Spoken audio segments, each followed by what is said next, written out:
Deep within the Whisper Forest was an area covering dozens of kilometers packed with level 5 wave beasts. These creatures were the leaders of giant packs with thousands, and sometimes dozens of thousands of underlings. On top of a mountain, gazing over all those level 5 wave beasts, there was an even stronger creature. It was almost 2 meters tall, with golden fur that seemed more resilient than any common metal, and lightning arcs revolved around him, unleashing an aura of destructive might and immense speed. That creature was the Dread Lightning Lion, a wave beast with a lineage that could help it rise all the way to a wave champion rank. The days of the Dread Lightning Lion were calm, as it only had to unleash its aura to keep all other wave beasts at bay and devour the offering its underlings would bring to it every morning.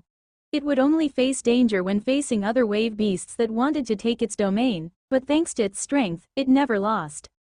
Right from the start, the Dread Lightning Lion felt that something odd had happened since its underlings had not brought him the morning offerings. Wave beasts have a strict hierarchy, and any form of rebellion was punishable with death, so there was no way those level 5 wave beasts would simply forget their duties. The Dread Lightning Lion rose, and its life wave burst with power as it noticed a presence on the mountain right next to the one it was sitting on. Wave beasts take great pride in their instincts and perception, so the fact that the Dread Lightning Lion did not notice the human until now disturbed it greatly. The level 6 wave beast focused on the human and saw it was wearing full black armor with a red helmet. The one thing that drew its attention the most was the red light coming from his eyes. Although the human's sudden arrival shocked the Dread Lightning Lion's heart, it survived thanks to its power and ability to control its emotions. Roar! The Dread Lightning Lion roared with all its strength, calling for its pawns to come. Kane's eyes narrowed as he saw that. There was nothing wrong with calling for reinforcements. Actually, it was the smart way to do things. However, most wave beasts were too terrified of looking weak in front of their pawns, so they would rather risk their lives than ask for help. Facing the level 6 Dread Lightning Lion would already be challenging, and doing it while dozens of level 5 wave beasts attacked from the sides would be impossible. Luckily, Kane did not have to worry about it. When he arrived at this place, the first thing he did was test the limit of his assassin skills, and the result was impressive. The Dread Lightning Lion saw that no one answered his call, and as it focused on its sense of smell, it detected a faint smell of blood in the air. Immediately, the wave beast's eyes widened as it understood what had happened. All its pawns, dozens of level 5 wave beasts, were dead, and the one that did it was so silent that no one noticed it until all of them had perished. It was clear to the Dread Lightning Lion that the man in front of it was responsible for its pawn's death. That also provoked a flash of realization in its eyes, as the wave beast understood that running away would leave it vulnerable, and the only way it could survive was by killing the man now that he was in its perception. Roar! The Dread Lightning Lion roared again, but this time it was not calling for help but unleashing every ounce of power inside its body, ready to take this as a life and death battle. A pillar of yellow lightning burst from the Dread Lightning Lion that rose more than 20 meters into the air, generating a picture that only natural phenomena could provoke in the old world. Kane's eyes narrowed as he felt the might of the wave beast, and he knew that if he were to underestimate it, even with all his gifts and powers, he might lose his life in this forest. Good. Kane came to this forest to test the limit of his battle power, and the only way to find it was to face an enemy that could put his life in danger, a battle where a single mistake could mean the end. His astral wave burst with immense strength as he unleashed a 2000% wave burst, and his heartbeat was so strong that it generated a sound that echoed through the forest as he activated Asura form. First gear. That was not all, as arcs of blue lightning began to move across his body, similar to how the yellow ones did with the Dread Lightning Lion. The human and the wave beast had lineages that focused on lightning conversion. Still, Kane trained with a technique, giving his blue lightning the same power as the Dread Lightning Lion's yellow despite the difference in their cultivations. Kane and the Dread Lightning Lion increased their auras more and more, filling the air with arcs of blue and yellow lightning until they finally reached their peak and leapt toward the other. The two mountain peaks were almost 50 meters apart, but Kane and the Dread Lightning Lion unleashed so much strength that they clashed in the air without losing momentum. Boom! A yellow and blue lightning explosion appeared between the mountains when Kane and the Dread Lightning Lion clashed. Both used speed to enhance their strength, but the wave beast came on top during the first clash. The dread lightning lion showed a small smile as it saw that its claw pushed the human's arm back, but it did not last long. Cain saw in virtual sight that he would lose the first clash with the dread lightning lion, which is why before the claw sent him crashing down, he twisted his body and connected a ferocious kick to the beast's temple. Boom! Boom! Two small blasts echoed through the forest once the human and wave beast crashed into the ground. The dread lightning lion rose from the ground with pain on its face since the collision harmed it. Unlike the wave beast, Cain's face showed nothing. He was not hiding his pain since right before the collision with the ground, he used wave focus and directed all of his astral wave to his back before morphing it into a soft substance through wave transmutation. Cain showed a small smile as he noticed the almost null damage he endured by displaying an inhumane speed of control over the 4 basic wave arts. However, that smile did not last long as coldness and killing intent burst from his eyes when he focused on the dread lightning lion again. The wave beast noticed the human's gaze and answered with the same ferocity as it flashed forward, ready to hip him apart with its claws. Cain did not simply wait for the wave beast but flashed forward as the lightning around his arms grew denser. Less than a second after that, he saw a claw coming from above, ready to split him to pieces, but he dodged to the side while still moving forward. The dread lightning lion could not believe that the human had dodged its attack. One of the keys behind its power was its immense speed, but the human was even faster. Actually, Cain's speed was not faster than the dread lightning lion, even with Asura form, but he used his martial skills and virtual sight to dodge that lightning claw. Unfortunately for the wave beast, it did not have time to wonder about the secret behind the human's speed as a fist with immense strength, speed, and penetration force landed on the side of its body. Cain saw how his punch sent the wave beast flying away, but he was surprised to see that it managed to recover control mid-air before landing on the ground and using its entire body as a torpedo. Even with his immense speed and martial skills, Cain could not dodge that attack, so he was forced to form a cross with his arms and focus all his astral wave in them to block that strike. The dread lightning lion's head clashed directly with Cain's guard and sent him flying away, breaking several trees in his path. A ferocious light appeared in the wave beast's eyes as it ignored the pain of its fractured ribs and dashed toward the human. Cain had weakened the damage of the collisions by covering his back with his transmuted astral wave. Still, the initial clash left an iron taste in his mouth, indicating internal damage. He then saw how the dread lightning lion bounced toward him with its claw about to reach him, yet, this time he was able to counter it. Just as the claws were about to reach him, Cain dashed forward and sent a kick toward the dread lightning lion's jaw, sending the creature back. Cain did not waste this opportunity and dashed forward, ready to unleash a barrage of strikes, but just as he was about to reach the dread lightning lion, he saw how the beast's body glowed. That glow made Cain's instincts scream danger. He immediately stopped his advance, tearing some of his muscles due to the inertia, before jumping back and covering his entire body with lightning. Less than a second after the dread lightning lion's body glowed, a blast of immensely powerful yellow lightning emerged, discharging an extremely destructive force in all directions. Cain had escaped from the blast's epicenter, but the yellow lightning would still reach him with enough power to overcome his defenses. Despite the massive drop in his energy pool that it would generate, he activated his Nullity Armor's ability, inducing a force field that protected him.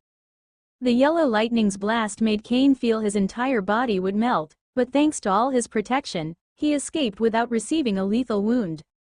That was close. Had I been in the core of the blast, I would have died. Cain's breath was rough, and although he avoided lethal wounds, the lightning blast scorched the skin beneath his armor. That was a very close call. According to my information, only level 7 dread lightning lions have that lightning blast ability, but it seems this one is special. Cain focused on the state of his body and understood that he had less than a fourth of his energy pool left. Surviving that lightning blast did not come cheap. However, Cain knew he was not the only one weakened by that blast. The dread lightning lion rose from the ground with a pale face, and the life wave around its body was in severe disarray. Unleashing an attack that could obliterate everything in a 100-meter radius required massive energy and took most of the dread lightning lion's life wave. The wave beast and the godslayer human looked at each other, and they saw the weakness in the other. However, they also saw their killing intent and knew this battle would last until one of them was dead. Cain flashed forward at full speed, but his movements were odd. There were strange patterns in them that seemed to leave afterimages. He used his enhanced speed and assassin's footwork to confuse the enemy's mind.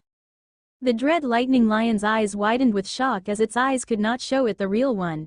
Yet, it was wise enough to stop relying on its sight and focus on its sense of smell. The wave beast was sure that it could find out the enemy by his smell, but the next second an even greater sense of shock assaulted it. Its nose failed to pick up the human scent.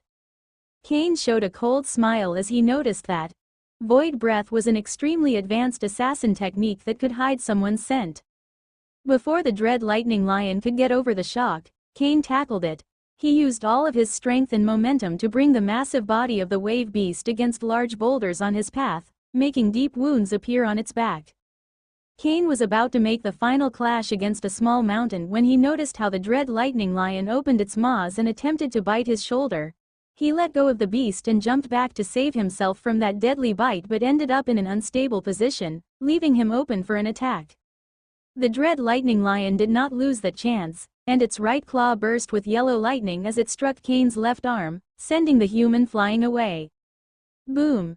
A small explosion echoed through the forest once Cain clashed against the mountain he initially wanted to ram the wave beast into. Despite the pain, Cain immediately rose from the crater made by his body and dashed back into the fray. His entire body rotated as he punched the incoming dread lightning lion's head, fracturing the beast's jaw. The dread lightning lion felt a pain like no other as its jaw shattered due to that punch. Despite having lost one of its weapons, its maws, it did not lose its fighting will since it saw the Godsallier human's left arm was not moving. Its last claw strike must have fractured the human's left arm, significantly weakening his fighting power. Cain noticed how the wave beast focused on his left arm but showed no emotion as he flashed forward and sent a tornado kick. Using rotation and torque is how Cain could take full advantage of the Asura form since those actions would transform speed into brute power. The dread lightning lion lunged and answered that kick with its claw, generating a new blast of yellow and blue lightning. It had won due to its superior strength during the initial clash, but things were different now. Cain was not jumping from one mountain to another, allowing him to deploy his true martial skills, and while it was easier and faster to strike with his arms, the strength that his legs could unleash was superior. He pushed away that claw with his first kick, and once he landed on the ground, he twisted his entire body again and sent a new tornado kick straight toward the wave beast's head. The dread lightning lion saw the immense strength behind that tornado kick and knew that if it were to land on its head, it could crack it. Relying purely on its survival instincts, the wave beast managed to move its body in the last second, allowing the kick to land on its right shoulder instead of its head. Ah! A cry of pain emerged from the dread lightning lion as that kick sent it flying away. The wave beast did its best to stand up as soon as possible, but when it attempted to put some weight on its right leg, it almost fell to the ground. That last strike had broken its shoulder. Cain did not hesitate before flashing forward with all his strength before the creature could adopt a stable posture. Ah! The dread lightning lion yelled with even more strength despite its broken jaw when Cain's right shoulder collided with its chest. Boom! Blood leaked from the dread lightning lion's mouth as that blow provoked massive internal damage before sending it crashing against a mountain. Cain saw that the wave beast had difficulty standing up, and its life wave almost vanished and knew it was time to finish this battle. He focused on his right arm and made a fist before extending 2 fingers. His astral wave began to gather on his right arm as more and more of it transformed into lightning, making it appear like a lightning spear. The dread lightning lion only saw a blue flash before an arm covered in lightning pierced its neck all the way through. Its eyes twitched for a second before they lost their light, and the creature trembled for a second before dying. Cain did not remove his arm from the dread lightning lion as he began to mobilize blood refinement art, using the wave beast's blood to fill his body with vitality and heal his wounds. The amount of blood essence Cain could obtain from a level 6 dread lightning lion was massive. Even if wave beasts were inherently weaker than wave warriors, their vitality was just as mighty. Cain began to smile as he felt how the scorched skin began to peel off, and his left arm's fracture slowly healed. His domain over the blood refinement art had grown immensely due to the daily practice, and he devoured every last drop of blood from the dread lightning lion in less than 30 minutes. My wounds have healed, but my astral wave is almost empty. I will need more time before returning to my peak. Before exploring the surroundings, he stored the dread lightning lion's corpse inside his space ring. Even if Cain left no blood in the wave beast, someone could still use its carcass for all sorts of wave artifact or drugs. Cain took a deep breath before focusing on his ego wave, making it invisible, and releasing it outside his body. Just like he always trained in embryonic breathing, he had not let go of his free ego training and had become very good at it. The domain of wave beasts usually had very special herbs and all sorts of cultivation treasures, so Cain wanted to explore everything before returning to the Imperial Lightning Fort. His ego wave could reach a radius of 200 meters, and everything in it, no matter how small or hidden, would appear in Cain's mind as clearly as if he was holding it in his hands. Everything was fine at first, and Cain smiled from time to time as he found out all sorts of herbs and minerals in the mountains, but when his ego wave reached the crown of some trees 190 meters away from him, his eyes narrowed, and coldness emerged in them. However, Cain's coldness lasted less than a second, and his smile returned as he began to walk into the mountains, away from the trees. He was very careful and took his time to pick up every herb and mineral he could find. Those were all very valuable, so there was nothing wrong with his behavior. However, what was extremely weird was when Cain got down to pick a herb, and while giving his back to the forest, he took out a wave crystal from his space ring and put it in his mouth. Cain was very careful, mobilizing the Fiend Devourer cultivation technique very slowly so no one could see that his energy pool slowly began to fill up again with dense astral wave. There are 5 of them. 3 are level 4 Essence Wave Warriors, 1 is a level 5 Astral Wave Warrior, and the last is a level 6 Essence Wave Warrior. By their clothes, I can tell they come from a Wave University. They most likely came to kill the dread lightning lion. The fact they are focused on me and have hidden their presence tells me all I need to know. The coldness hidden inside Cain's heart grew even stronger as he got deeper into the mountains. The 5 students closely followed Cain, but their expressions were not the same. The trio at level 4 showed apprehension, while the man at level 5 was more composed, but the look on his face showed he did not feel very comfortable with this. However, none of the 4 dared to go against their group's level 6 Essence Wave Warrior. She was a young woman with green hair and vertical pupils.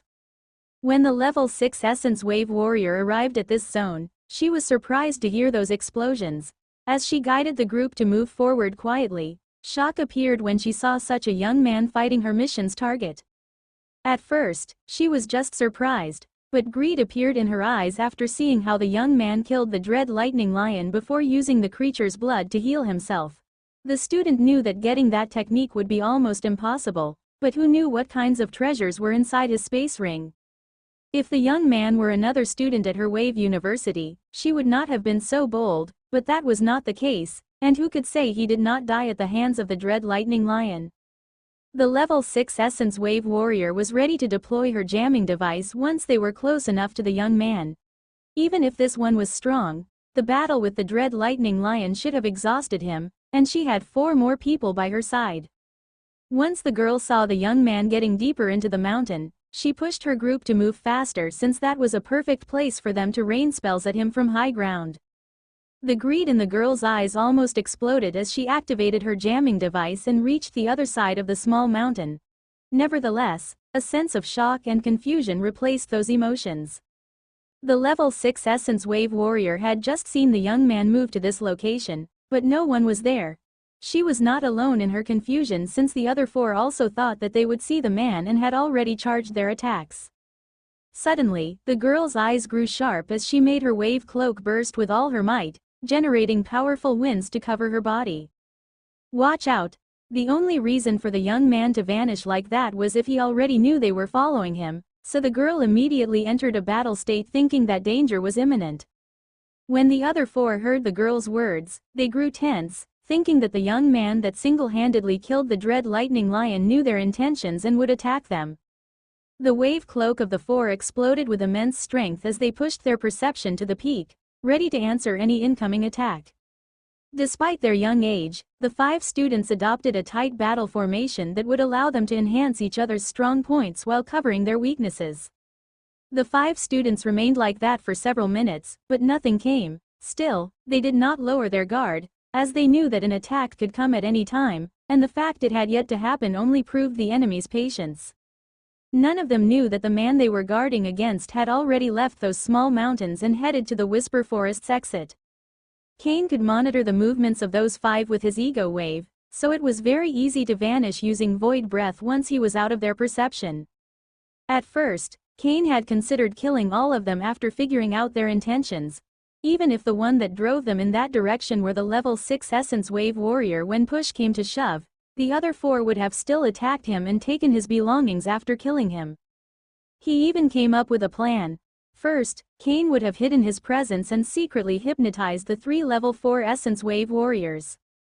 After that, he would have used the trio to create mayhem, and during the chaos, he would have attacked from the shadows, greatly wounding or even killing the level 6 Essence Wave Warrior.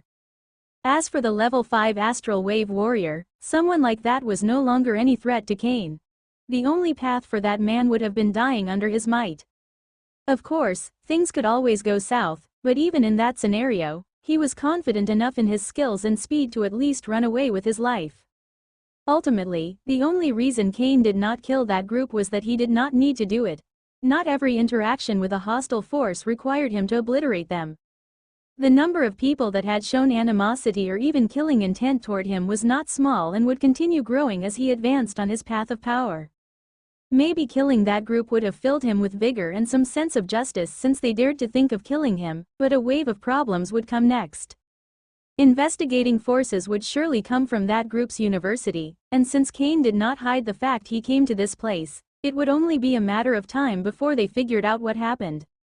Cain was no longer an orphan without any background. He was the most talented cadet from the Imperial Lightning Fort and the young lord of the Valentine family, so he was not afraid people could twist the facts to make him the guilty party so they could use the power of the Empire's laws against him. The higher-ups from the Imperial military force would not let one of their most shining stars fall into some scheme. Yet, that would not erase the animosity he would gain from that group's Wave University and families. In the end, Cain chose to avoid the conflict. He would have only gained a faint sense of superiority if he had killed all of them, which was not worth it. Of course, if the group had wounded him or attacked someone he cared about in any way, no matter their background, Cain would have killed them all without hesitation. Ha ha ha, you are maturing really fast, brat. There is nothing wrong in killing an enemy, but jumping straight to murder when someone shows the most minimal sign of animosity only shows you lack self-control. Cain heard Apex's voice as he jumped from one tree to the other, making no sound. A small smile appeared on his face, and he knew that, for some reason, the praise of the system spirit felt much better than anything he would have gained from killing those 5 students. Anyway, let's get to important matters. I have been going through the information we got from Classius, and some things don't add up. Cain's face grew solemn when he heard that. He knew that anything related to that mysterious underground organization could prove extremely dangerous and needed to be careful about it. According to Classius's information, the meeting was only supposed to last 2 days at most, but some of the people attending it had free their schedule for entire weeks. What is also odd is that the ones with a shorter period of time are at the lower end of the list of people attending the meeting, such as mayors, civil leaders, and others like that. All the while, the ones with a more extended schedule time are at the higher end of the list, such as sons of noble families, army members, and Wave University's students. Cain's eyes narrowed as he analyzed that new information. He knew there were many reasons for something like that, such as the mysterious organization dividing the meeting into 2 parts, and those like Classius only allowed for the first one. Still, Cain felt that the truth behind it was not so simple. I know I am missing something, but this new information doesn't change our plan. Apex, have you already figured out the best target? There are several that meet your requirements. I will send the information to you, so you can choose the one you like the most. Cain nodded at the system spirit's words. There was still a little more than a week before the meeting. That should be enough for him to take care of the finer details of the plan and get ready. If Kane was honest, there was not a small part of him telling him to forget about this meeting and pass down the information to the authorities anonymously, but he also knew that would not fix anything. A solution like that would grant him only a little peace of mind. The danger was definitely considerable, but something deep inside told him that he could rise higher and higher by choosing this path. It was fine to avoid trouble as he did just now by not engaging with that group. What was unacceptable was letting fear stop him from taking a path he felt deep inside was the right one. A special vehicle moved through the streets of a large city with more than 100 million people. No matter who, all those that watched it would show respect and awe due to the crest engraved in the doors. It was a blade covered in arcs of revolving water and belonged to the Samar family, a noble family with a count. A young man was inside the vehicle, and as he saw the expression on the people's faces, a nasty smile appeared. Ha ha ha, those commoners are so ludicrous. Just my family crest is enough to make all of them bow. The Scion's looks were not that good, and the expression on his face only worsened things, but he did not care since no one outside the vehicle could see him. His name was Simon Samar, and he was Count Samar's seventh son. Simon Samar had always liked to look down on others as it made him feel superior to the rest, something he desperately needed due to his actual position in the Samar family. Even if he was not the seventh in the line of succession, all of his brothers and sisters were not only older but also much more powerful and talented. To be fair, Simon had a powerful bloodline as the son of a man that managed to become a count, but his lack of effort and undisciplined nature made it very difficult to advance in cultivation.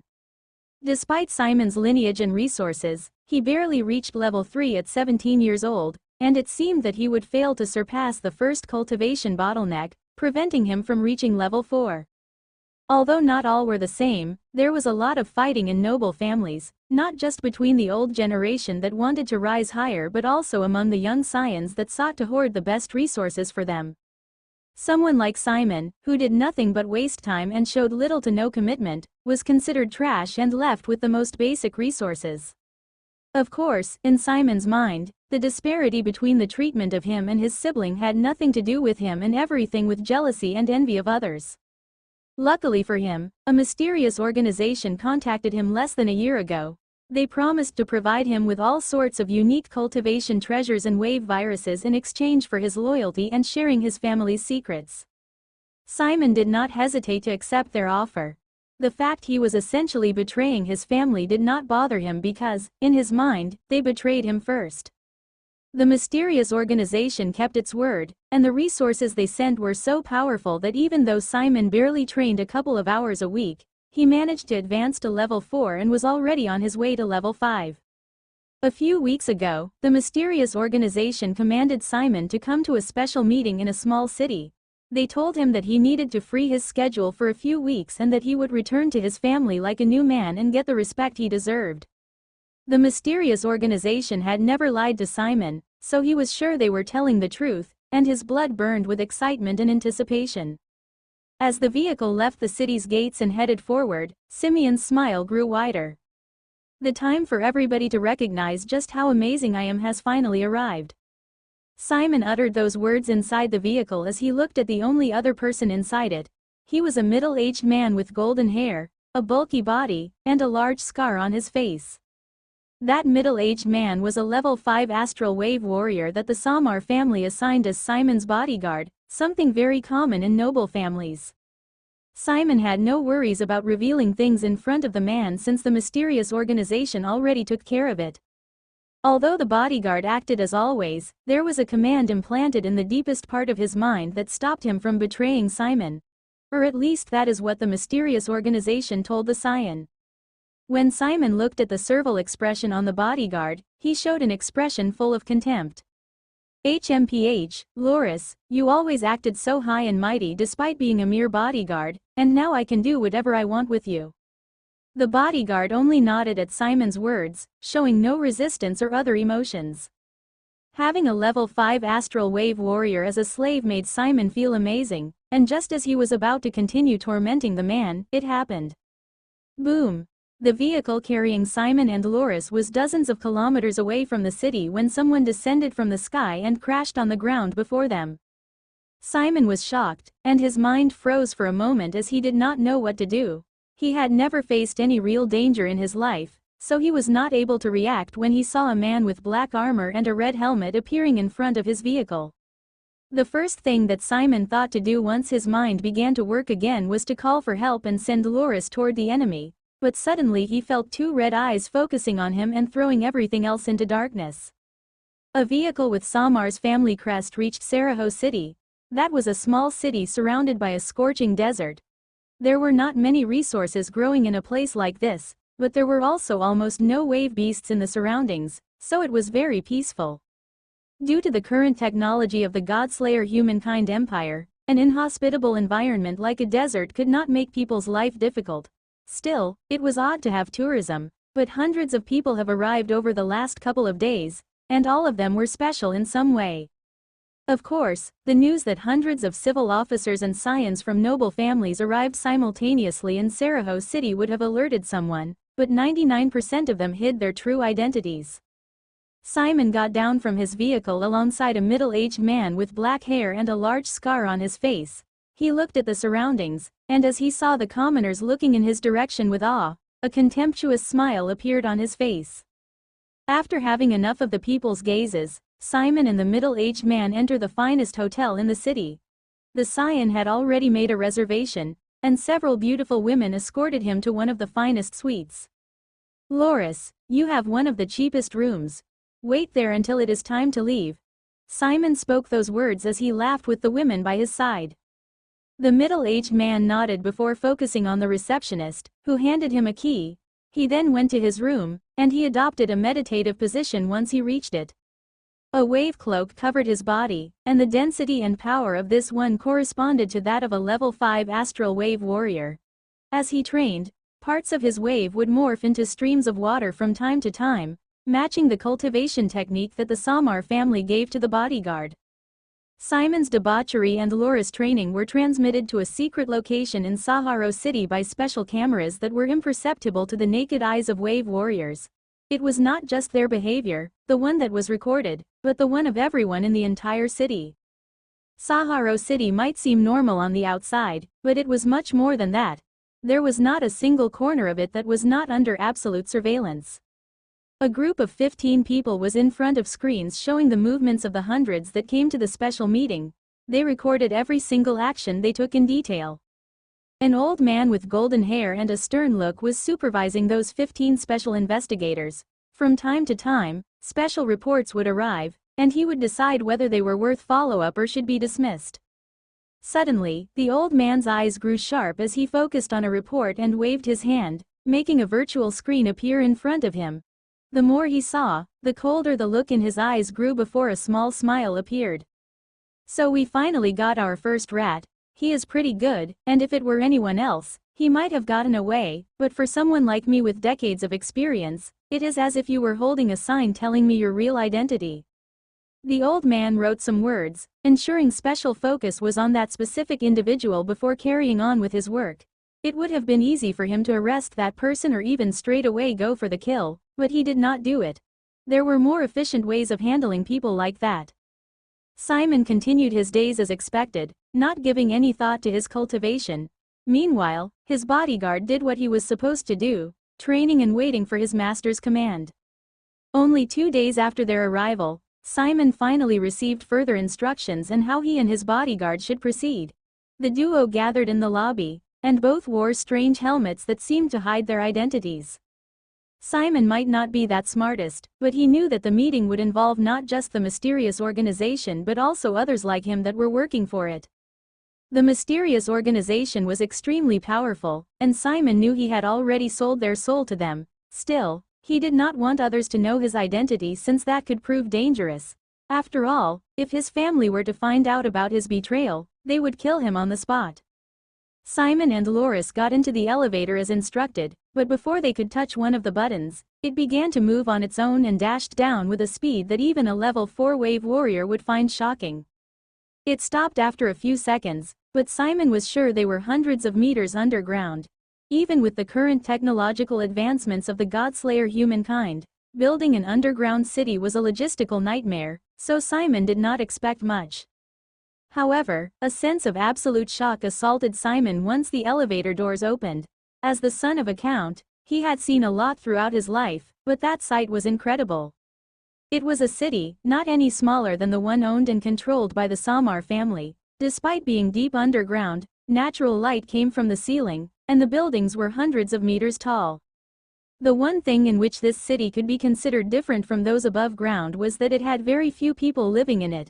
That made sense, considering that this place belonged to the mysterious organization, and there was no way they would just let anyone live in it. My father is a peak wave champion, and my great-grandfather became a major in the Imperial military force thanks to his impressive feats against the dark races.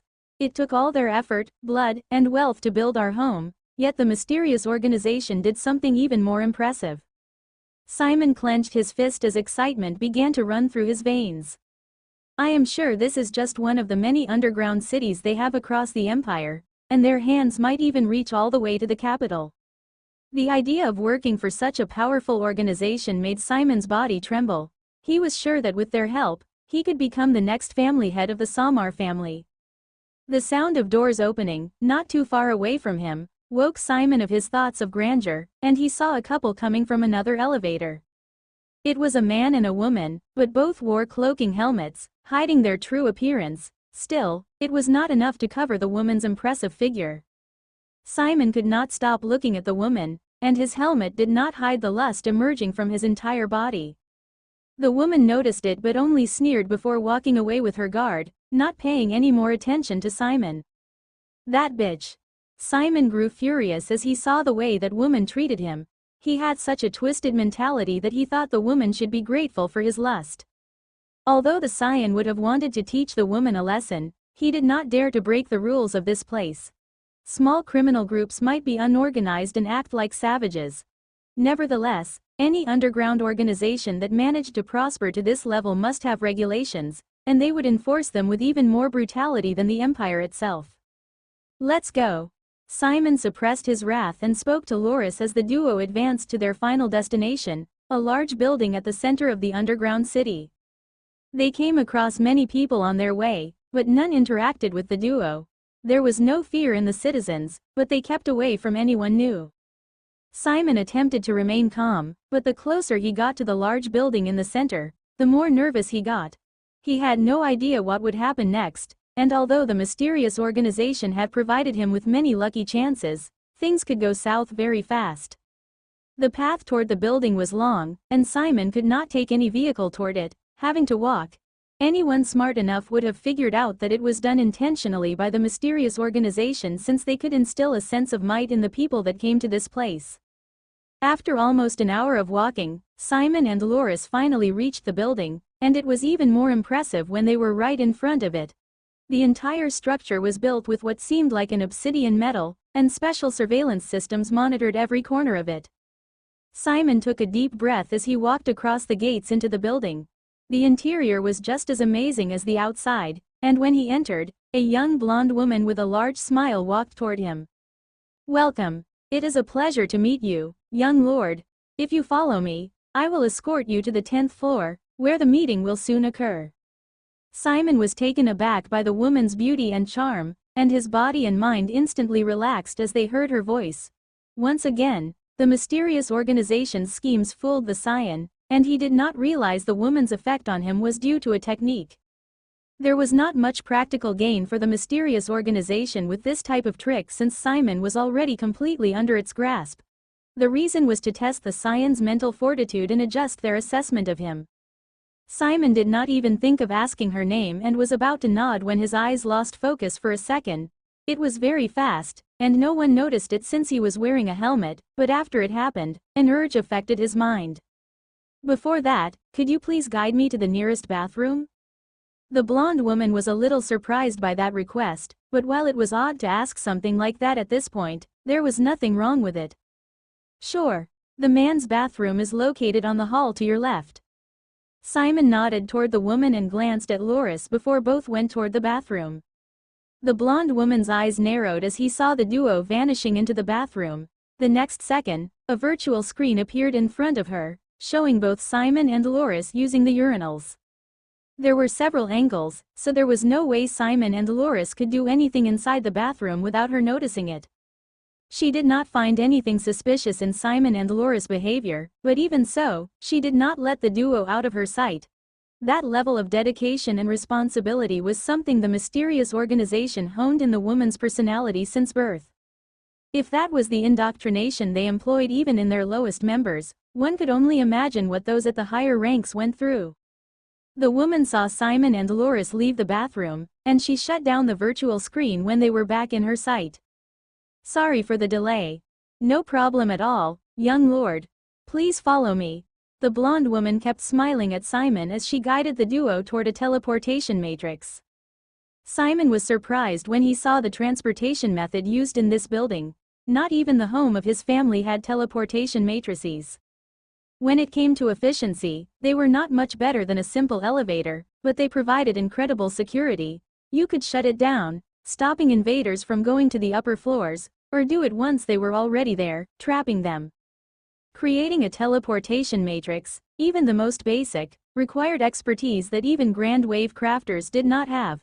That just proved the level of wealth and power of the mysterious organization.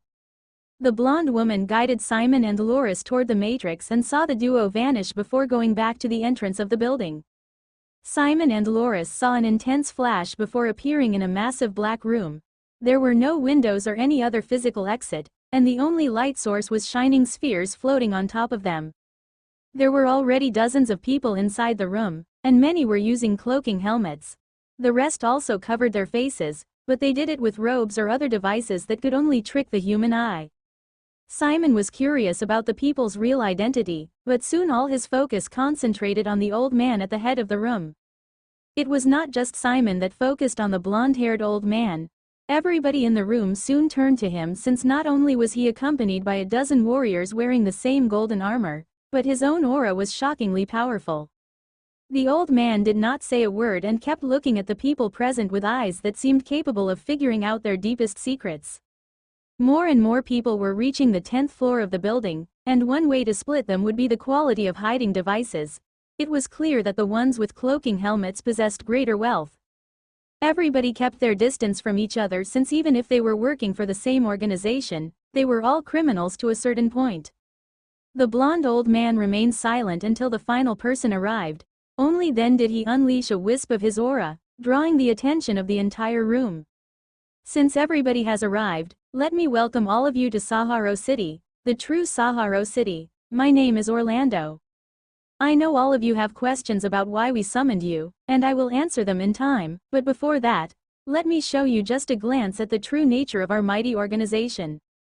Those words unleashed an ominous aura in the room, making everybody nervous. Sadly, there was nothing they could do other than wait.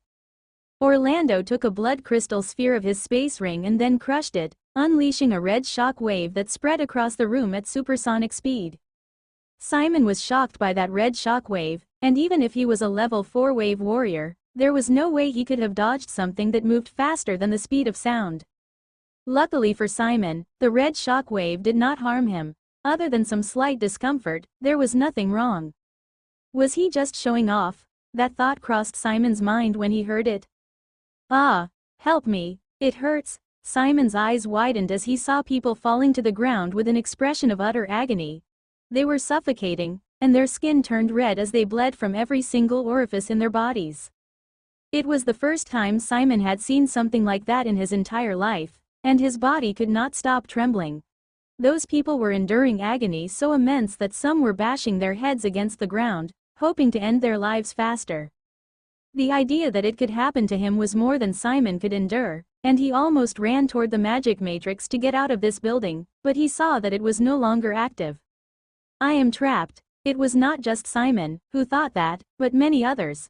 The people in this place were those willing to sell their souls to some mysterious organization in exchange for resources, taking the easy path. They were not exactly the prototype of individuals with great willpower. Yet, there were a few that managed to keep their composure, looking straight at Orlando. Orlando watched the reaction of everybody, and the look in his eyes grew sharper and sharper. Every action he took had deep meaning behind it, since the people in this place were part of something that involved the full power of his organization. Actually, Orlando was unaware of the true purpose of what they were doing here, but he knew that the higher-ups considered this something extremely important, and they would punish any flaw with a fate worse than death. The people affected by the red shock wave stopped screaming, not because they were dead. The force inside their bodies paralyzed every muscle, making it impossible for them to emit a single sound. Still, the look in their eyes made it clear the agony had not diminished at all. Orlando unleashed his aura a second time once the screams stopped and focused on the people unaffected by the red shockwave. The reason why those people entered that state was not the red shockwave. That force only activated something that had already been inside their bodies for a long time. Some people in the room showed flashes of enlightenment when they heard those words, but others, like Simon, needed more information. The ones on the ground are civil officers that had accepted the help of our organization for years. Many believe themselves to be special, but the truth is that they were the most dispensable of all our members. We altered all the cultivation resources they consumed, the same with their food and the air they breathed during the night. Slowly their bodies were transformed into cultivation furnaces. The red shock wave triggered the process, resulting in their current state. Orlando saw how the people looked at him, and a small smile appeared. They were fearful of an organization that could poison people without them noticing it. However, the greatest feeling was apprehension, since if they could do this to their members, what protected them from becoming the next guinea pigs? Nothing in these people's minds could hide from Orlando's sight. He reached his current position, not due to his battle power but his intelligence and wisdom. All of you are. Simon and the others were confused by those words, but Orlando carried on immediately. If you are wondering whether or not you are dispensable, the answer is that all of you are. No one in this room is irreplaceable to the organization, not even I. Those words might not be nice to hear, and you might even pity those in the ground right now, but what if I tell you that their sacrifice is so that all of you can rise to a level where even Wave Champion would only be a stepping stone? Orlando shouted those last words, and immense greed replaced the fear and apprehension in the eyes of the people. Becoming a Wave Champion was an incredible feat, not only due to the power you could gain but also because your lifespan would rise exponentially. However, according to Orlando, with the sacrifice of those on the ground, they could rise to an even higher level. A Wave King. Just the idea made Simon show a vicious smile. Although there was just one more rank, the difference between a Wave King and a Wave Champion was like the difference between a small child and a silverback gorilla. The destruction a Wave King could unleash was enough to level entire cities with millions of people, and their lifespan could reach more than 1,000 years. Even if it meant killing 10 times more people, Simon would not hesitate to do it with his own hand if he got the chance. Orlando noticed the reaction of the people in the room and was not surprised. The reason humankind managed to secure its place in Ether was their greed. Now, I will need all of you to follow my instructions to the letter, as the process itself is very delicate, and even the slightest mistake could lead to a disaster. I will reactivate the teleportation matrix. We will go to the 11th floor, where I will explain in greater detail what will happen to all of you and the key behind awakening a power that will allow you to rise into the sky like divine beings. The people in the room turned toward the teleportation matrix, excited about what will happen next. As for those on the ground still riddled with unbearable agony, none of them mattered.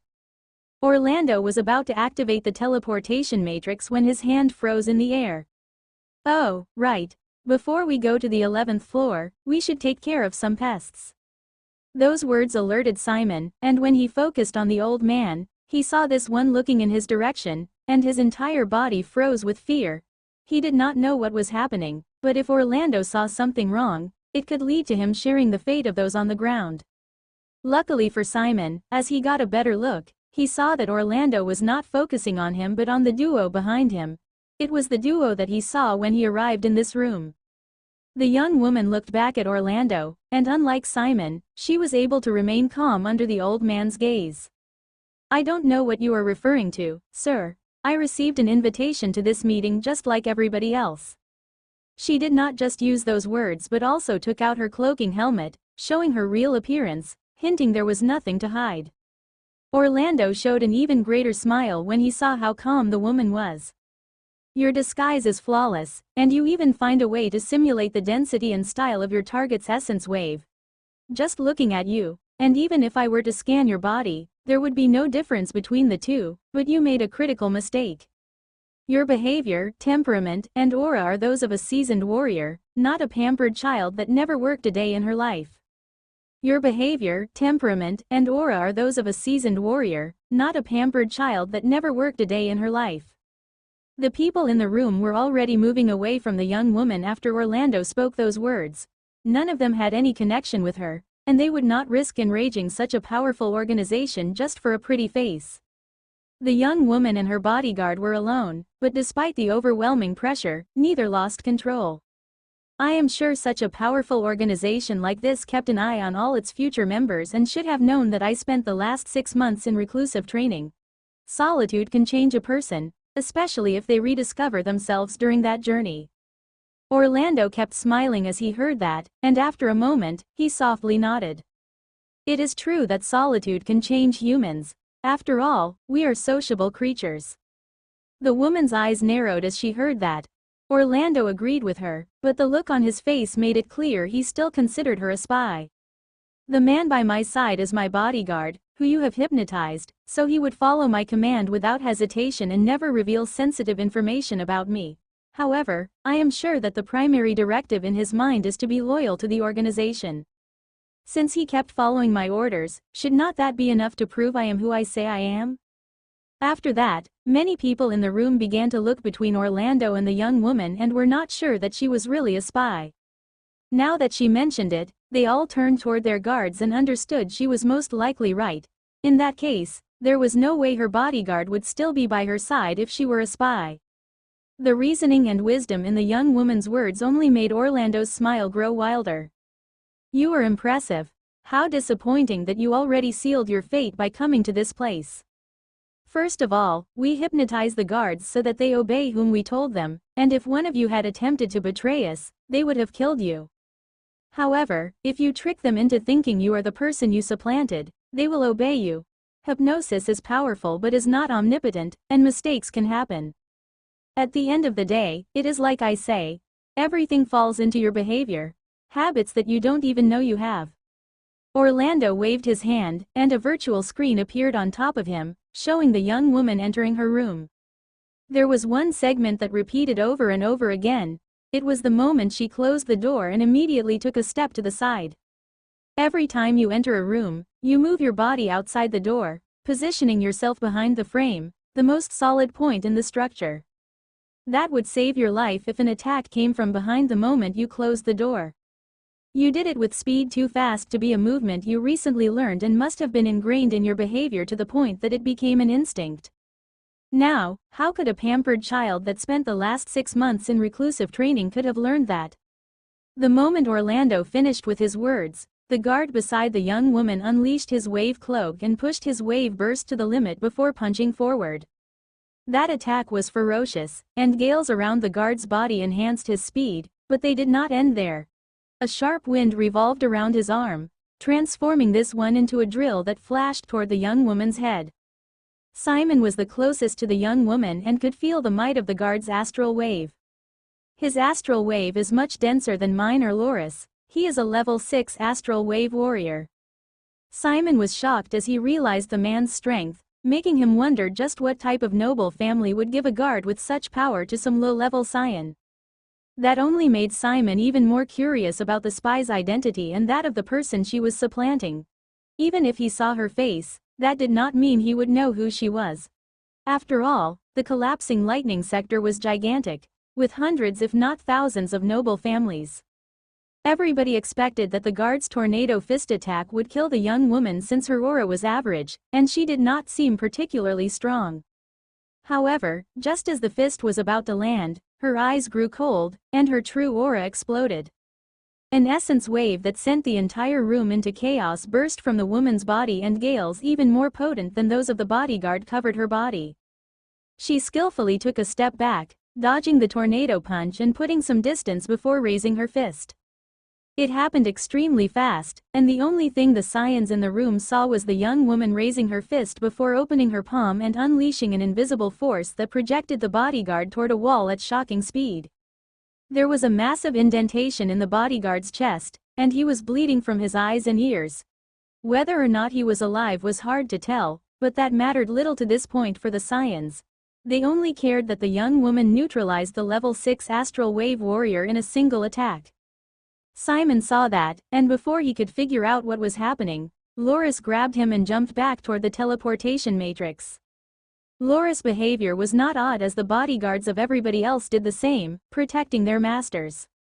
Simon was terrified of the young woman, and the idea he could endure the same fate that her bodyguard made him want to run. Suddenly, his eyes lost focus for a second, and panic filled his heart. "Activate the teleportation matrix," Simon shouted as he slammed the matrix on the ground, hoping to activate it and leave the room. Orlando only sneered as he saw the cowardly behavior of Simon, and when he saw this one slamming the teleportation matrix, killing intent appeared in his eyes. For the old man, the building's teleportation matrix was much more valuable than any of the Saiyans in the room. Still, he did not lose focus since all of them were valuable, even the spy. Level 7, no, you are a level 8 Essence Wave Warrior. You must be pretty talented and hardworking to have taken that path instead of directly advancing to Wave Champion. The young woman's aura was bursting with immense power, but she knew she had little time and had to run. If she did not leave the building fast, she would remain trapped in this underground city for the rest of her life. She glanced at the teleportation matrix that was the only way to get out. Unlike the foolish behavior of Simon, she knew that hitting it would be useless, and the only way to activate it was by taking control of it. Orlando saw how the young woman's essence wave grew even stronger as she dashed toward him at a shocking speed. He did not even have to say a word before the 7 golden guards by his side flashed forward. The youngsters in the room were shocked once again as they saw that the 7 golden guards were all level 6 astral wave cultivators. A golden flame set their bodies ablaze, pushing their aura to an even higher level. When the young woman saw the strength of the 7 golden guards, a solemn expression appeared on her face. She did not hesitate before taking a 2-edged sword with a narrow-pointed blade. When she was 30 meters from the group, her essence wave focused on the rapier as she waved the weapon to the ground. The next moment, dozens of needles made of highly compressed air appeared in the ceiling before falling to a shocking speed toward the 7 golden guards. The astral wave warriors were forced to stop their march and raise their guard, focusing their golden flames in their arms to block those air needles. Although flames were not known for their defensive power, and that attack drained a significant part of a level 8 essence wave warrior's energy pool, the 7 level 6 golden guards were able to block it without suffering serious injuries. It was clear that those golden flames were special to allow a level 6 astral wave warrior to show such power. Nevertheless, the young woman knew that could happen, and the sole intent of her air needle was to stop the march of the golden guards. She advanced until being less than 5 meters away from them before raising her left fist and then opening it. Like before, the woman unleashed an invisible force, sending the 7 golden guards flying away. The golden guard's condition was much better than her bodyguard, maybe due to the young woman having to split her attack between the 7 or the protection of the golden flame. She knew that attack would not be enough to kill those 7 golden guards, but it would give her enough time to reach Orlando, who was now unprotected. The young woman's essence wave erupted with even greater power as she focused it on her rapier and thrust forward. She did it not only once but 4 times, and for each, a tornado-like attack burst forward. Those tornadoes were aiming at Orlando's arms and legs. Although the attacks would not kill him, they would maim the man, granting the young woman the chance to take control of the teleportation matrix. Orlando saw those powerful tornadoes coming his way, and while he kept smiling, his eyes were solemn since the tornado's strength could cripple him. He took a deep breath as he unleashed the full might of his essence wave, and the power in it was much denser than what a wave warrior should have. Simon and the other youths in the room were shocked to realize that the old man was a wave champion. The young woman with the rapier also noticed that, but there was no fear in her gaze. Although common sense dictated that a wave warrior could never defeat a wave champion due to the massive difference in their energy pools, cultivation had never been such a narrow path. You could not determine the victor of a battle merely by the amount of wave inside their bodies. Orlando also knew that, which is why he took this battle so seriously. Just as the tornadoes were about to collide with him, something emerged from his space ring, positioning itself right in front of him and blocking the attack. The young woman's eyes widened when she saw that something had blocked her attack easily. Immediately, her instincts screamed with danger, and she jumped back. Boom! Just where the woman had been a second ago, a palm landed with so much force that it unleashed a booming shockwave. The responsibility for that attack fell on a bulging humanoid creature covered in scars, measuring more than 2 meters tall. Impressive. It has been a long time since I had to get involved in a fight. Orlando spoke toward the young woman, and a burning essence wave covered his hands. Thousands of tiny threads emerged from his fingertips and reached the bulking humanoid creature, granting him control. He did not say anything else before his finger twitched. The movements were minimal but made the bulking humanoid dash toward the woman with immense momentum. Despite its massive body, the humanoid creature was incredibly fast and reached the young woman instantly. It raised both of its arms before bringing them down with immense force. That bash had the strength to shatter every bone in her body, but the young woman managed to dodge the attack in the last second before countering with her rapier.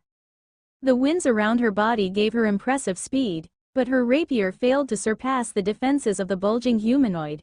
She constantly tried to distance herself from the enemy since a melee battle would not suit an essence wave cultivator like her. Unfortunately for the young woman, the humanoid was just as fast as her and attempted to bash her into the ground again and again. Simon's eyes glowed with thrill and awe as he saw that battle. A burning desire moved through his veins as he saw that bulging humanoid's power and how Orlando controlled it safely from a distance. For a coward like Simon, who desired power more than anything, controlling a puppet was the perfect battle path. Of course, the Scion did not take into consideration the insane level of dexterity needed for that path, or that it was almost impossible to take it being an astral wave cultivator. He was ready to ask for it once all this was over and became a proper member of the mysterious organization. After all, they would give him a path to the Wave King rank, so the puppet technique was nothing important. Orlando knew that many of the Scions were impressed by his unleashed power, but their thoughts could not matter less to him. Right now, he only cared about neutralizing the woman, which was proving more challenging than he initially believed it would be. Luckily for the old man, the bulging humanoid had finally cornered the young woman, and there was nowhere to run anymore. Orlando smiled as he controlled the bulging humanoid to launch a palm strike toward the young woman. That attack was not strong enough to kill her but would do enough damage so that she could not fight anymore. However, just as everybody thought the fight was about to end with the young woman defeated, a burst of wind blasted the bulging humanoid creature to the other side of the room. A sense of utter shock appeared in Orlando's eyes when he saw how the young woman blasted his puppet away. Still, he regained his focus the next second, proving the might of his willpower. The old man saw how the wind revolving around the young woman grew denser and adapted better to her body. It was as if another force was enhancing her spells. The young woman did not stand still, and immediately after pushing the bulging humanoid out of the way, she flashed toward Orlando with speed much faster than before. Orlando's eyes widened as he saw the young woman coming toward him like a force of nature, but he kept calm and analyzed everything. He did not know the exact source of the new power in the woman, but the extreme focus on her face and the slight sense of urgency gave him a hint of what it might be. The young woman was almost close enough to unleash a certain death spell on Orlando when 7 figures bathed in golden flames dashed toward her. The 7 golden guards she had defeated before had managed to return to battle, and they attacked her with everything they had. Although the rest of the people in the room could not say for sure, the way those golden guards acted without fear of death hinted that they were possible under some type of hypnosis. The young woman did not care about those guards' circumstances since her life was on the line right now. She waved her rapier down, generating air needles that fell from the ceiling just like before. Nevertheless, this time there was a special force enhancing those air needles, granting them enough power to penetrate the Golden Guards' defenses. Ah! Cries of pain emerged from the Golden Guards as the air needles pierced their bodies, riddling them with deep wounds. Some were unlucky, and the projectiles landed in their heads, killing them on the spot. The young woman flashed past the Golden Guard after neutralizing them. Just as the unique force enhancing her power was about to vanish, she unleashed a final spell by gathering all her essence wave into her rapier and thrusting it forward. A tornado emerged from the rapier with a strength more than 5 times larger than the one she unleashed before and headed straight toward Orlando. Initially, the young woman wanted to capture the old man alive in case this one had a special way to activate the teleportation matrix and also to use him as a hostage. She could no longer afford that luxury and would just have to find the key to the teleportation matrix in the old man's corpse. Unfortunately for the woman, Orlando brought another puppet from his space ring before the tornado could connect. This time it was a fat creature with a repulsively large belly. The tornado landed on the creature's body and began to drill into it, sending flesh and blood in all directions. Although the attack left a massive hole, the puppet fulfilled its purpose and protected the old man. The young woman was shocked to see another puppet. She knew just how valuable those creatures were and did not think Orlando would have 2 of them. Before she could even consider her next step, the bulging humanoid appeared by her side. The puppet had a deep indentation on its chest that affected its movements, but its body still had immense strength. Orlando had retaken control of the bulging humanoid puppet while the young woman focused solely on the last tornado strike. A palm strike landed on the young woman's body, sending her crashing against a wall while puking blood due to the severe internal damage she had just received. Orlando immediately dashed toward the young woman. Taking advantage of the fact she could not move, he put a device resembling a collar on the back of her neck. The artifact sent an electric shock into the young woman's body, leaving her unconscious and ensuring she would remain that way. It was only then that Orlando was able to relax. He looked at the dead golden guards and his wounded puppets and could not help but sigh. I miscalculated her power. Who would have thought that such a young woman could cause so much damage? Orlando did not hide his words, so the other people in the room heard him, but he did not care and was just venting out a little. Orlando could not help but sigh as he figured out how much he would spend to fix all the damage the fight caused. 4 of the 7 golden guards were dead, and both of his puppets were severely damaged, with the last one so broken that it would be a miracle if it could be fixed. Although the old man was annoyed, he remained calm and carried on with his duties. He grabbed the young woman and put her on his shoulder. I might have lost a lot, but a level 8 Essence Wave warrior with the ability to summon the power of the Law of Wind is a fair trade. Orlando then turned to the rest of the youths in the room with a stern expression. All of you gather in an orderly line so we can move to the 11th floor. I am not in the mood for questions or delays.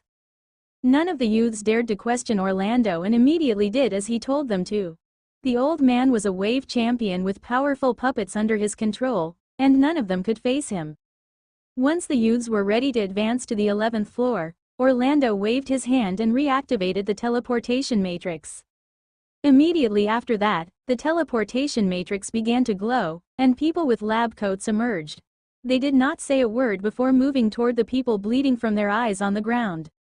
Simon almost forgot about the civil officers turned into living furnaces due to the shock of the battle between Orlando and the young woman. Those people were supposed to help him and the others to obtain the power to become a wave king, but he had no idea what would happen to them. Orlando did not interrupt the scientists and led the youths into the teleportation matrix, moving all of them to the 11th floor. Unlike the 10th floor, which was a white square with nothing on it, there were dozens of people and all sorts of scientific equipment on the 11th floor. A moment after Orlando and the youths arrived, an old woman with a hunchback and wearing a mask walked toward them. She glanced at the youths, and finally, her eyes landed on the young woman on Orlando's shoulder. She seems a little special. As for the rest, the masked woman did not say anything more before walking away.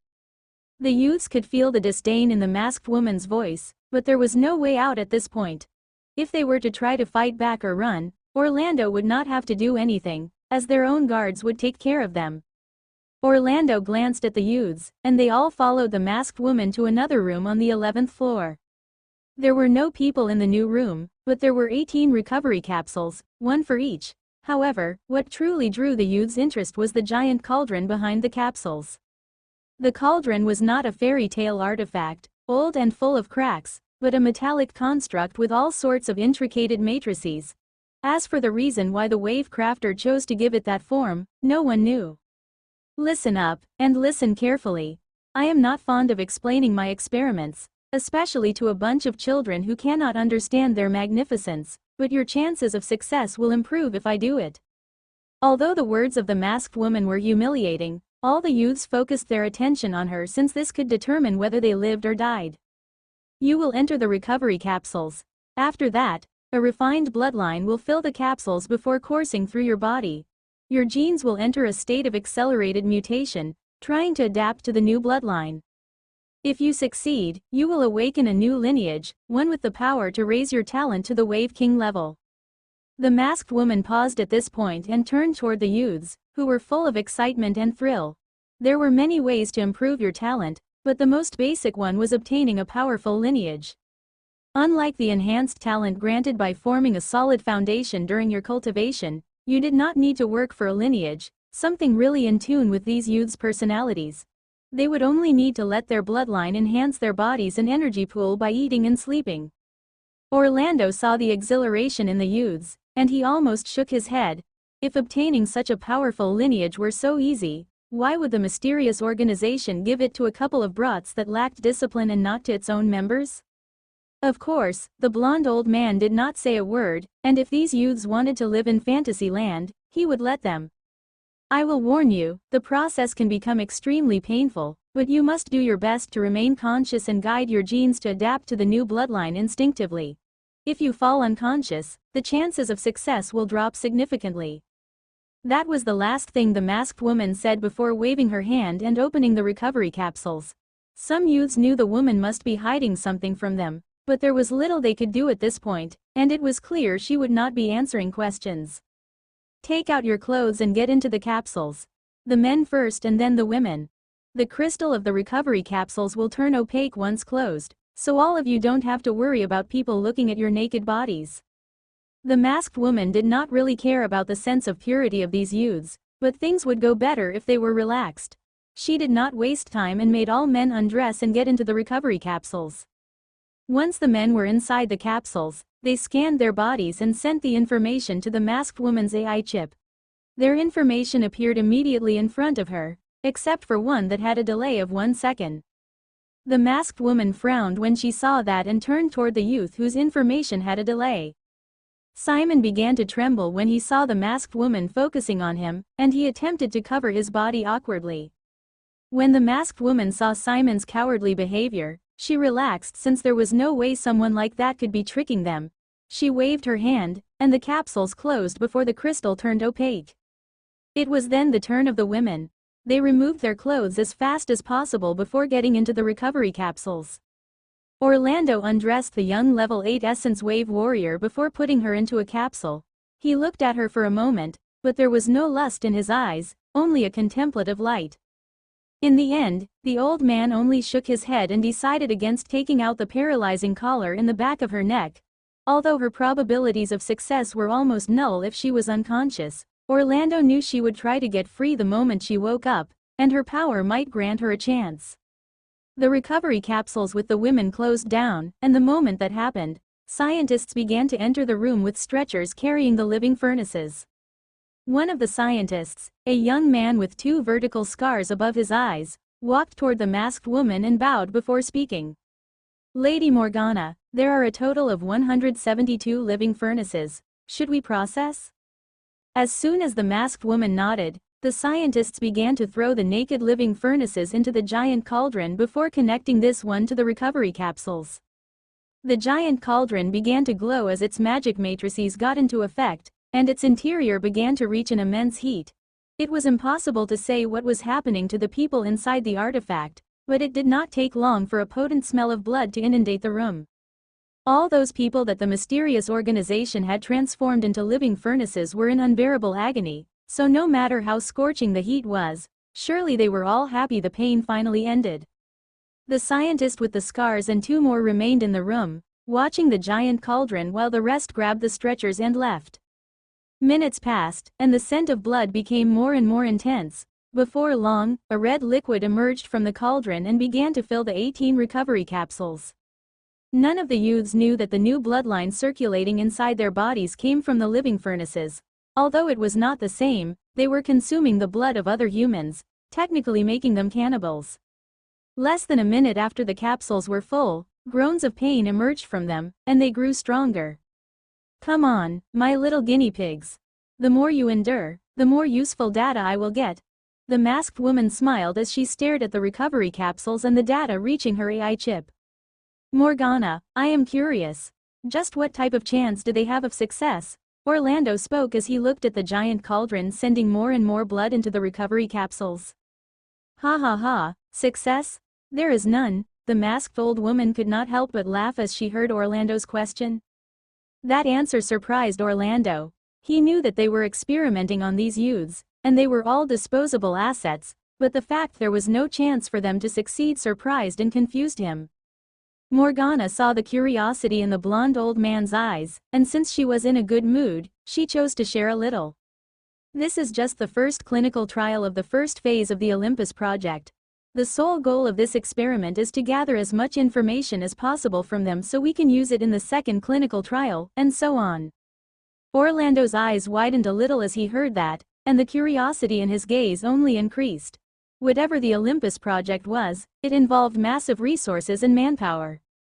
Luckily for the old man, for the first time in a very long time, Morgana found herself in the mood to chat, so she continued speaking. The bloodline running through the youth's bodies generates all sorts of chances in their genome. Most of them are mistakes that will lead to systemic failures and diseases, but some are beneficial and part of the lineage that corresponds to that bloodline. Our job is to map the genome of these 18. We must record the lineage's genes they had awakened and figure out the flaws so they will not happen in the subsequent clinical trial. Most of them will die in around a week due to the accumulation of genetic flaws, but it doesn't matter. The lucky ones will survive, but their bodies will slowly crumble due to the damage in their genes. We will send those still alive to their homes since they could give us more information. If they think they can live, their bodies could find a way to adapt. Although the chances are small, miracles happen in science. Morgana smiled as she thought of the magnificence of this experiment. As someone that dedicated her life to genetic coding, this was her dream job. Ah, I wish I could know more about this incredible lineage we are searching for, but sadly I am only part of the first phase. After it is over, my involvement in the project will be over. It seems that my genetic coding abilities are not enough. Orlando thought he had just heard wrong as those last words did not seem possible. How can that be true? Although your age makes long hours of work hard, you are a quasi-saint genetic coder. Orlando did not care that his words revealed some secret since there were only Morgana's 3 disciples and the brainwashed bodyguards. Morgana sighed as she heard that and shook her head. Although they gave me little information, the ones in charge of the second phase of the Olympus project will be Saint Genetic Coders. I could have become an assistant with my quasi-Saint Genetic Coder credentials, but my frail vitality makes it impossible. It doesn't matter. Being a small part of this project will be the most outstanding achievement of my life. The voice of the masked woman filled with energy as she spoke the last part. She was ready to give everything she had in this clinical trial. This useless garbage spent their life without giving anything back to the world. They should be grateful that their life will finally have meaning. Morgana's eyes went to one of the bodyguards on the ground. He was the man that came with the level 8 Essence Wave Warrior and ended up severely injured. Christian, toss him into the cauldron. Since that girl cannot leave this place alive, there is no point in this bodyguard keeping his life. It is better if we used him as fuel. The scientist with the scars in his eyes nodded. Without hesitation, he undressed the bodyguard before tossing this one into the cauldron. All bodyguards, stand before the capsules of your masters. As soon as those words left Morgana's mouth, the 17 bodyguards in the room moved. If the people they need to protect perish, toss them into the cauldron. I will go to sleep now. It might take me 2 weeks. You will be in charge until then. I expect to see accurate data when I come back. Although sleeping for a couple of weeks might sound odd, Christian and the other 2 scientists only bowed toward Morgana. Morgana trusted that her students would do a good job, and she left along with Orlando, who had other assignments in the city.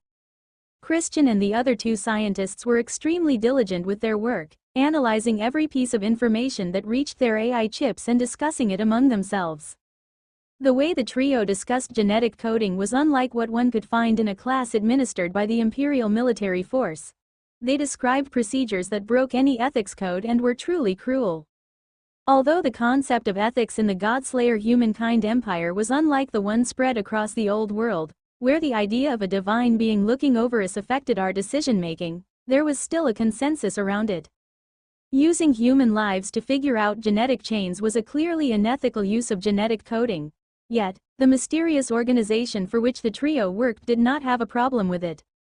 The days passed, and the screams inside the recovery capsules grew louder, and it was clear that some of the youths inside were at the last leg. One of them was about to fall unconscious due to the pain. The first one that would fail was no other than the seventh son of the Samar family, Simon. His willpower was so weak that he could no longer resist the pain and only wanted to give up and forget everything. Christian heard Simon's screams stop, and then he saw on his AI chip that this one had fallen unconscious. He simply shook his head before walking toward the Scion's bodyguard. Since Simon fell unconscious so soon, the chance that he could endure until the clinical trial was over was zero. That is why Christian was about to toss Loris into the cauldron full of boiling blood. Just as Christian was about to grab Loris' body, his eyes unleashed a red light that no one in the room noticed. Christian was starting to undress Loris when he saw in his AI chip that Simon had woken up. He was confused, but after hearing the Scion's screams renewed, he returned with the other two scientists and continued his work. Christian did not know that currently, inside Simon's mind, there was an ancient voice shouting at full power. "Holy child, you must endure this agony and carry on. A destiny so majestic as yours cannot end here. Wake up and bear this agony as you are one of the Godslayer humankind's shooting stars." Simon had just fallen into unconsciousness when a force acted on his brain and brought him back to reality. The pain was just too much for someone like him, and he was about to fall unconscious again when he heard those words. The Scion was about to shout, asking for the name of the person inside his mind. He was so stupid that he did not understand that doing that would have revealed that person's presence to the scientists. Luckily, the blood and pain affected Simon's speaking ability, and the voice interrupted him. "Holy child, do not speak. Just think out loud, and I will be able to hear you. Before anything else, allow me to alleviate some of the pain you are feeling." Simon's eyes widened when he felt his unbearable agony diminish greatly. It was still painful, but he could think and kept a resemblance of serenity. What is a holy child? At this point, many questions crossed the Scion's mind, but he first uttered this one. "You are a holy child. You are an anomaly, a divine gift of ether to the Godslayer humankind. A hidden force inside you will awake with time and grant you the power you deserve. I am a Holy Spirit, and my purpose is to guide you once the force has awakened. I was supposed to wake up with your hidden power, but the danger to your life accelerated things." The voice inside Simon's head spoke all those words with a sense of ancientness and majesty that would draw awe into the heart of some people. As for what type of people, those would be children. That tale was so ridiculous that only a child or an extremely stupid and narcissistic person would believe it. One could imagine how Simon reacted to the tale that he was the mighty holy child. "I am special. I knew it." He really believed that children's tale? How can someone be so stupid? Apex's voice echoed inside Kane's mind as this one used his ego wave to create a telepathic link between his mind and that of Simon. Although Kane shared Apex's wonder at Simon's stupidity, he did not have time to relax as he focused on making sure none of the scientists noticed his invisible ego wave. "I have learned a lot about this person and knew that striking his ego was the right thing to do. How is the hacking going on? I am doing my best to finish it as fast as possible, but the device has high-level firewalls, so even if I am consuming your destiny force to enhance the module, it will still take some time. It would have been easy if I could use brute force, but that would have alerted the old man and made all our hard work useless." Apex knew the urgency of their situation, so he was doing his best to finish the hacking. Kane could only internally sigh when he heard the system spirit. He knew that a single mistake could lead to his doom and had to be patient. "I really bit off more than I could chew this time. I had the feeling that they would sacrifice those at the lower end of the guest list, but who would have thought that even those at the higher end would suffer the same fate? Even if these people were the drags of their families, they were still nobles and had fathers and elders with the might of peak wave champions. Yet, the mysterious organization for which Orlando and Morgana worked did not care about inciting their rage. It was clear to Cain by this point that this mysterious organization had power that could face off even peak powerhouses like his master, Zarok. Cain had considered sending a request for help to Zarok, although it would have been awkward, what was a little embarrassment compared with his life. However, Apex detected a unique force field that would pick up any message sent to the outside world. That meant that if Cain wanted to get out of there, he could only depend on himself. As he searched for a way out of his current predicament, Cain remembered how things started. Everything began when Cain appeared in front of Simon and Loris. Before the duo could do anything, he hypnotized them and got into the vehicle.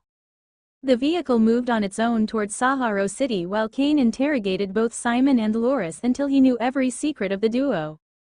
Since the mysterious organization had plans for the Scion, Cain decided to take the role of the bodyguard. It was not easy, but he managed to mimic Loris' astral wave density and emulated the characteristic of the man's cultivation technique using his superb domain over the 4 basic wave arts. With everything Cain learned about Loris, killing the man was not a problem, but he did not know if the mysterious organization would find out somehow. That is why he injected a wave virus that led to brain death in the bodyguard while keeping the rest of the organs working. Apex managed to hack Loris' AI chip, generating a backdoor that redirected every message or calls this one received to Cain. The last part of the disguise was the physical one, and Cain managed to achieve it by using 100 faces. He obtained the artifact during the 2 weeks he had of preparation after testing the limits of his battle power. Cain made a very good judgment call by taking the role of bodyguard, but now he had to keep the useless Scion alive, or else Christian would throw him into the cauldron full of boiling blood. Not wasting time, Cain continued using his hypnosis abilities to diminish Simon's pain while he guided this one. Yes, Simon, you are unique. You have been special from the moment you were born.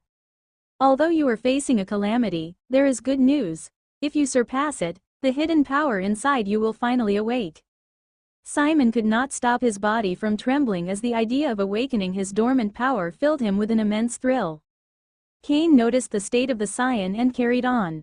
Follow my guide, and you will have a 100% chance of surpassing this trial, but you must do everything I say. I will, Holy Spirit. Simon's reaction resembled an innocent child's, but Cain knew the Scion's past, so he did not feel guilty for tricking this one. Good. Try to mobilize the bloodline through your body according to my instructions. Cain had not been wasting his time these past few days. He had been paying attention to every word the scientists said, learning more about this unique bloodline and how it affected people's genomes. Using his own genetic coding knowledge and the basic virtual simulation tool, Cain came out with ways to handle the bloodline so the genetic flaws that emerge would diminish. Of course, it was a complete lie when Cain told Simon that everything would be fine if this one followed his guidance. The Scion's genome was so full of mistakes by this point that the best Cain could do was slow things down. Cain was doing his best, and the guidance he gave to Simon should have allowed this one to endure several more days, but the Scion kept making mistakes and failing to keep up with his commands.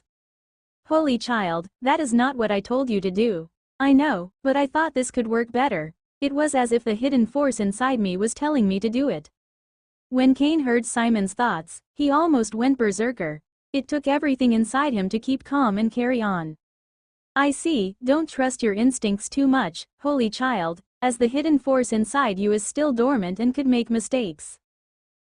Okay. Cain wanted nothing more than to strangulate Simon as he heard that narcissistic response, but he endured and carried on. Despite Cain's best efforts, the genetic flaws in Simon were gathering too fast, and he would perish at any moment. The only reason the Scion had not fallen unconscious by now was Cain's ego wave. Useless piece of shit. I am doing my best and exerting my mind to its limit, and you cannot follow some simple instructions. It was very odd for Cain to lose his temper, but Simon's stupidity drove him to the limit. He was about ready to stop blocking the pain so that this one would understand the consequences of not obeying his words. We fear not God like rivals, but pig like team members. I finally understand what the people in the old world meant by that. Cain took several deep breaths and regained his focus as he tried to figure out how to help Simon survive the genetic flaws. Wait, genetic flaws. A flash of enlightenment crossed Kane's eyes as he remembered one of the first ordeals he faced shortly after obtaining the Absolute Life from System. System, repeat to me the description of the Genetic Coder Module. Genetic Coder Module. Module meant to grant Vessel the means to control life's fundamental building blocks. Tools. Basic genetic stimulation, basic genetic suppression. Basic genetic enhancement. The description immediately appeared in Kane's mind, and he focused on the second of its tools. In the past, he had intended to use basic genetic suppression to fix the flaw of the lightning lupus bloodline. In the end, he did not do it since his willpower grew so powerful that those emotional outbursts became insignificant, so he never got the chance to use it. However, according to the description of the Genetic Coder Module, its power did not limit itself to just his genes. System, can I use the basic genetic suppression tool on people other than myself? Although the answer from the Absolute Life Form System came almost instantly, as always, Kane felt that the wait was eternal since it directly impacted his chances of leaving this underground city alive. Vessel can use all the tools of the Genetic Coder Module on other life forms, but specific conditions need to be met. There must be a connection between Vessel and the target. It can be physical contact or intangible powers like an ego wave. The target must willingly accept the effect of the system's module on their bodies. It cannot be forced, and the slightest resistance will generate a failure. Note: use of Genetic Coder Module's tools on people other than Vessel has a price 3 times higher. Kane did not know whether to laugh or cry when he saw all that. The fact that the Genetic Coder Module could work with other people filled him with a sense of thrill, but the price was like a dagger to the heart. He had always done his best to save his Destiny Force, and now he would have to waste it in garbage like Simon. Ah, whatever. I can always get more in the future, but I cannot buy a new life. With his life on the line, Kane did not hesitate to use his Destiny Force to suppress Simon's genetic flaws, but there were some things he needed to do first. Apex, is your hacking of Simon's recovery capsule working? Kane had made sure Apex would hack Simon's recovery capsule from the beginning, which is why there was a delay when Morgana received the information to her AI chip. Although it was dangerous and could have revealed his presence, he could not let anyone know exactly what was inside Simon's body. Is fully operational. I can alter the data, deceiving the scientists into thinking what you want. Apex had the firm belief that Kane should handle his problem on his own. Still, when the young man gave him a task, the system spirit always did it flawlessly. Good. I will use basic genetic suppression to reduce the genetic flaws in Simon's genome. Make sure that the data coming out of the recovery capsule only shows a normal pattern. Kane knew that the scientists would grow suspicious if they saw that Simon's genetic flaws had suddenly vanished. With Apex's hacking, they would not realize anything and would think that the Scion was resisting due to his willpower. Well thought, brat. I already made the alterations to the recovery capsule, so you can use the Genetic Coder Module whenever you want. Oh. Apex suddenly made a pause before speaking again with a cheerful voice. The hacking on that woman's paralyzing collar is finally over. You can wake her up whenever you want, and I also hacked her recovery capsule, so the scientists will not know what is happening to her. Great, Kane was thrilled, and the crushing pressure on his shoulders diminished. From the moment Kane entered this place, he felt like he was at the bottom of an ocean, and with every second that passed, he sank deeper and deeper. However, he felt his body rising to the surface for the first time. Kane noticed how Simon once again deviated from his instructions, leading to a rise in the rate at which the genetic flaws appeared. He wanted nothing more than to shout to this one, but he knew that a hard approach would not work for the Scion. Holy child, I have great news. I will be able to channel a wisp of the hidden power inside your body. This will improve your condition, but you must not resist and let it flow freely. Do it now. Simon did not express his gratitude, nor did he show some resemblance of appreciation to the Holy Spirit, working so hard for him. With a personality like that, any relationship he could form in the future would crumble into nothing due to his own actions. Kane saw Simon as nothing more than a parasite, so he did not bother with that arrogant response. He connected the Genetic Coder Module to the Scion, and after paying a small fortune in Destiny Force, basic genetic suppression began to act. Simon felt a wave of vigor running through his body, erasing nausea and weakness that assaulted him. There was a large smile on his face, and he was sure the hidden power inside him would fix everything. Cain, on the other hand, was not so happy. He could not help but frown as the absolute life form system informed him of the results of using basic genetic suppression on Simon. Basic genetic suppression has been correctly applied to the alien target. -79% of genetic flaws have been suppressed. The other 21% are beyond the current capabilities of the genetic coder module. Not only did basic genetic suppression fail to erase the genetic flaws in one session completely, but there were some high-level flaws that the genetic coder module could not handle. That meant that even if Cain kept using basic genetic suppression, the high-level genetic flaws would keep piling up until there was nothing he could do to help Simon. Of course, as the process carried on, Lineage's genes would also awaken in Simon. However, they appeared at such a low rate that the Scion would be long dead before those enhanced genes could do any good. Cain took a deep breath as he tried to figure out the best path forward. Apex, can you use my ego wave to speak to Simon and guide him like I have been doing? Since the system spirit lived in his soul and could speak directly to his mind, Cain guessed this one could also talk to others using the force that originated in his brain. Apex did not answer immediately, and when he did, the tone of his voice made it clear how he felt about guiding unruly and narcissistic garbage like Simon. Ah, I guess I will have to do it.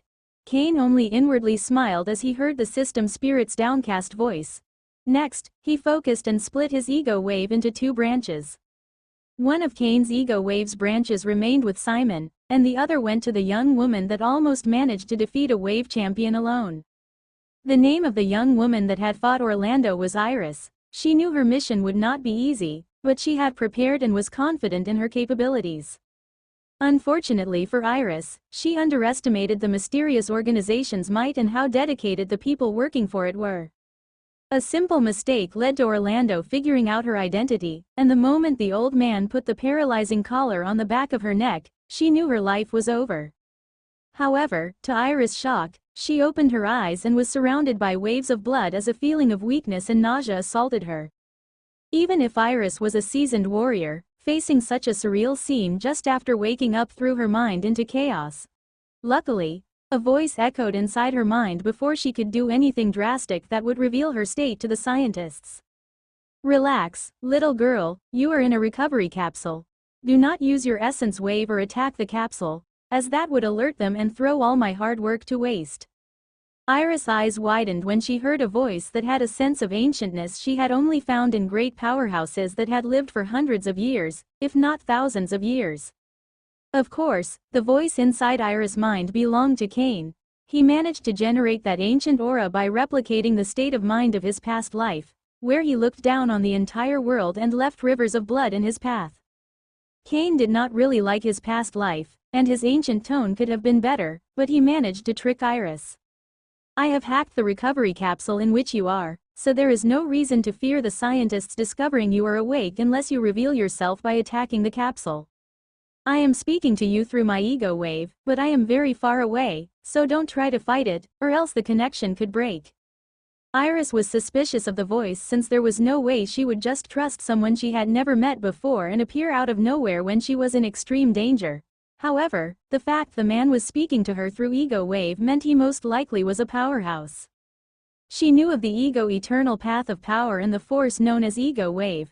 According to her understanding, anyone with high control over it was most likely a peak wave champion, and there was a high chance that the man she spoke to was at an even higher level.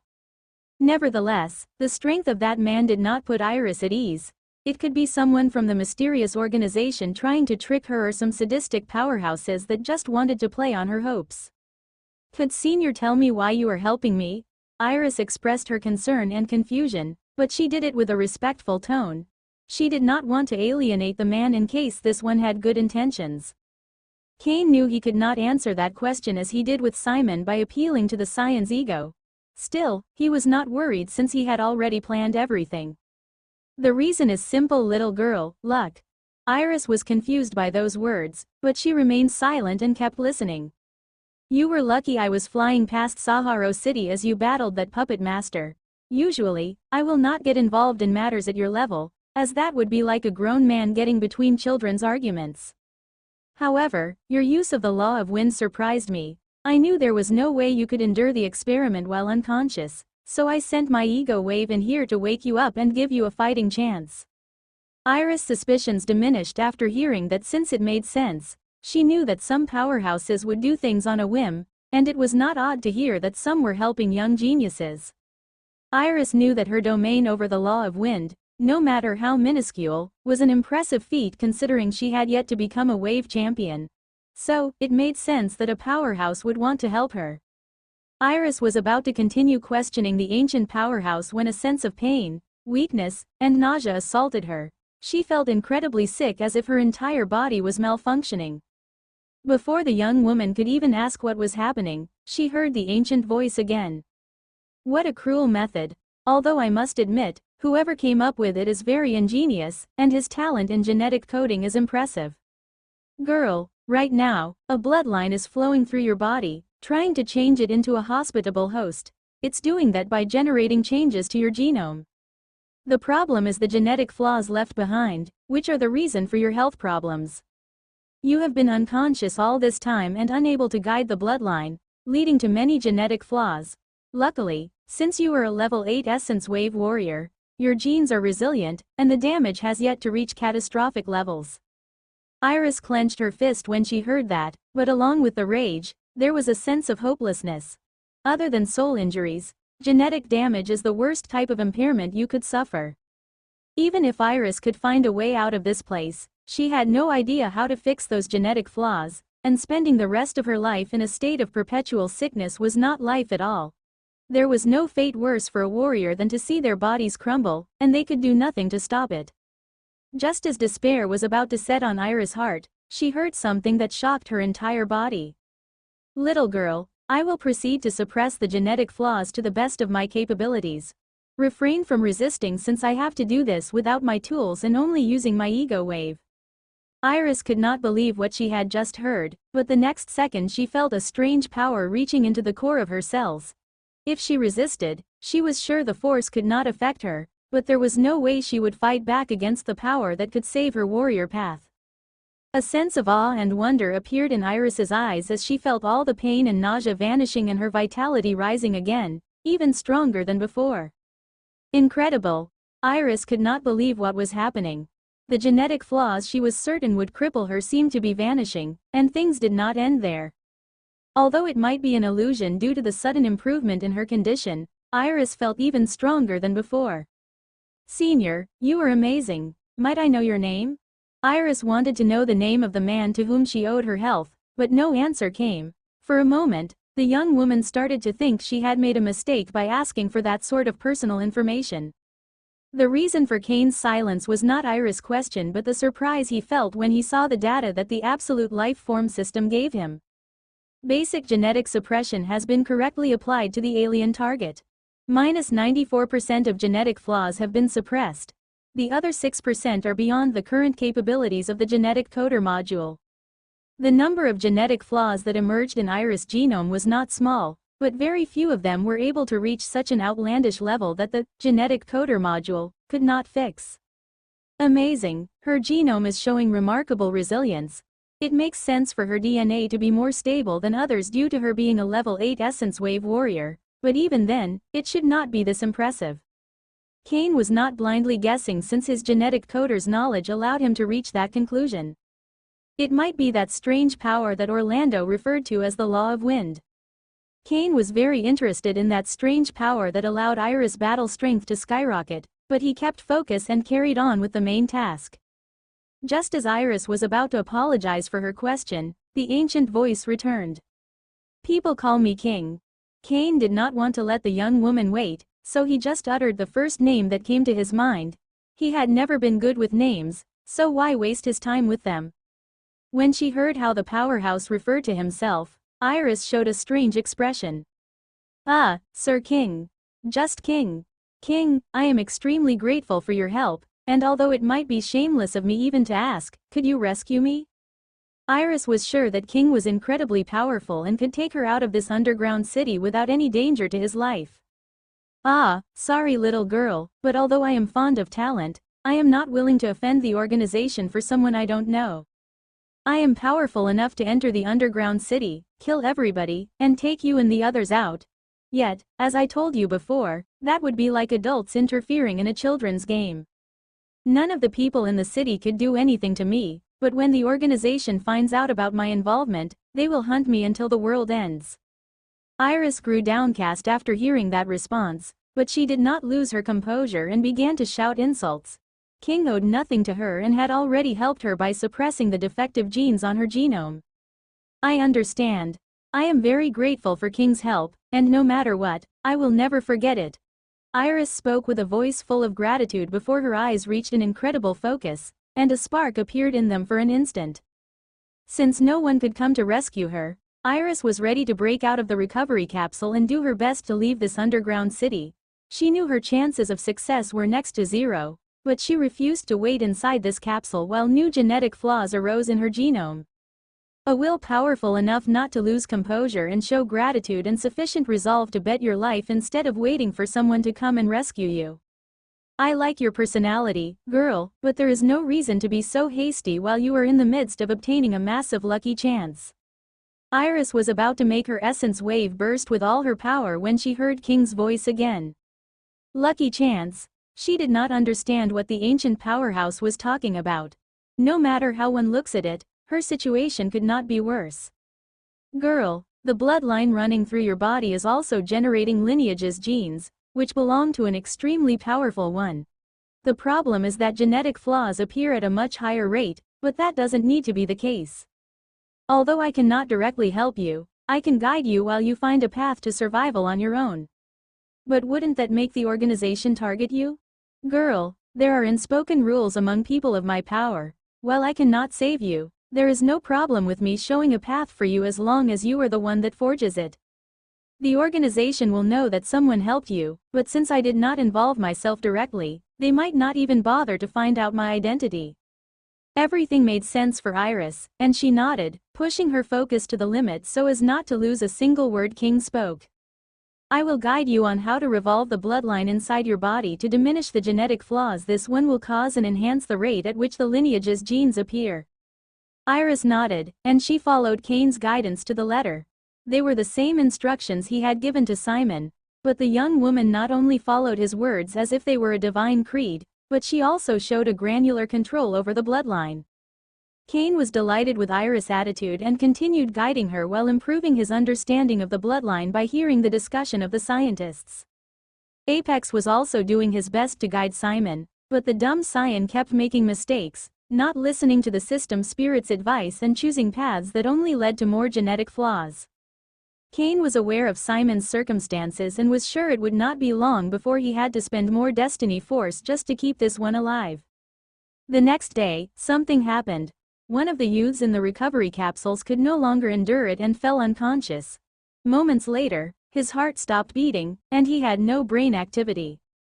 The first casualty among the 18 youths inside the recovery capsules finally appeared. Kane did not feel anything when he saw the woman die. All the people here were willing to work for the mysterious organization and could not blame anyone but themselves. He was sure they would dispose of the body but underestimated the level of commitment the scientists in charge of this clinical trial had. Christian turned toward the dead woman and waved his hand, making large tubes emerge inside the recovery capsule, which pierced into the corpse. The next second, a heartbeat appeared, and the bloodline renewed its movement through the young woman's body. There was no brain activity, but by keeping her heart still working, they could keep gathering information. Of course, the genetic data they could obtain from a reanimated corpse was worse than the one obtained from a living being, but something was better than nothing. Christian then walked toward the young woman's guard and tossed this one into the giant cauldron, letting him sink into the boiling blood. Kane's eyes narrowed when he saw that, and he used the basic scan force field to analyze everything that happened with the guard from the moment this one touched the boiling blood. He was surprised to find out that the inner temperature of the giant cauldron had diminished significantly. The device now focused its power on purifying the blood and sent the bloodline into the youth's recovery capsules. The one in charge of melting the guards' bodies was the boiling blood, which was actually the best path energy-wise. Apex, do your best to keep Simon lucid, but don't worry about the number of genetic flaws amassing inside him. Oh, I know he is garbage, but if the genetic flaws inside him reach a high enough level, his body will crumble before shutting down.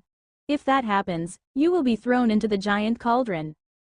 Cain inwardly smiled when he heard that, and his heart reached an immense resolution. I will be thrown into the cauldron sooner or later. The trio might not detect my ego wave, and I could even trick Orlando, but I cannot say the same about Morgana. That masked old woman's battle power seemed to have weakened tremendously due to her old age, but that doesn't mean her willpower suffered the same fate. There is a high chance she is already at the first realm of the ego eternal path of power, so if she enters this place, she might detect my invisible ego wave. Apex did not say a word, but he was surprised and impressed by Cain's wisdom. The young man was exerting his mind to the limit by helping Iris and Simon, yet he still could keep an eye on the dozens of external factors in his surroundings. Although Cain's rapid growth made Apex happy, the golden humanoid could not help but look to the crack in the gargantuan gate and wonder just how much the Red King's ego had influenced the young man. I will keep him lucid until the time comes that we have to toss him away. I have finally managed to hack into the building surveillance devices, and we can know the movements of everybody inside it.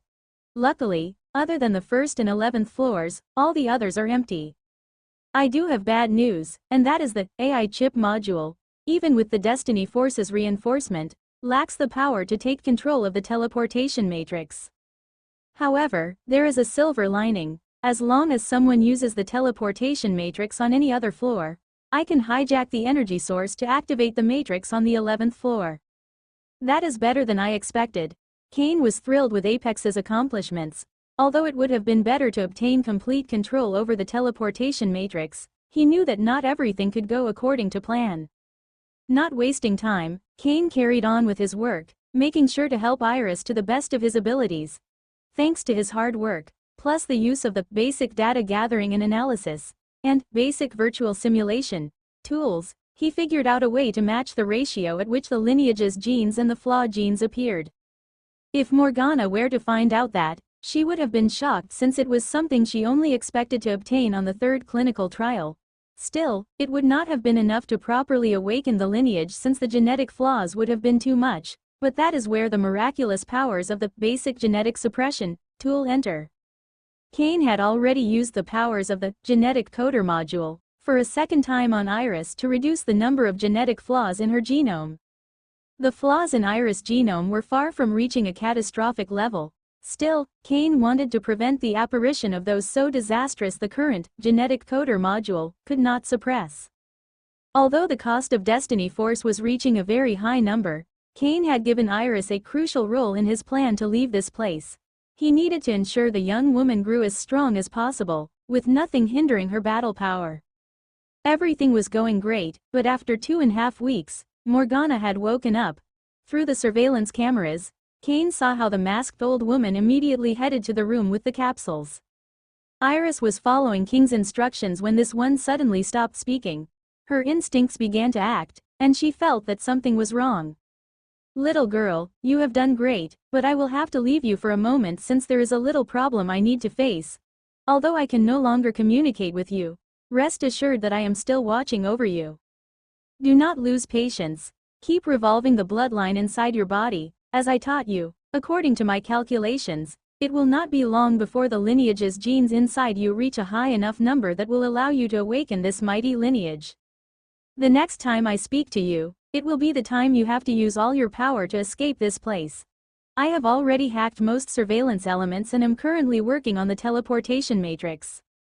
Before I leave, let me suppress the genetic flaws again. Iris felt the special force reaching the core of her cells, and her condition improved drastically, once again enhancing her power. That strength burst resulted from the genetic flaws diminishing while the lineage's genes kept rising. As she felt the immense strength running through her veins, an overwhelming sense of gratitude invaded Iris' heart.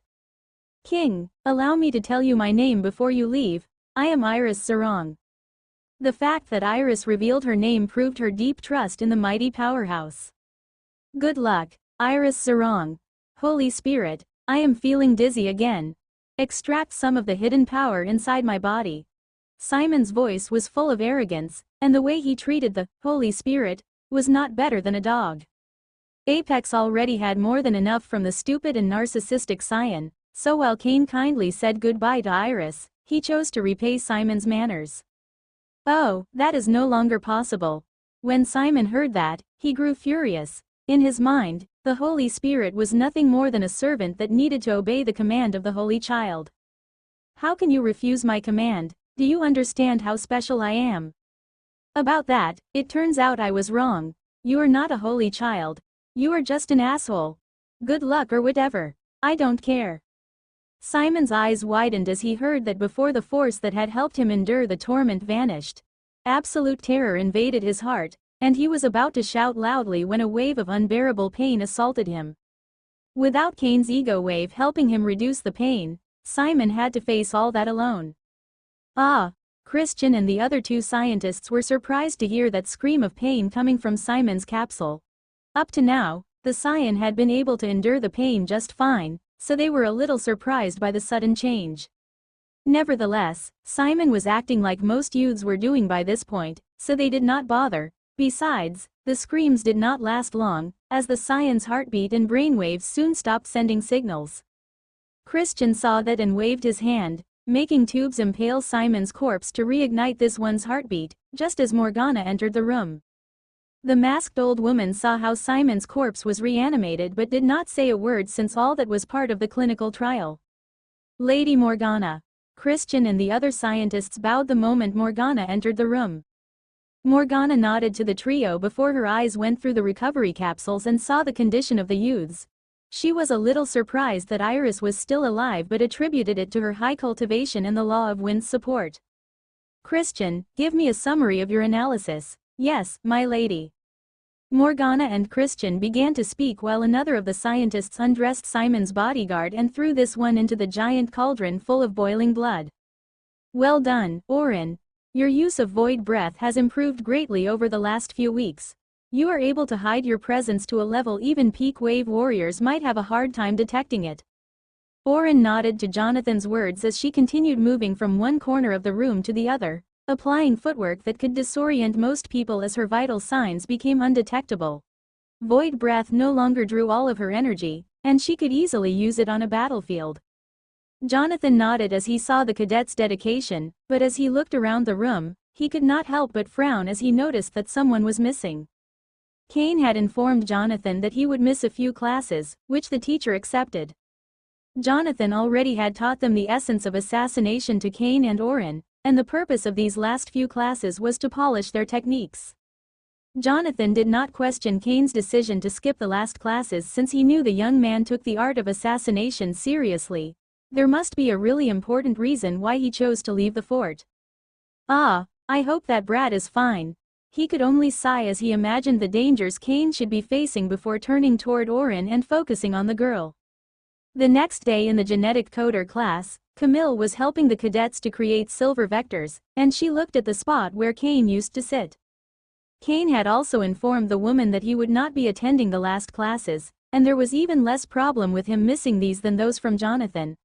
His mastery over genetic coding reached a level where Camille could only keep teaching him once this one became a grand genetic coder. Cain had already begun to create almost flawless golden vectors, and he could synthesize complex wave viruses, so there was not much to teach him other than to refine his abilities. Camille was not the only one worried about Cain since Lurin and Ophelia also acted the same. The duo kept leaving a seat empty among themselves despite Cain not coming to classes. A young man sat inside a volcano that unleashed a heat capable of melting metal. He adopted a meditative position less than 50 meters away from the lava, and one could see burn marks all over his body. Despite the youth's condition, energy and vitality overflowed his body as golden wisps of red flames coursed through his skin. Suddenly the youth opened his eyes and took a capsule with a red liquid before injecting it into his chest. The wave virus began to circulate inside the youth's body, inducing fever, but it was not long before a wave of immense hunger assaulted him. Luckily for the youth, energy and vitality were two things his body was currently overflowing with, and soon he felt the increase in his wave talent. As he stared at the empty capsule, the youth could not help but frown. It lasted less than a second, But that lack of focus almost made the golden red flames go wild, threatening to consume his flesh and blood as fuel. Brat, keep focused on your cultivation and do not let the outside world taint your mind. What is the point of worrying about something when you don't have the power to change it? That voice did not come from the sky but deep within the volcano's lava. The idea of a man submerged in something like that was outrageous since the lava's temperature was a fifth of the old world's sun's surface. Yet, it was happening right now. Levi immediately nodded as he heard the words of his master and adopted a meditative position before shutting down everything else. It seemed that the owner of the voice noticed Levi's commitment and chose to speak again. According to my knowledge, your friend is still alive. If something changes, I will tell you. Levi did not open his eyes but softly nodded as he focused on his training. Zarok was in the midst of his training, and a raging astral wave burst from his body with so much power that it could easily flood entire cities and break buildings to pieces. Even though Zarok took the ego eternal path of power as his main path, that did not mean he neglected his astral rebirth path of power since it was also a fundamental core of his battle power. Despite the might of Zarek's astral wave, the room's walls endured their power, proving just how mighty the Titan Tower was. Zarek's eyes narrowed as he saw that the teleportation matrix was about to act, and he retracted that bursting astral wave back into his body. Aben appeared in the room before walking towards Zarok, bowing, and immediately going straight to business. Young Lord has yet to return to the Imperial Lightning Fort, and there is no trace of him being in the Whisper Forest, where he was supposed to be. Cain had to take a mission to leave the fort, and he chose one in the Whisper Forest. It was not uncommon for the cadets to take assignments just so they could go somewhere else, but as long as they showed proof of their work, everything would be fine. However, while Cain's mission was incredibly challenging, he was supposed to return already. Zarok frowned as he heard that and looked toward the Whisper Forest. He spoke with his genetic coding and assassination specialization teachers while leaving wave viruses for his friends that would last precisely until graduation. That brat is very calculative, so the number of viruses is not coincidental. Aben understood the meaning behind those words. It seemed that Cain did not plan to return before graduation. Lord, could you not use your ego mark to track him and know his exact whereabouts? If Cain were to hear Aben's words, he would be shocked that something in him could allow someone to know his precise location. Although he would definitely not be happy about it, that mark already saved his life once. Zarok put the ego mark on Cain the first time they met, and it was the power that allowed him to appear out of nowhere and protect this one from the mighty abyssal demon. Zarok only sighed as he heard Aben's recommendation. My ego mark can only tell me Cain's exact location when I am relatively close to him. Now, it can only tell me whether he is alive, which is the case. I see. Aben nodded, and her understanding of the ego eternal path of power increased slightly. Should I deploy our forces to look for the young lord? Zarok considered it for a moment before shaking his head. That brat is surely on an extremely dangerous mission. If he contacts us calling for help, inform me immediately. Until then, it is up to him to survive this ordeal. Zarok considered Cain a true divine genius in the ego eternal path of power, but it was not the inborn active ego eternal matrix that granted him that title. It was the cadet's willpower and determination to face his problems head-on. That attitude could lead Cain to his death but could also grant him the destiny of a phoenix, rising from danger stronger than ever. I will enter secluded cultivation. Do not disturb me unless it concerns Cain or a sector-level threat. Aben bowed and immediately left the room. Just as she left, a ferocious river manifested and began to clash against the walls. The wall that resisted the astral wave capable of leveling a city began to crack under the crash of that mighty river. Of course, not everybody was worried about Cain's disappearance, and some were thrilled with the idea that the young genius had bitten more than he could chew and ended up dead. Zamir and Lumir's spirits had significantly risen after hearing the rumors that Cain might have perished, and they were not the only ones. Far away from the collapsing lightning sector, a person much more important than the two scions also followed the news about Cain. A young man sat in a meditative stance in a large room made of volcanic rocks while rivers of burning flames landed on top of his body. He circulated those flames through his veins, improving his astral wave and physique. Things did not end there since those flames were incredibly painful, but that was a good thing since it helped him temper his willpower. That young man was not other than Magnus Hellblazer, the greatest genius the Hellblazer family had seen in the last 1,000 years. Magnus' eyes opened as a message arrived through his AI chip. My lord, there has been no news of Cain Lorifer over the last couple of weeks. There is a high chance he could be dead. Magus heard Merrick's voice, and a contemplative expression appeared on his face. Proceed with our plans in the collapsing lightning sector. Until we do not receive definitive information about his demise, we will carry on as if he was alive. Magnus cut the communication the next second and focused on his training. He did not need to hear Merrick's response since he knew this one would follow his commands. The young man that drew the attention of dozens of people across the Gaia continent was currently at the bottom of a giant cauldron, feeling how his entire body was boiled alive by a river of scorching blood. The heat was excruciating, and the moment Cain was outside Morgana and the other scientist's view, he immediately activated his wave cloak. Unfortunately for Cain, while his astral wave cloak granted a layer of protection, it was not enough to fight off the heat. Things could change if he used wave burst, but that sudden spike in energy could alert Morgana, so he could not do it. Cain's body was livid red due to the heat, but what happened to his face was even more shocking, as this one was melting. Of course, that was not really Cain's face since, even for someone like him, something like that would carry a level of unbearable pain. The thing that was melting was Cain's 100 faces. Although the wave artifact proportioned exceptional levels of camouflage, it was not meant for battle and could not endure such a hostile environment as a cauldron full of boiling blood. Cain took the mask out before it could harm his actual face as he stood at the bottom of the giant cauldron with his eyes closed. He could not see, but thanks to the basic scan force field tool, he knew everything that happened in the room. The basic scan force field did not have the ego wave's range or unique abilities, but it could cover peak wave champions without these ones noticing it.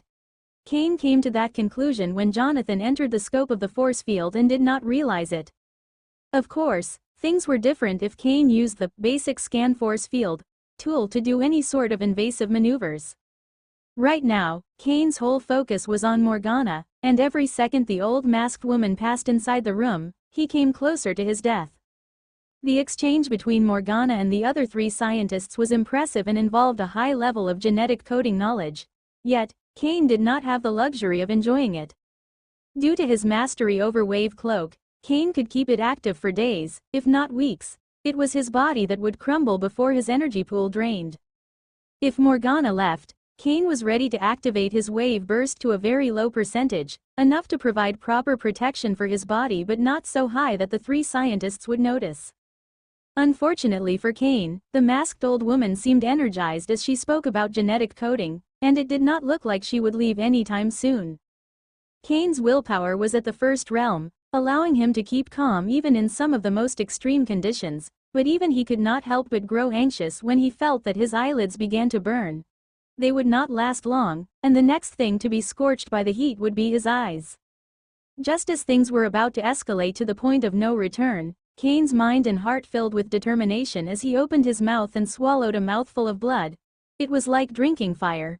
If he had not used wave focus to cover his intestines with astral wave, this would have melted. Now that the blood was inside Cain's body, he could use it to fuel the blood refinement art without worrying that someone outside could notice it. The reasons why he did not do this from the beginning were plenty. Cain had no idea what there was in this blood, but he knew that it crippled hundreds of people and provoked incredible pain. Still, the main reason was that this was human blood, and no matter how you look at it, he was consuming the blood of his own race as food. Although Cain had consumed the blood of dark races warriors for his fiend devourer cultivation technique, it was not the same. He had overcome the Empire's indoctrination but still saw members of the dark races as alien life forms, making things like eating their flesh and drinking their blood much easier. Some would rather die than drink the blood of their race due to how a civilization could judge them, but Cain stopped caring about that the moment his life was on the line. He would not die just to avoid angering hypocrites that would have done the same if they were in his place. The moment the blood reached his stomach, Cain mobilized the blood refinement art, and he could not hide the sense of awe and shock that assaulted him. Whenever Cain mobilized the blood refinement art, he would purify the blood and obtain blood essence that would then nurture his body. However, there was no need for purification right now as the blood inside his stomach instantly transformed into blood essence, overflowing his body with vitality. Things did not end there since the amount of blood essence generated was so much that not only was it enough to heal the damage caused to his skin by the scorching heat, it reignited his body's refinement. Cain's domain over the blood refinement art had reached a very high level, and the only reason it could not advance further was its nature as an auxiliary technique. Auxiliary techniques granted an immense boost to someone's strength, but the user's cultivation limited their growth. Cain had pushed the blood refinement art to the absolute limit his level 4 wave warrior cultivation could obtain. Yet, thanks to the incredibly pure and potent blood essence, that limiter was breaking apart. Cain was ecstatic as he realized that, and he began to revolve the blood refinement art at full power, ensuring his skin would heal from any damage while tempering his body. Those mouthfuls of blood lasted less than 5 minutes, but Cain would simply consume another and carry on. He was not afraid that Morgana or the others would notice something in the volume of the cauldron since more than 100 corpses generated this blood. Cain not only felt how any damage he endured due to the scorching heat healed instantly, but his body was also growing stronger shockingly fast. 3 days had passed, and Morgana did not leave the room, talking to no end with the 3 scientists, but that no longer bothered Cain. She could stay in the room as long as she wanted since he did not want to go anywhere and was perfectly fine at the bottom of that cauldron full of boiling blood. The blood was just too amazing, and Cain could not help but feel that this giant cauldron was perfect for training his blood refinement art. Cain was so focused on his training that he almost forgot about the world and fell into a state of trance, but what he saw in his basic scan force field drew him back to reality. Another of the youths had perished due to the genetic flaws in her genome reaching a catastrophic level. Christian saw that, and his face showed nothing as he waved his hand, making tubes enter the young woman's body so they could reignite her heartbeat before glancing at one of the other scientists and returning to his conversation with Morgana. The scientist walked toward the deceased's guard and stripped her before throwing her into the giant cauldron. Like all the others, that guard was brainwashed to the point that even if they were about to die at the hands of the mysterious organization, they would show no disloyalty. The guard fell into the boiling blood like a rock and began to submerge immediately. The hypnosis had shut down her survival instincts to the point that she did not even close her eyes. She was about to lose her vision due to the boiling blood scorching her eyes, but just before that happened, she saw a young man at the bottom of the cauldron. A sense of shock appeared on the woman's face when she realized that someone was alive inside this cauldron. She was about to inform Morgana and the others when a finger pierced through her eye and reached her brain, instantly killing her. Cain's eyes were still closed, but there was a bursting red light in them as he removed his finger from the guard's head. He knew nothing about the woman, and she might very well be a good person that found herself in a bad situation, but none of that mattered. She was about to reveal his presence, and Cain would not allow anyone to endanger his life. There was no guilt or remorse in his mind or heart, and he simply carried on with the blood refinement art. The golden humanoid deep inside Cain's soul dimension saw that level of brutality and smiled since he was glad the young man could make the hard choice when needed. However, the next second he turned toward the place where the alter ego resided and saw how the cruel and merciless part of this one grew a little stronger. Unlike all alter egos that represented one person's will, the one inside Cain was made by his heroic nature and the Red King's ego. Cain immersed himself in his cultivation, and his sole focus was enhancing his blood refinement art as fast as he could. Every ounce of strength would be helpful in his escape from this place, and the time was coming closer and closer with each day. He had spent almost 2 weeks inside the giant cauldron full of boiling blood. Thanks to the incredibly potent blood essence he obtained with each mouthful, his blood refinement art had advanced at a crazy speed. After 13 days of non-stop training, Cain was surprised by a strange feeling. It was as if thousands of ants were trying to excavate a path out of his bones, through his muscles, and break the skin so they could finally exit his body. Cain grew ecstatic as he felt his body go through another session of marrow washing, and he began to push his blood refinement art with even greater strength. Every session of marrow washing was a lucky chance that would increase his strength and wave talent and help him establish a more robust foundation for his future cultivation. A foul black substance began to excrete through Kane's pores, but luckily the boiling blood incinerated it all instantly. Kane consumed the boiling blood faster and faster so he could revolve the blood refinement art with greater strength. At this point, his body began to tremble, and a sudden rush of energy overflowed his veins. It was a new form of energy that tempered Kane's flesh and blood and appeared just at the right moment since it helped him push out even more of the pollution inside his body. Kane did his best to control the thrill of feeling this new power and focused on his marrow washing as an impressive amount of black filth left his body. It carried on like that for a very long time until Kane felt he clashed against a wall, and no more pollution left his body. He felt as if there was something that stopped him from carrying on with his marrow washing. There was nothing that Kane could do about it, and now that things finally calmed down, he focused on the new energy coursing through his body. After understanding its nature and the events that led to it, he came to a single conclusion. I managed to break through to the second level of the blood refinement art and obtained blood energy. Kane knew that he should only have been able to enter the blood refinement art's second level after becoming a wave champion, but it seemed that the giant cauldron and an almost endless source of blood essence helped him circumvent that wall. He experienced a massive boost in his strength thanks to the breakthrough in the blood refinement art, and his marrow washing improved his condition and the speed at which he could mobilize his astral wave. There was a massive overall increase in Kane's strength, and there was no better time to have that than now when he found himself in great danger. Absolute life form system, scan my body. Kane could not wait and commanded the system to show him his new strength. Scan of vessel completed. Name: Kane Lorifer. Race: Godslayer. Humankind. Path of power: Astral rebirth, level 4 wave warrior. Lineage: Lightning Lupus wave talent, pseudo tier 6. Stats: Strength 3.3, agility 2.1, vitality 4.4. Wave 1.6, marrow washing 74% completion. Note: according to the data gathered, the new energy source inside vessel belongs to the power known as blood energy. This energy is not generated naturally by the body, so vessel will need to refine more by using blood essence once depleted. Quantifying blood energy according to the parameters used to measure astral wave. Blood energy 5.1. Kane knew he had grown very powerful, but those stats shocked him. His strength and vitality were the main focus of his blood refinement art, reaching the standard for a level 6 astral wave warrior. There was also an increase in his speed thanks to his enhanced muscle mass and bone density. Kane's eyes narrowed as he took another mouthful of boiling blood and revolved the blood refinement art. A small smile appeared on his face, and he sighed as he felt the result. I can still use the blood refinement art to obtain blood essence, so I can heal my body or replenish my blood energy, but there is no effect on my power.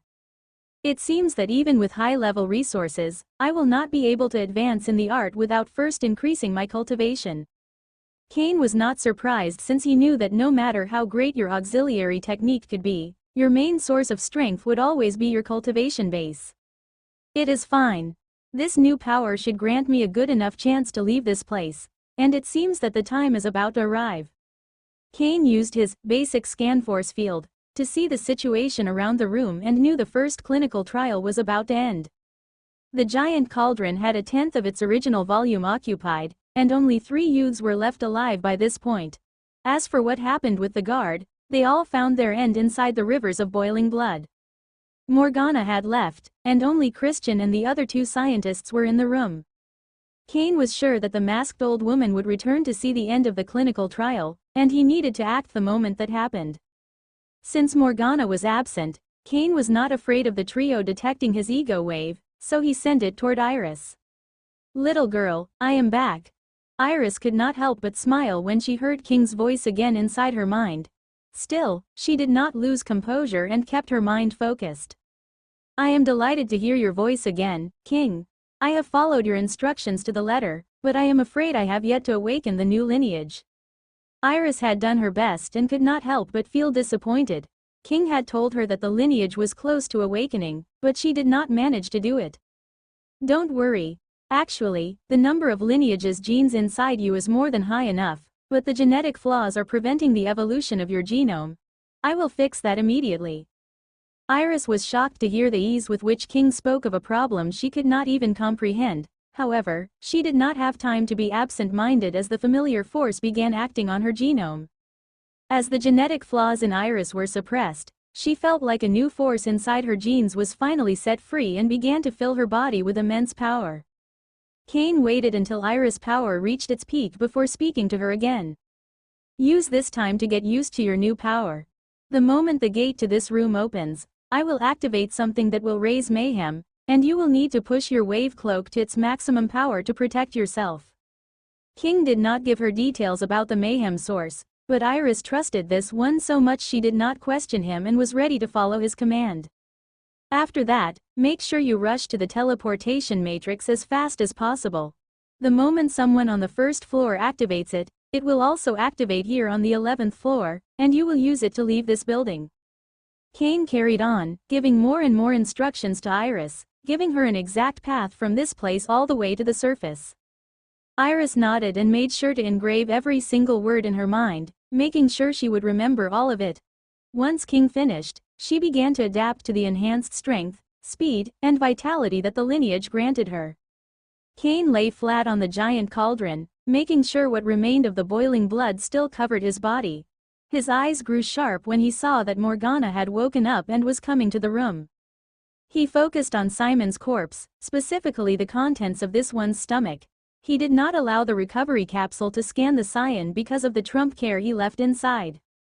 The price he had to pay for them was so high that when Cain remembered it, he almost cried.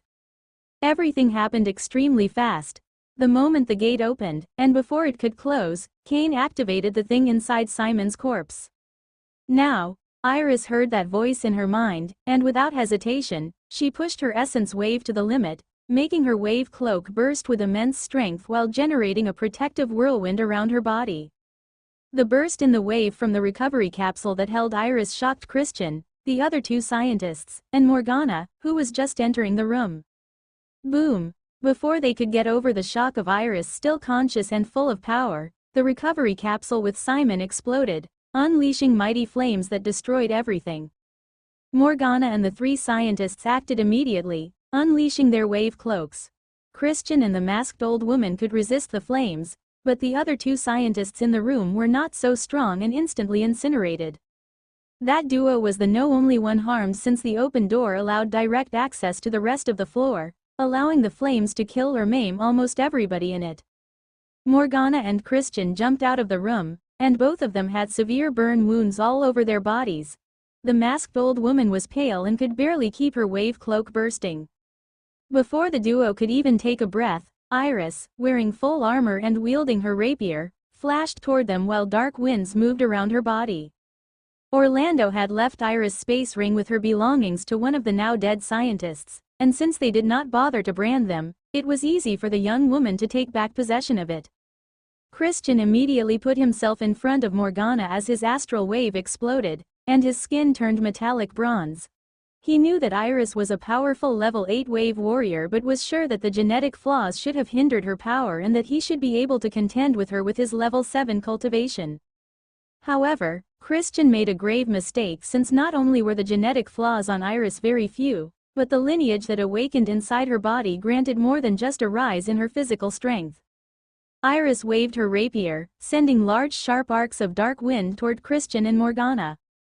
Christian's eyes widened as he saw how those arcs of dark wind cut his bronze skin as if it was nothing.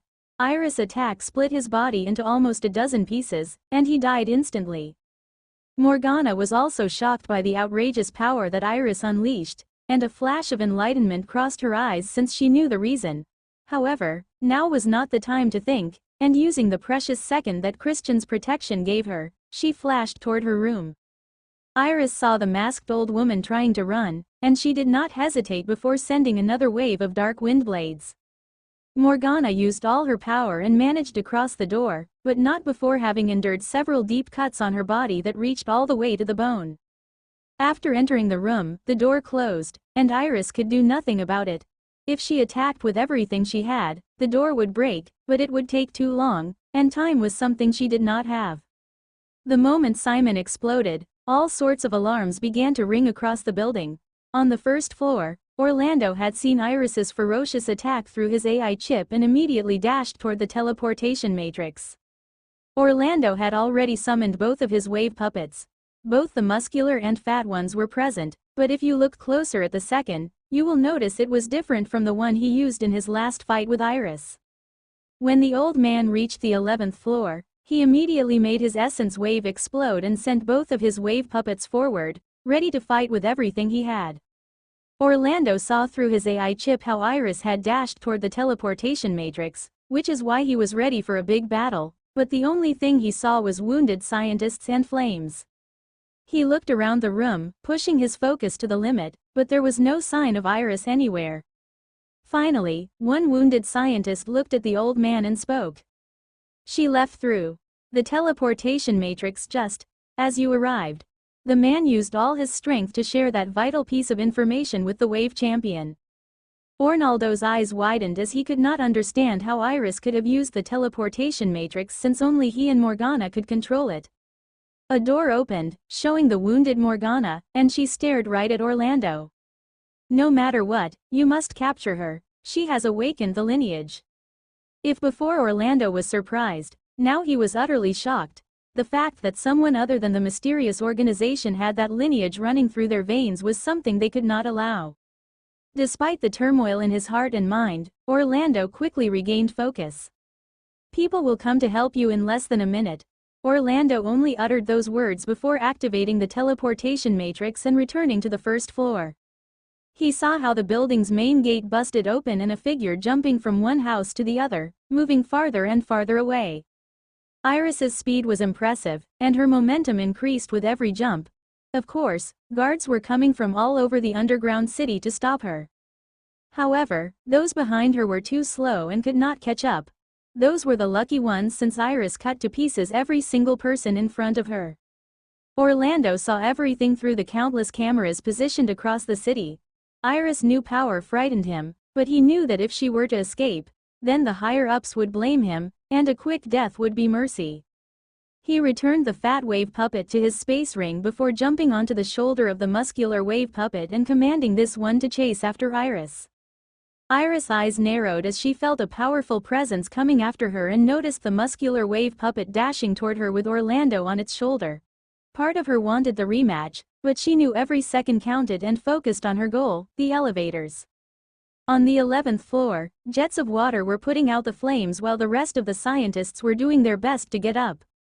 Morgana looked at the destruction with pure hatred as she wondered just how much valuable information had been lost. The death of Christian and the others did not affect her, as her mind only cared about genetic coding. She walked toward the room where the giant cauldron and recovery capsules were, wanting to see how much was lost. However, the moment she crossed the door, a red flash appeared in front of her. A sense of absolute doom assaulted Morgana, and she summoned her wave cloak, but this one was unable to stop two fingers bathed in red lightning from piercing her neck. Morgana's eyes were full of disbelief, and the last thing she saw were two red eyes before dying.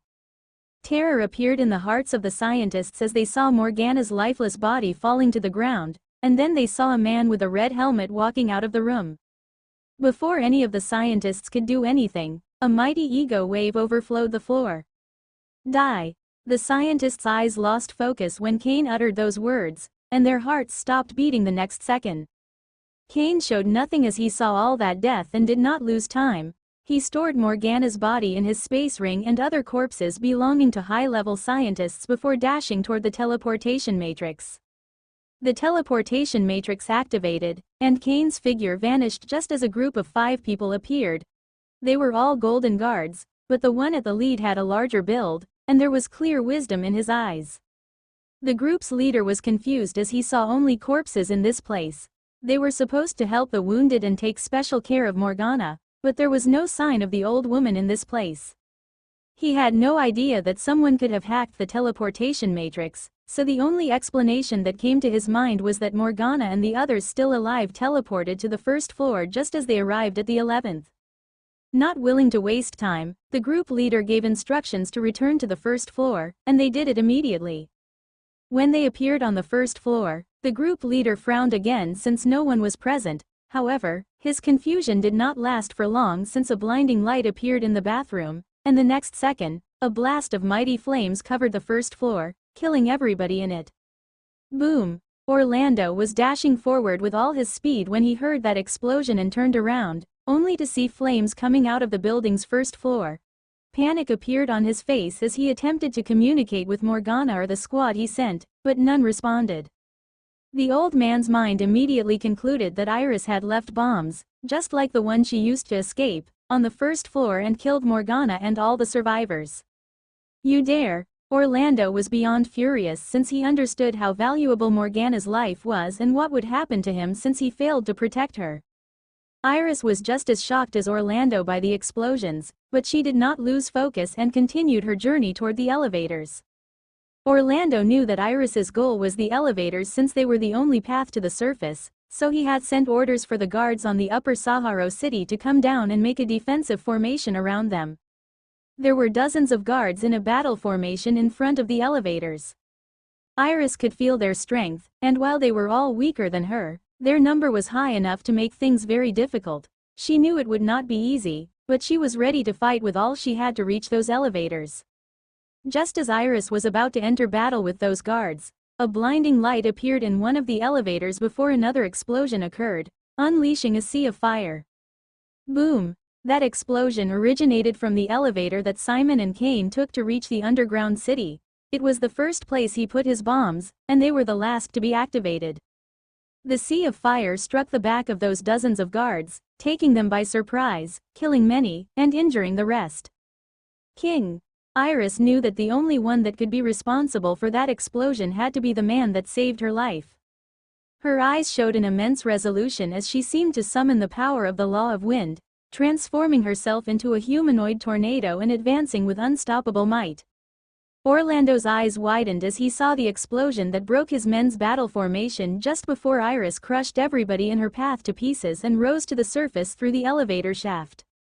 In the old man's mind, the one responsible for all this had to be Iris, but he could believe the woman managed to trick all of them and plan all these traps without no one noticing it. How can someone so young plan schemes at this level? Along with that thought, a monstrous killing intent emerged in Orlando's eyes. He could not allow someone so dangerous and full of potential to keep breathing since they could become a great threat in the future. Not paying attention to the cries for help from his wounded men, Orlando took one of the elevators unaffected by the explosion and rose to the surface. The elevator was extremely fast, and the old man hoped it would be enough to diminish the distance between him and the young woman. The moment Orlando entered the elevator, a figure moved between the shadows and the flames. No one noticed him, and in a matter of seconds, he vanished through the same elevator shaft that Iris used to rise to the surface. Orlando had just reached the surface when he heard a blast and saw Iris breaking the building's doors and flashing away. No one could stop her, and Sahara City did not have walls that could prevent someone like her from leaving. The muscular wave puppet immediately chased after Iris, making expressions of utter shock in all the residents of Sahara City as they were not used to such a sight. Iris and Orlando moved so fast that they had already crossed the walls of Sahara City and began to move through the desert in a matter of minutes. Orlando was a wave champion with a much larger energy pool. Still, Iris did not have to overexert herself since she was much faster, which is why they moved at a similar speed, with the distance between them not shrinking enough so it could start a battle. The old man could not reach the young woman, and he saw how a forest began to appear in the distance. He knew that if they were to enter it, it would not be hard for Iris to lose him, which was something he could not allow. Orlando's essence wave busted with power, and the hand with which he controlled the wave puppet set ablaze. The muscular wave puppet began to tremble for a second before growing larger and its skin turning green. Orlando's technique pushed the humanoid into overdrive, generating internal damage but also greatly enhancing its physical might. Iris' eyes narrowed as she noticed the change in the muscular wave puppet and saw the distance between them shrinking. She did not lose calm and carried forward, reaching the forest. Just as the muscular wave puppet was 100 meters away from Iris, she turned around and stroked forward with her rapier, generating dark wind spears. Orlando immediately jumped out of the wave puppet's shoulder and positioned behind this one as he saw that attack coming his way. A solemn expression appeared on his face as he saw those dark wind spears penetrating the humanoid's flesh. The law of wind did not enhance those attacks, but the dark force that originated from Iris' new lineage granted her enough power to surpass the muscular wave puppet's defenses. The old man was a seasoned warrior, so he did not lose focus and pushed the wave puppet forward, accepting that barrage of dark wind spears in exchange for reaching the young woman. Iris saw how the muscular wave puppet resisted her dark wind spear's attack before appearing in front of her and sending a ferocious punch toward her head. The young woman took a deep breath, and while the air was still filling her lungs, she sent a palm strike forward. The muscular wave puppet's massive fist and Iris' small palm were about to clash, and everybody could figure out the winner of such an exchange, but the outcome was not what one would have expected. Just as Iris' palm and the wave puppet's fist were about to collide, a bubble of super-compressed air appeared between them. Boom! The bubble exploded, unleashing a powerful burst of wind, repelling the muscular wave puppet's punch. It also allowed Iris to use that force to push her body back, generating some distance between her and the wave puppet. Iris had just landed on the ground when she focused her essence wave on her rapier before piercing it into the ground. Orlando saw that and immediately jumped more than a dozen meters into the air before summoning the fat wave puppet beneath him. He did that just before a giant rapier made of black wind emerged from the ground. The giant dark wind rapier landed on the fat wave puppet, greatly damaging this one's belly but failing to harm the old man. Right after that, Orlando and the fat wave puppet landed on the ground, and he took control of the muscular wave puppet, sending this one to fight against Iris. He could have both of his wave puppets out, but controlling both of them with enough expertise that they could be useful in a battle was beyond his capabilities.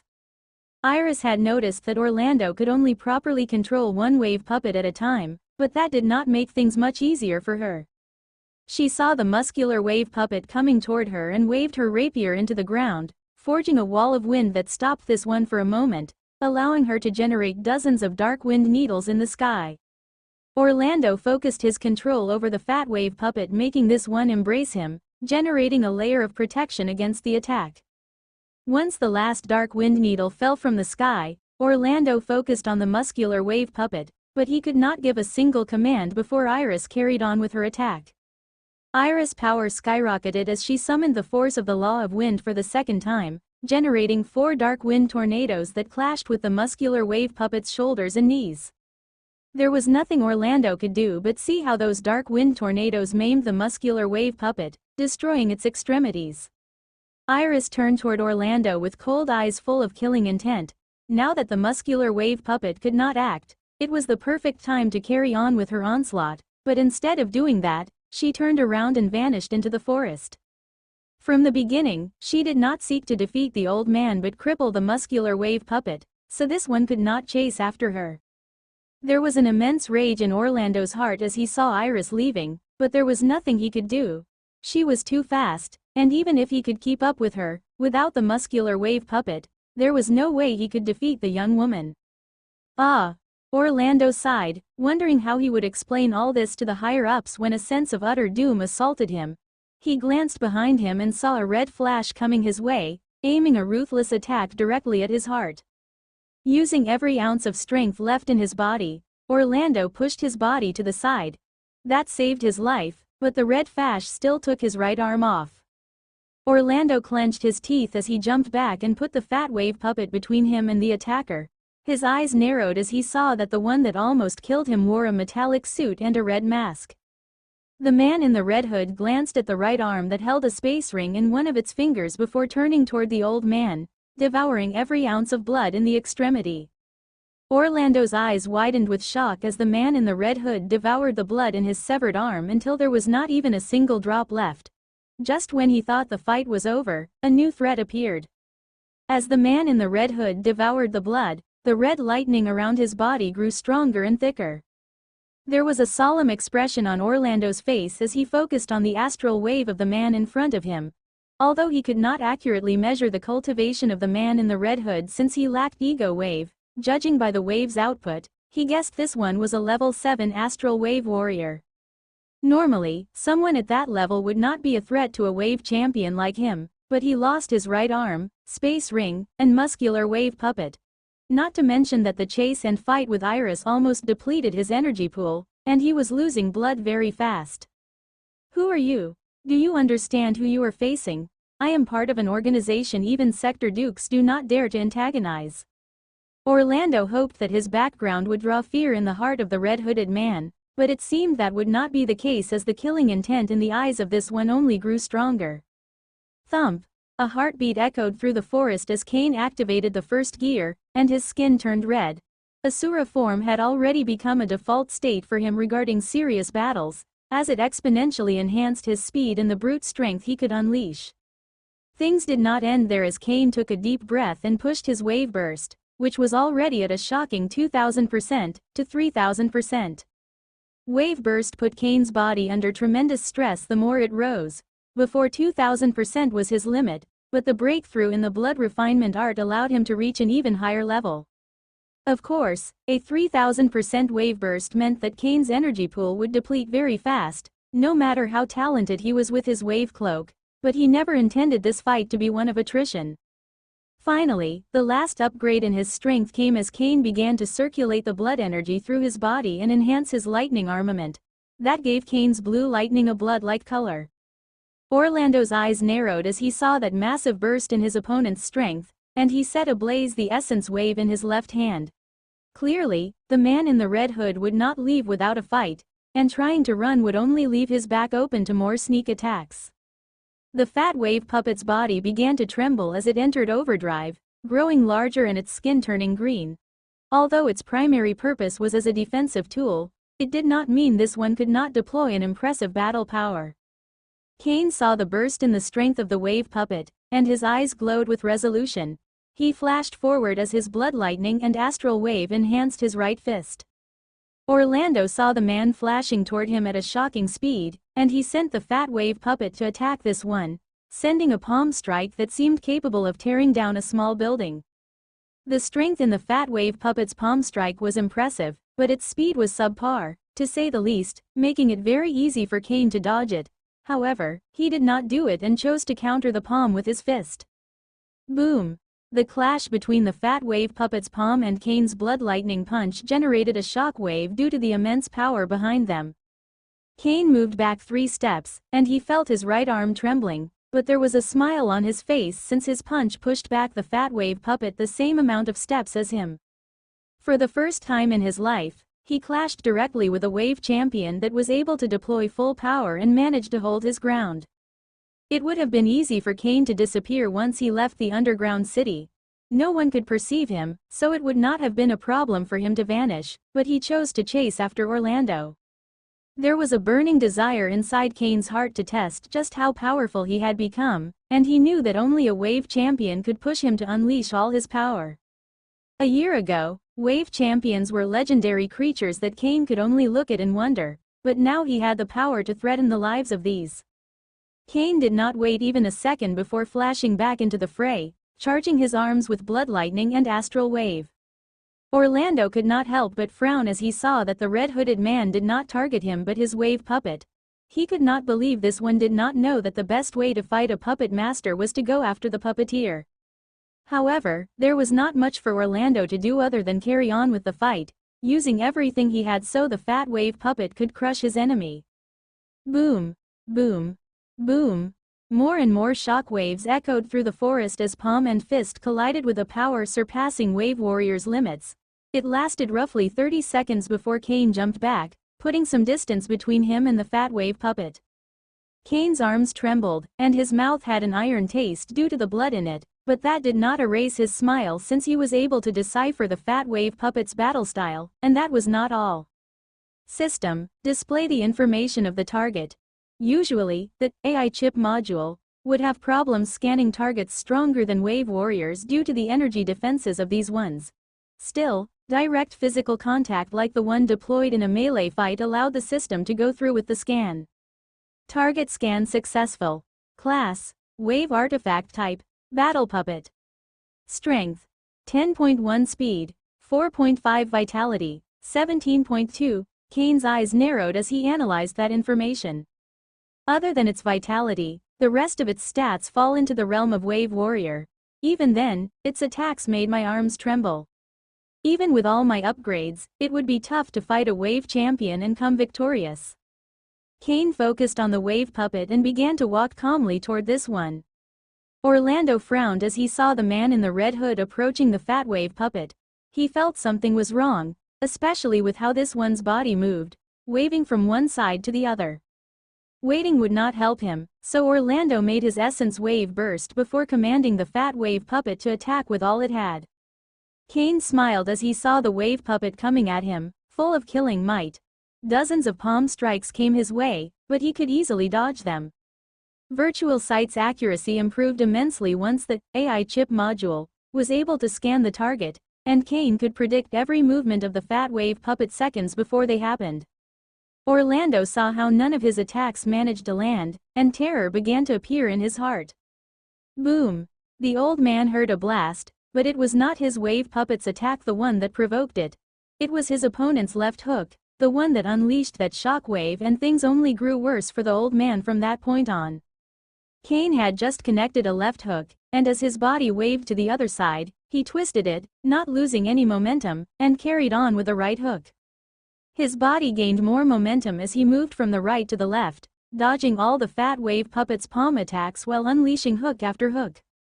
Boom! Boom! Boom! Blast after blast echoed through the forest as Cain's body gained more speed, and his strength increased with every single punch. Cain had developed a technique that used the bodily control learned during his assassination training and allowed him to unleash the maximum power of his Asura form. Orlando could only see with shock as the fat wave puppet no longer carried on with his command due to the ferocious onslaught it was receiving. Cain's body moved so fast that it seemed it left after images and powerful gales moved around his back and arms. Boom! Boom! Boom! It did not take more than 10 seconds for the fat wave puppet's head to burst to pieces under the might of those punches. Orlando could do nothing but see how his wave puppet fell to the ground after the red-hooded man destroyed its head. Even if it was a machine, its center of command was on its artificial brain. Without it, he could not control it. Wait! Orlando was only able to utter that word before a hand covered in blood lightning pierced its heart. Cain saw how the light in the old man's eyes vanished and showed no hesitation before activating the blood refinement art, devouring Orlando's blood to recover some of his stamina. I have become a little strong. That was the only thought on Cain's mind after killing the wave champion and vanishing from the forest. Today was a special day for the Imperial Lightning Fort. Thousands of cadets were in a perfect military formation in the central area of the fort, all in absolute silence.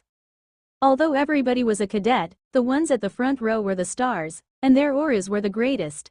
They were the ones that obtained the highest scores in their classes, harvested the most military merits, and whose cultivations rose above all others, with many of them reaching level 4 wave warrior. On a large battlefield with dozens of thousands of soldiers fighting, the damage a single level 4 wave warrior could do was minor. Still, that power could allow them to preserve their lives, something those at level 3 and beneath found much more challenging. The fate of most soldiers with a level 4 cultivation or higher was not dying on the battlefield but enduring wounds so severe they could not return. In that case, the Imperial military force would give them administrative jobs in other branches. Respect and care for war veterans was a rule engraved in the Empire by the first emperor of humankind, Adam. If you give your health to the Imperial military force, this one will pay you back. The front row of the military formation had faces Cain would have recognized, like Levi, Lurin, Orin, Lumir, and Zamir. There were also individuals who had kept an extremely low profile during the military academy but finally decided to show their true power. Those cadets chose to reveal their power since this ceremony not only marked the end of their life in the military academy, but it was also the time when those that had done exceptional work this past year would be rewarded. Suppose their battle power and military merits were high enough. In that case, the Imperial military force could reward them with titles such as First Lieutenant, granting them a giant leap forward in their path in the military. Levi stood by Lurin's side, and the duo could not help but show complicated expressions as they noticed the one cadet that was missing. Cain had not returned to the fort and would miss the graduation.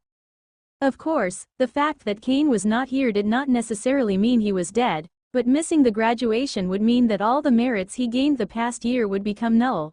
he would have to start his military path from the lowest stage. Unlike Levi and Lurin, others were delighted to see that Cain was missing. There were those like Zamir and Lumir that hated him, while other geniuses were happy that they would not have to compete with the genius no one could surpass. In front of the cadets, there was a large podium with dozens of teachers.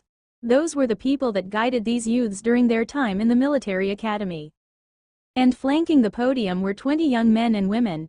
Each of them had an aura mightier than any cadets, and they were the new generation of vice captains. Since those cadets would most likely end up under one of them, it was suitable for the vice captains to be present. Among those 20, there was someone that Cain loathed, Uriel. A man walked to the front of the podium and stared at the cadets with a solemn expression. He had gray hair and a thin constitution, but anyone who focused on his body would feel crushing pressure, making it clear he was not weak.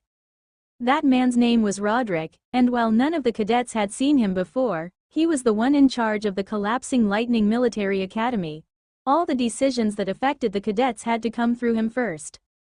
I congratulate all of you for finishing your mandatory service. If you choose to live as a civilian, I wish you all the luck in the world, and may you have a life full of peace and happiness in our prosperous empire. As for those who will join the Imperial Military Force, I tell you right now, we are a meritocracy. There are no treasures or resources so precious you cannot obtain them as long you prove your worth to the military. I will give you the first proof of the rewards that hard work provides by granting the ranks to those who have proven worthy of them. Roderick waved his hand, and the next second, a giant holographic screen appeared above him with the title of Lightning Cadets. On that screen, there were 72 names. Those were this generation's best cadets, and each of them would get a rank in the military according to their power. Roderick made that list according to the cadets' battle power and the amount of Imperial military credits they had gathered, since those were the most reliable form of measuring someone's merits. Everybody immediately focused on the N-Degree 1, and most cadets could not help but feel awe as they saw that name.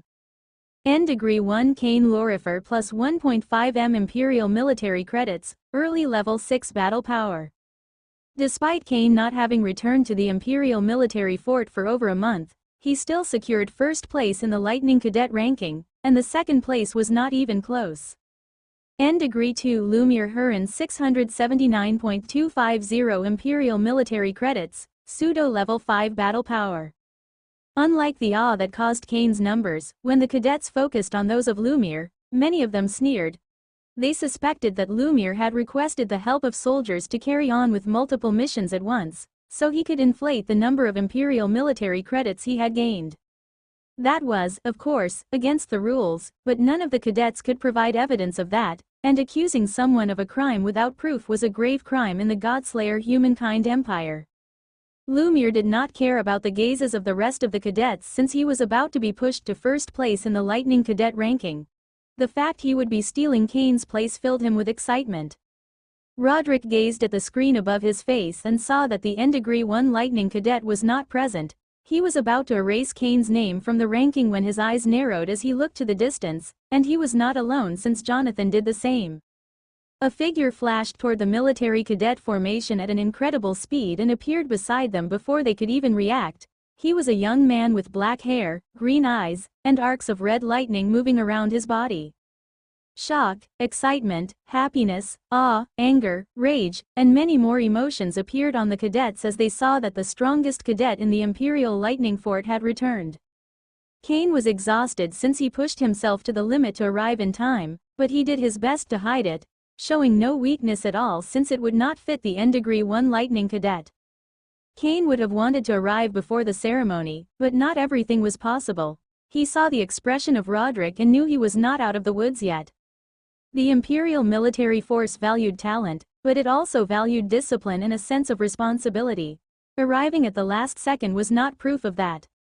It was clear to Cain that Roderick intended to punish him for his mistake, but he was smart enough to act first. Before the man could even say a word, he brought a large beast from his space ring. I apologize for arriving so late, but I encountered this shadow phantom during my travels, and I took the chance to test my assassination skills. Teachers, soldiers, and cadets focused on the beast after Cain took it out of his space ring, and they saw that it was intact other than a small hole on the back of its head. However, that was not the most impressive thing. What shocked everybody was the strength of the wave beast, which they were able to deduct by its size and other physical characteristics. That is a level 6 Shadow Panther. One of the cadets was unable to remain calm and shouted once he realized the strength of the wave beast. All the cadets stared at Cain with a sense of utter amazement. The assassination of a level 6 wave beast would be challenging, but that of a Shadow Panther, a beast known for its speed and reflexes, was beyond shocking. Cain noticed how the harsh light in Roderick's eyes weakened a little but was still there since the level 6 Shadow Panther's assassination did not explain his delay. He expected something like that, which is why he took another body from his space ring. Everybody saw a large wave beast emerge from Cain's space ring. It was so mangled that they found it hard to discern its type, but after a few seconds, they did it. If they were shocked before, now a sense of utter stupefaction assaulted them. That is a level 7 golden back gorilla. Cain saw all those eyes focusing on him, and he smiled. Soon after killing the Shadow Panther, I encountered this golden back gorilla and was forced to run and hide. However, I managed to turn the tables and beat him to death. Silence reigned as people found it hard to believe what they were seeing. For Cain to have beaten that level 7 golden back gorilla like that, his battle strength must be above at least equal to a peak level 7 astral wave warrior. A 15-year-old with a battle power at that level, just how amazing was that? Cain smiled as he allowed everybody to see those two wave beasts. He was not afraid of anyone finding anything weird on them since he really did kill them both with his own hands, using his assassination skills with the Shadow Panther and pure brute strength with the golden back gorilla. After defeating the early wave champion, he found those two wave best in the forest and killed them in order to have a reason for his delay. With his new power, taking care of level 7 wave beasts was easy. Roderick glanced at the corpses, and by the burn marks left by lightning on the golden back gorilla, he was pretty sure that Cain killed both wave beasts. Yet, he was also wise enough to see that the cadet was hiding something from him. He looked to the teachers behind him and saw that all those that had taught Cain were quietly nodding, expressing their support for the young man. Ah, this brat. There is no damage, and he was smart enough to present a valid reason, so I guess I could let things slide this time. Roderick was about to speak, reprimanding Cain a little before telling this one to take his rightful place, when a voice echoed around the fort. He must be cheating. That powerful shout came from one of the cadets in the front row, and he was no other than Lumiere. The large green youth's face was full of frustration and rage. Lumiere was so close to being promoted to the N-Degree 1 Lightning Cadet, which would have allowed him to gain a powerful status in his family, but now it seemed he would remain as the N-Degree 2. In Lumiere's mind, the N-Degree 1 place belonged to him. He could not allow Cain, who had vanished for more than a month, take it from him. When the rest of the cadets heard Lumiere's yell, none focused on Cain and wondered whether or not he had cheated, but in the Green Youth, in the Godslayer Humankind Empire, accusing someone of a crime or breaking the rules of the military without any form of evidence was a crime. Zamir's eyes widened as he heard Lumiere's yell, and he glanced at his friend before shaking his head, indicating to this one that he should not proceed with his words. Uriel also focused on Lumiere, but the look in his face was much colder. He could not believe that the cadet he had worked so hard to help was so stupid. Lumiere could feel everybody's eyes focusing on him, but the pressure only made him even madder. They were supposed to look at him with awe and envy, not as if he was a madman. There is no way he would have killed both of those wave creatures alone. Someone must have killed them for him, or maybe he just found those bodies lying around and took them. Roderick, the teachers, and the vice captains could only shake their heads as they listened to Lumiere's words. The cadet provided no proof at all, and his explanations made even less sense. If Cain had someone with the strength to take care of those creatures by his side, he would not have arrived so late at the graduation ceremony. As for finding them just lying in a forest somewhere, that was even more idiotic. If the one that killed them had to run and leave the corpse behind, other wave beasts would have devoured them in a matter of minutes. Roderick saw that Lumiere was about to continue spitting nonsense, but before he could shut up the cadet, a red flash appeared in front of the Green Youth. Lumiere was unable to react when a hand bathed in red lightning grabbed his head and slammed him into the ground with so much strength that he felt his skull was about to shatter. He looked to the assailant and saw two eyes glowing with a red light that infused a sense of absolute terror in his heart, and the feeling only grew stronger as the grip around his head tightened, making his bones crack. The fear of death had already shattered Lumiere's will, and he did not dare to fight back against Cain, but a flash of hope appeared in his heart as he saw a figure bathed in shining light flashing toward him. The one coming to his rescue was no other than Uriel, but just as Lumiere thought he was saved, he saw that Cain began to smile as his heartbeat burst with might and his skin turned red. Uriel's eyes were cold as he sent a palm strike toward the back of Cain's head. That would push this one away from Lumiere but could also lead to brain damage, something the vice captain had no problem with. Just as Uriel's palm covered in shining light was about to reach Cain, this one turned around and responded with a fist bathed in blood lightning. Boom! A small shock wave echoed once the palm and fist collided, and everybody saw how Uriel moved back almost 10 meters. Uriel could not hide his shock as he saw that Cain's attack had pushed him away. That punch carried immense strength, and the blood lighting burned the skin on his palm. The next second, that shock turned into pure killing intent as Uriel realized the way the others were looking at him. He was a new vice captain and the most promising one of this generation, but a cadet defeated him. Uriel's astral wave exploded as he unleashed the full might of his wave burst. Before, he had only attacked using wave cloak, as he did not want people to blame him if his palm strike caused brain damage to Cain. Cain saw the bursting astral wave of this one and saw that it surpassed that of Iris. It was near Orlando's level, but Uriel was still a wave warrior, making this one energy pool extremely impressive. Seeing the immense power of his opponent only made Cain smile. His eyes glowed with red light as he used his ego wave to push his wave burst to 3000% and unleashed his blood energy's full power. There was an immense battle intent in Cain's heart as he stared at Uriel and remembered their first encounter. He no longer needed anyone's protection and could face the vice captain alone. Dense shining light covered Uriel's skin, while wide arcs of blood lightning revolved around Cain's body. The cadets were about to break battle formation as they wanted to avoid becoming collateral damage from the fight between Cain and Uriel. However, before the duo could start their battle, Roderick shouted, and his voice generated shock waves that focused around the duo. Enough! When Cain heard that voice, he felt like an invisible power was taking control of his body. It was similar to the power of hypnosis but used a different path and did not rely on putting your target in a susceptible state of mind. Uriel could not do anything against that force, and his body froze instantly as his wave cloak vanished. Unlike Uriel, Cain's eyes began to glow with a red light that became more and more powerful. Cain would have been unable to fight back if it had been before the events in the true Sahara City. Still, after everything he endured and the trials he surpassed, his willpower experienced a radical change.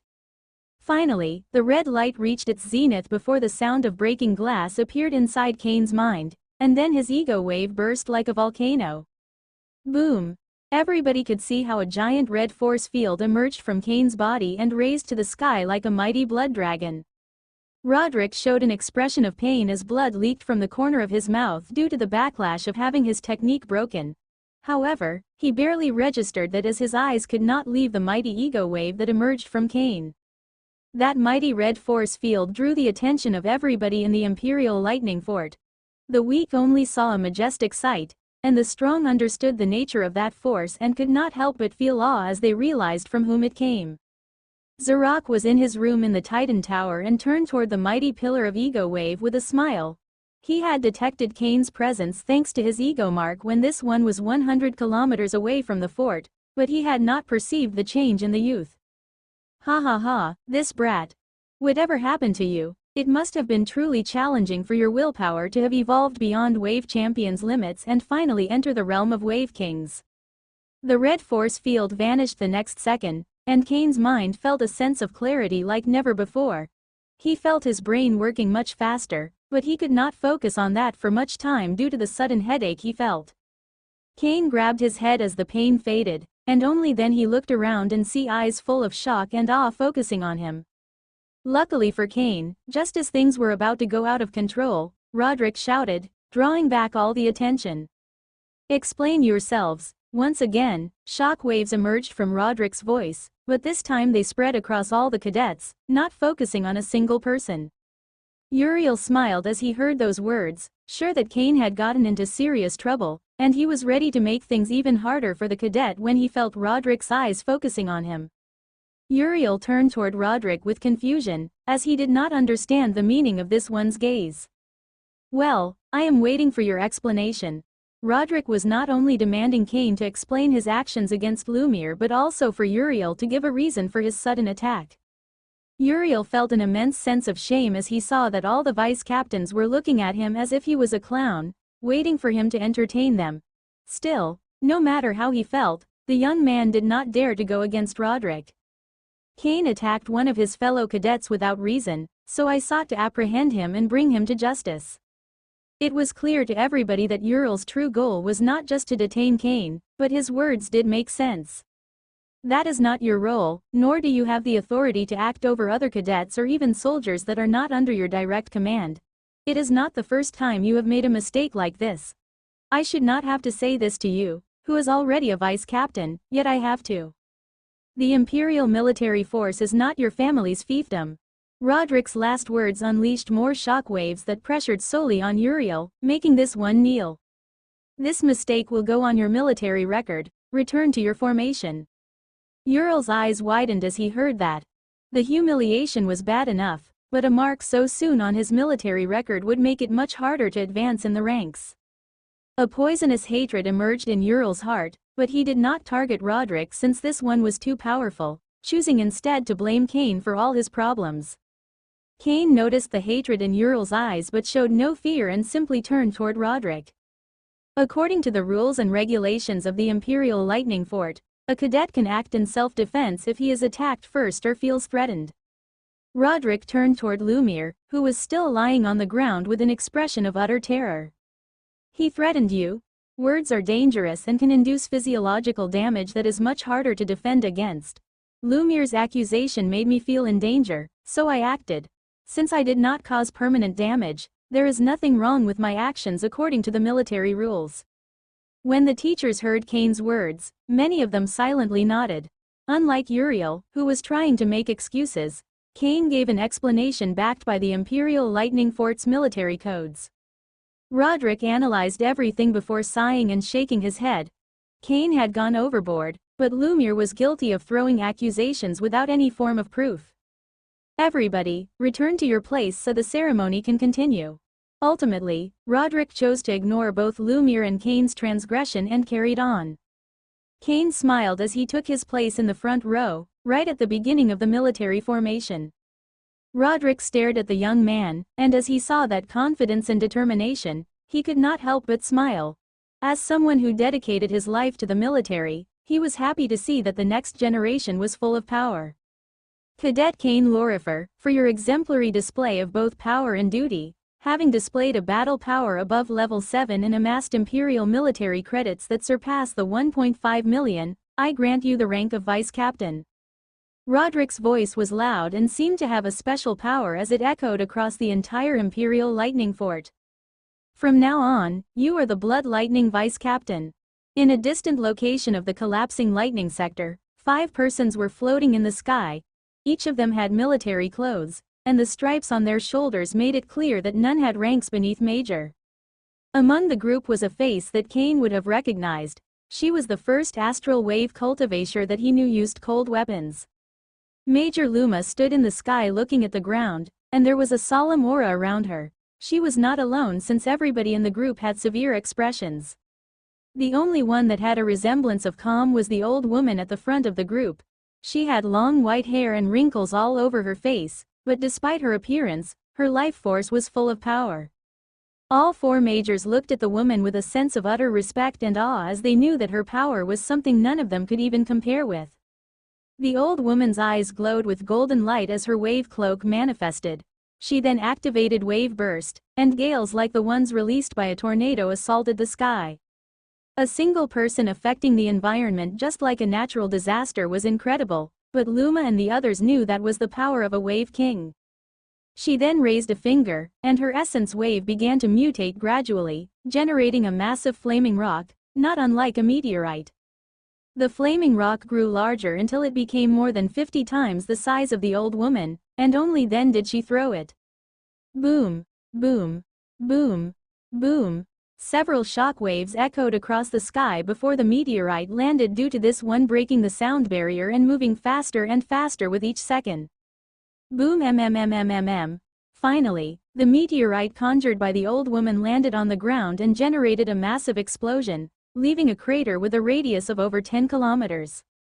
That attack would have been more than enough to destroy a great city of the old world with a population of over 5 million people. That amazing display of strength left Luma and the other majors in utter shock. Nevertheless, as they looked left of the crater generated by the meteorite, the somber aura that assaulted their heart only grew stronger. Right next to the crater left by the meteorite was a palm print that was more than 5 larger. It was crazy to even think of it, but Lumar saw it with her own eyes. Someone unleashed a palm strike that destroyed everything in a radius of 50 kilometers. And it was not just the size but also the depth that was much greater than the one left by the old woman's meteorite. This was supposed to be where Sahara City was, am I right? The old woman's words brought Luma back to reality, and she immediately nodded. Yes, Colonel Mira. This was the exact location of Sahara City. We lost all forms of communication 3 days ago, and our satellites showed a distorted image due to the density of residual energy in the air, which is why we had no idea the city was gone already. The old woman, Colonel Mira, nodded before taking a deep breath and unleashing a golden force field. She then infused her essence wave into her ego wave, making the force field range extend in all directions and allowing it to see everything several kilometers underground. When Mira saw the ruins of an underground city, her eyes narrowed. At this point, even she, a mighty wave king, also adopted a solemn expression, and if one looked with care, one would notice a flash of fear on her face. Has there been any news of Dark Race's powerhouses in this area? Luma immediately shook her head and spoke with confidence. This is not the act of the Dark Races. The entire collapsing lightning sector had been under strict surveillance after the last Gaia invasion. As soon as the old woman discarded the Dark Races, the fear in her eyes grew even stronger and became hard to hide. We must leave. Luma and the others were confused by those words, but before they could even ask for an explanation, Mira turned around and flew away at supersonic speed. That only made their confusion stronger, but fear emerged in their hearts as they analyzed the colonel's actions. Mira must have figured out who was responsible for the destruction of Sahara City and would not get involved with those people no matter what. Luma and the other majors did not hesitate following the old woman. A bald man with a long beard walked across a large hall made of dark rocks through which large arcs of lightning moved. He finally reached the end of the hall and stood in front of a large gate that was more than 10 times his size. The man adopted a battle stance before putting his hands on the gates and splitting them up. His muscles bulged as he used immense strength, and drops of sweat appeared on his face due to the effort. Those that knew the bald man would have been shocked to see that just opening some doors would prove that difficult since he was immensely powerful. It took him around 30 seconds before he finally opened the gates, and as soon as he did that, a thick arc of black lightning emerged from the center of the room and flashed toward him at a shocking speed. The bald man's eyes narrowed as he saw that black lightning and could see that the power in it was more than enough to obliterate an entire city. He summoned his wave cloak and sent a palm strike forward, shattering the lightning arc. Despite the immense strength of the bald man's palm strike, he was not able to obliterate the lightning arc, and the pieces came crashing against the walls on the other side of the gate. Luckily, the dark rocks attracted that wild and powerful energy and absorbed it before it could damage the place. A smile appeared on the bald man as he felt the burning sensation on his hand and looked to the center of the room. It seems that Your Highness has fully recovered. There was a man inside the room, and dark electric plasma covered his entire body, leaving only his blue eyes visible. Those that knew this place understood that the massive gate's purpose was not to keep someone locked in but to prevent this man's power from accidentally destroying the entire Titan Tower. The man inside the room was none other than the slayer of the Aatrox god that attempted to destroy the Imperial Lightning Fort, one of the mighty sector dukes in the entire Godslayer humankind empire, the Black Lightning Titan, the Collapsing Lightning Duke. I assume you have important news to interrupt me during my training. The Collapsing Lightning Duke's voice was deep and carried a force capable of shaking the earth. Most people, even mighty wave kings, would feel terrified by the collapsing Lightning Duke's presence, but the bald man showed nothing but calm. "My Lord Duke, orders have arrived from the capital." The collapsing Lightning Duke's blue eyes began to glow with a white light when he heard those words. "So they are finally making a move. It was about time. Carry on, Luther." The bald man named Luther nodded before taking a golden scroll from his space ring. The actions of the wave beasts during the 56th Gaia invasion were an affront to the Godslayer humankind empire's might and must be punished. The only price that can wash away their crime is blood. In the collapsing lightning sector, every wave beast that is more than 100 kilometers away from the sector's border must be eliminated without exception. The ones in charge of the carnage must be first generation from the Imperial military face and wave universities. Accurate measurement must be done as it will affect the upcoming opening of the first Titan abode. Luther spoke for almost half an hour, giving the mission details to the collapsing Lightning Duke before closing the scroll. The total extermination of the wave beasts in the entire sector. That old man acted viciously this time, but it makes sense considering the abode's opening and the current state of the war overseas. Since they had already made a deal that only the first generation would participate in this mission, they took care of the negotiations. Good, one less problem to take care of. The collapsing Lightning Duke finished with his retrospection before focusing on Luther again. "Tell me, is there anyone remotely impressive from this new generation of soldiers?" "There are several, my Lord Duke." "There is." Luther did not finish his sentence as he saw how the collapsing Lightning Duke began to look at him and understood this one did not care about a list and only wanted to hear about the N-degree one. The mightiest cadet in this generation is an orphan called Cain Lorifer. He arrived at the Imperial Lightning Fort shortly after his 14-year-old birthday and is currently 15. His current status is that of Zarok Valentine's core disciple and the young lord of the Valentine household. He is considered a top-tier genius in hypnosis, genetic coding, and assassination. According to the newest information, he is a level 4 astral wave warrior with a marrow washing over 70% completion. He has an excellent foundation and tempered his body with a high-grade auxiliary technique. He had an inborn awakened ego eternal matrix and reached the first realm of the ego eternal path of power less than 6 months ago. Coincidentally, during his ascension to mind over body, he faced a wounded Aatrox wave champion and killed this one. This morning, Cain Lorifer's willpower evolved beyond the limits of a wave champion and entered the realm of Wave King. The most precise measure of his battle strength puts him between levels 8 and 9. The collapsing Lightning Duke's eyes widened a little as he heard all that. Cain's destiny was rising higher and higher, and there seemed to be nothing he could not do right. Of course, other than a little surprise, that provoked nothing in the collapsing Lightning Duke. Cain was still too young, and whether or not he could rise to a level where he could act as a true powerhouse for the Godlayer humankind was hard to tell. "There is also something I should mention, Lord Duke. I am not certain, but it seems that the cadet Cain Lorifer can use blood energy." The collapsing Lightning Duke frowned when he heard that. He is supposed to be an orphan and should have no relation to the Blood Sea. What did your investigation show? There is indeed no connection between Cain Lorifer and the Blood Sea. The most plausible explanation is that he came in contact with one of its core arts during his journeys and didn't even know about them. Luther was very diligent and erased any question about Cain's origin immediately. "I see. The Blood Sea is not the sharing type, and I am sure it won't be long before the news reaches their shores." The collapsing Lightning Duke could unleash a destructive might even mightier than the old world's nuclear bombs, but even he was wary of that Blood Sea.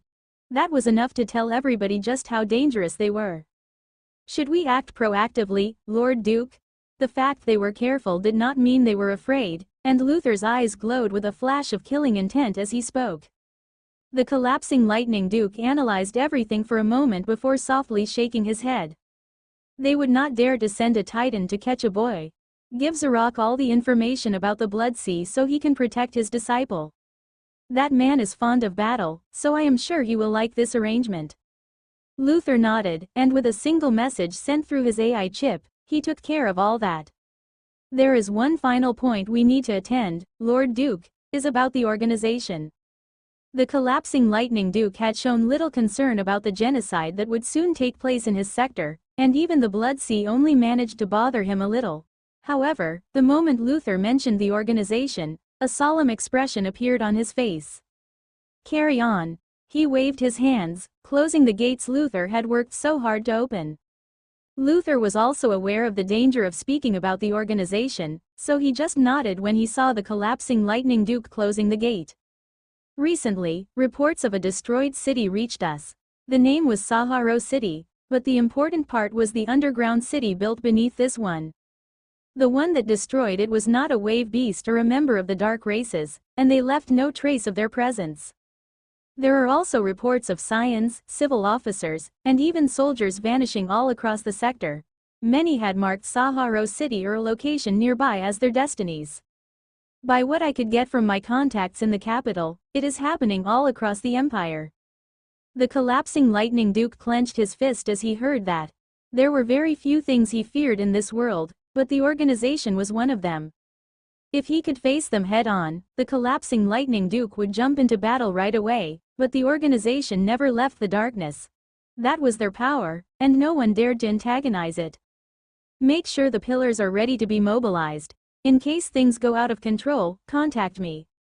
The collapsing Lightning Duke said nothing more before closing his eyes and returning to his training. Cain, Levi, Lurin, Ophelia, and many other cadets were drinking and eating as they laughed. After the graduation ceremony ended, they all came to a bar inside the fort. While the Imperial Lightning Fort worked as the center of operation for the Imperial military force inside the collapsing Lightning sector, it was also a city with millions of soldiers, many of whom considered this place their home.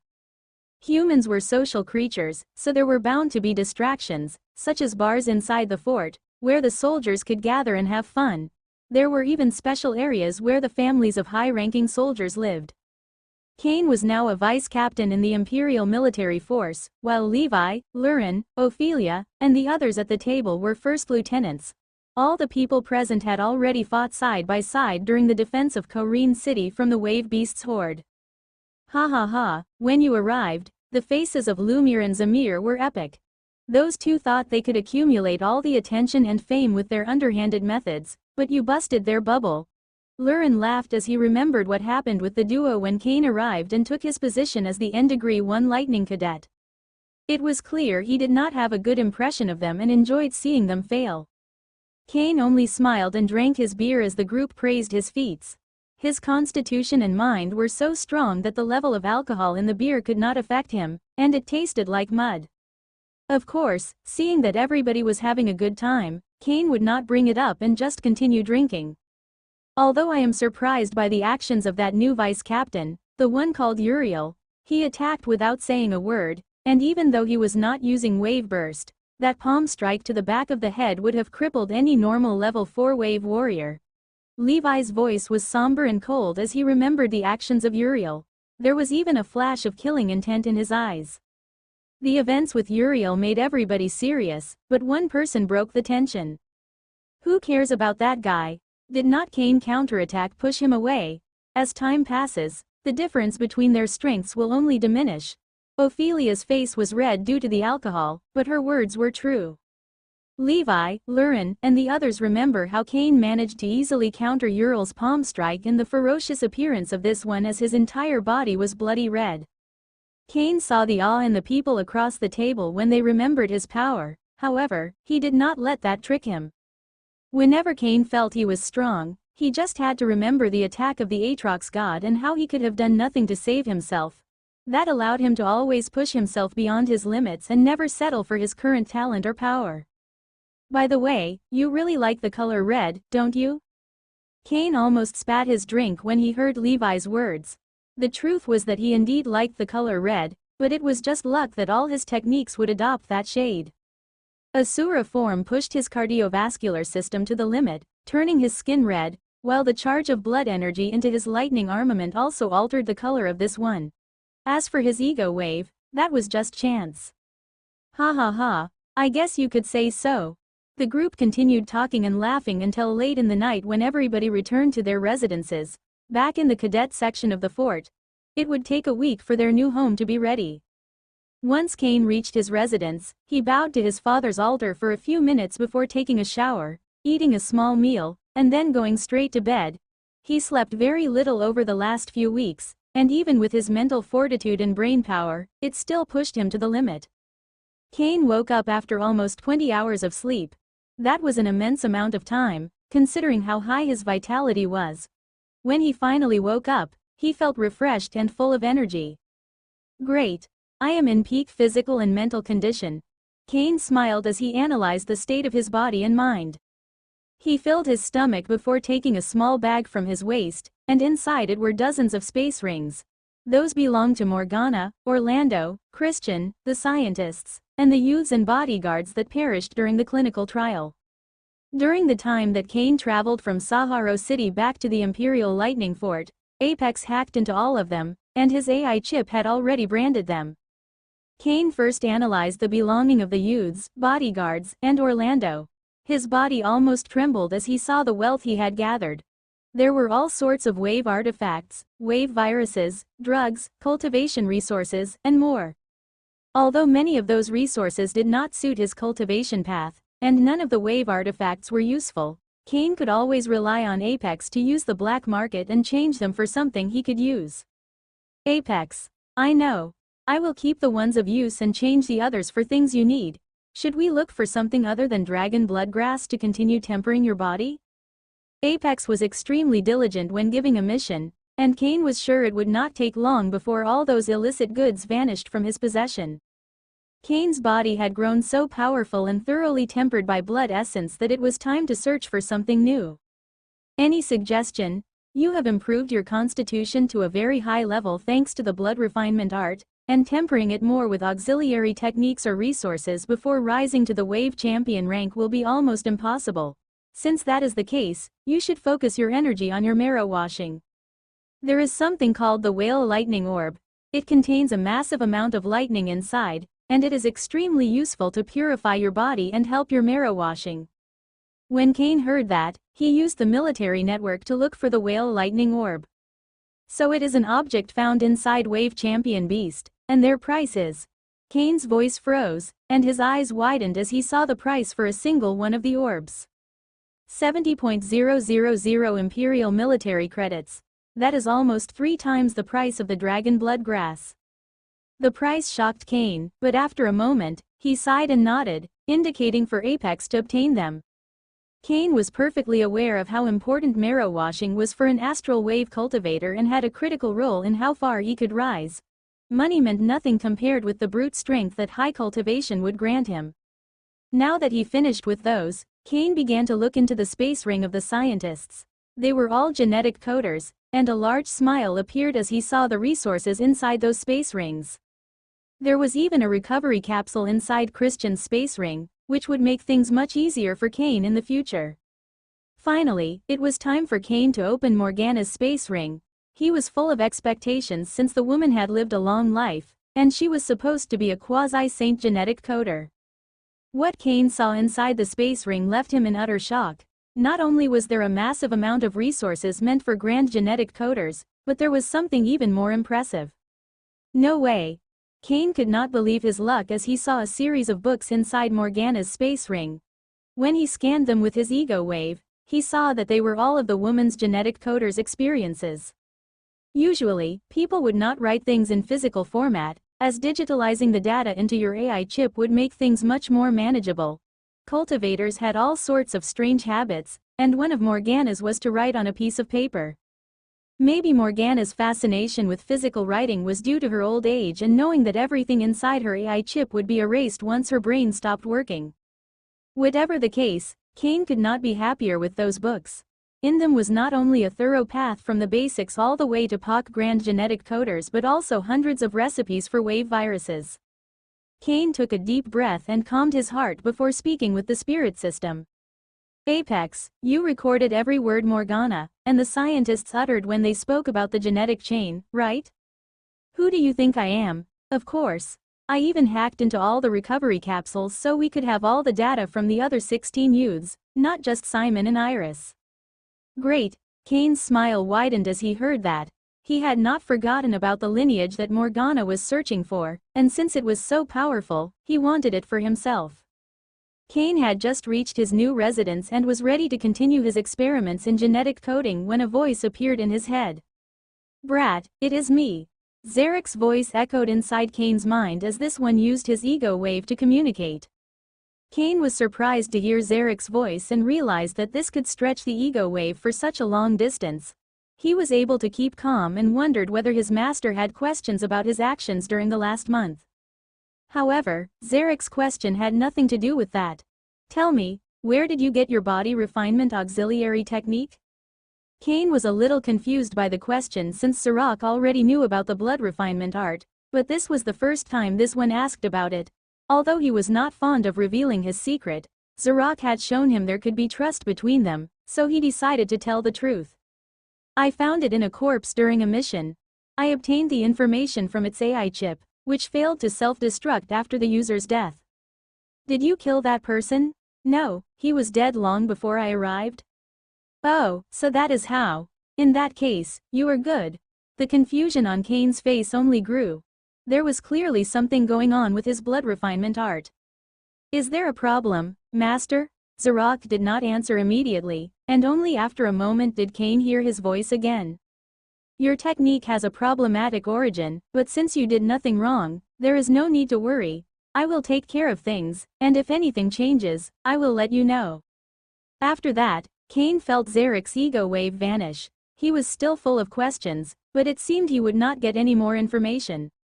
Instead of worrying about things he could not control, Kane began to look at his new residence, which starkly contrasted with the one he had as a cadet.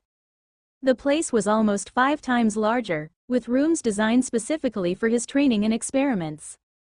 Kane would have wanted to go ahead and make the genetic chain for the new lineage, but that was not possible yet. Only after becoming a peak grand genetic coder would his abilities reach the minimum requirement to pursue such a task. Let us start. With that word began weeks of non-stop training. Kane would improve his cultivation with wave crystals while using lightning wave orbs to temper his body. Cultivation occupied half of Kane's time. He divided the rest between his genetic coder training and hypnosis master training. Time always seemed to run short, but luckily Kane's ego wave had grown so powerful that he could do more than one thing simultaneously. He noticed it shortly after his ego wave burst with power and broke the force that Roderick used to paralyze him. According to the information he got from Zarak, that was his willpower breaking through the limits of a wave champion. Once that happened, those with talent in the ego eternal path of power gained the ability to split their minds in two, being able to generate 2 completely different trains of thought at the same time. Kane was still at the first realm, but now that his willpower evolved to the Wave King level, his brain became much stronger, and soon his alter ego would show signs of growth, allowing him to harness its power. Thanks to his powerful vitality and ego wave, Kane only needed 2 hours of normal sleep a week. Of course, he still required rest daily to work correctly, but his embryonic breathing was more than enough, and he could use it while cultivating. 3 weeks passed like that, and only then did Kane stop his training and decide to take a decent night of sleep. However, before that, he used the system to analyze his cultivation and body. System, scan. Seconds after Kane uttered that command, the always reliable system carried on with the task. Scan of vessel completed. Name, Kane Lorifer race, Godslayer humankind. Path of power. Astral rebirth, level 4 wave warrior. Lineage, lightning lupus wave talent, pseudo tier 6, low tier 6. Stats. Strength, 3.3 to 3.8 agility, 2.1 to 2.6 vitality, 4.4 to 5.1. Wave, 1.6 to 2.3 blood energy, 5.1 to 5.6 marrow washing, 74% completion. Note: Wave virus inside vessel enhanced wave talent by 16.7%. It had been just 3 weeks, but Kane's cultivation had significantly advanced, thanks to his mighty wave talent that resulted from his high percentage marrow washing and the new wave virus he obtained from Morgana's books. The new wave virus was much better than the enhanced wave drive he obtained from Camille. Its name was Blood Revolution, and it used your vitality to fuel your cultivation. While Blood Revolution was impressive, to say the least, only people like Kane, whose vitality was impressively high for their current cultivation, could use it without suffering from side effects. The sale of wave viruses like this one was prohibited since there was no shortage of people that would endanger their lives for a cultivation boost. Cain had no problem keeping them since he never intended to sell them.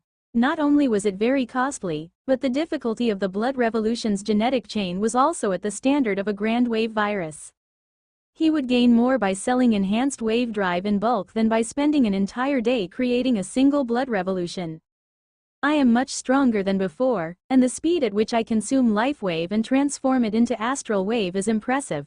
From what I can see, it is just a matter of days before I become a level 5 wave warrior.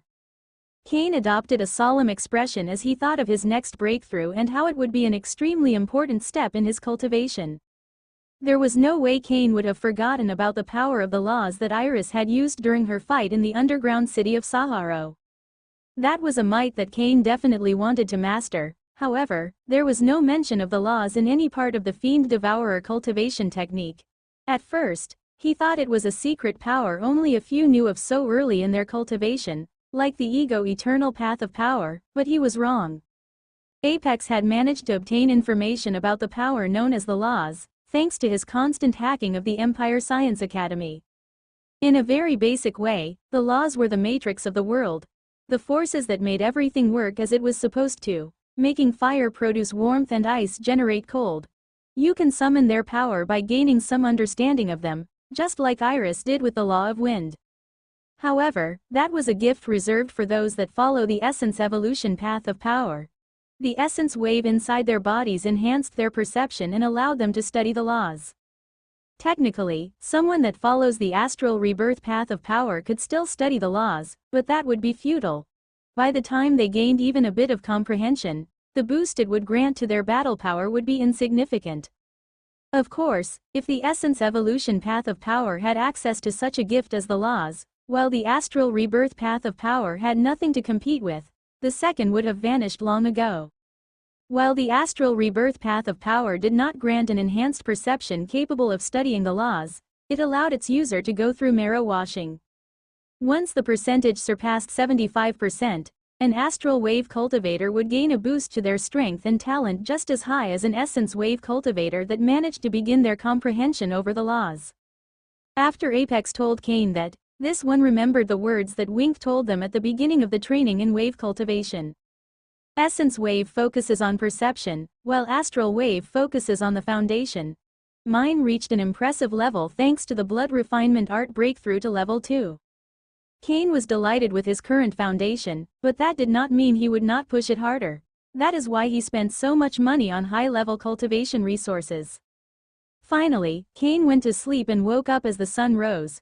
He took a shower, ate a small meal, and bowed to his father's altar before leaving. Cain did not take long to reach a large field where hundreds of soldiers were in perfect military formation. There was a sense of discipline in their eyes, making it clear there was no one among them that did not have a strict sense of discipline. Cain noticed that among the first lieutenant, there were Levi, Lurin, Ophelia, and many other familiar faces. The military organized people according to their affinity, so finding themselves in the same battalion was not odd for those who had worked together. My life as a soldier finally begins. Cain smiled as that thought crossed his mind. End of Book 2. The Rise of the Blood Lightning Genius.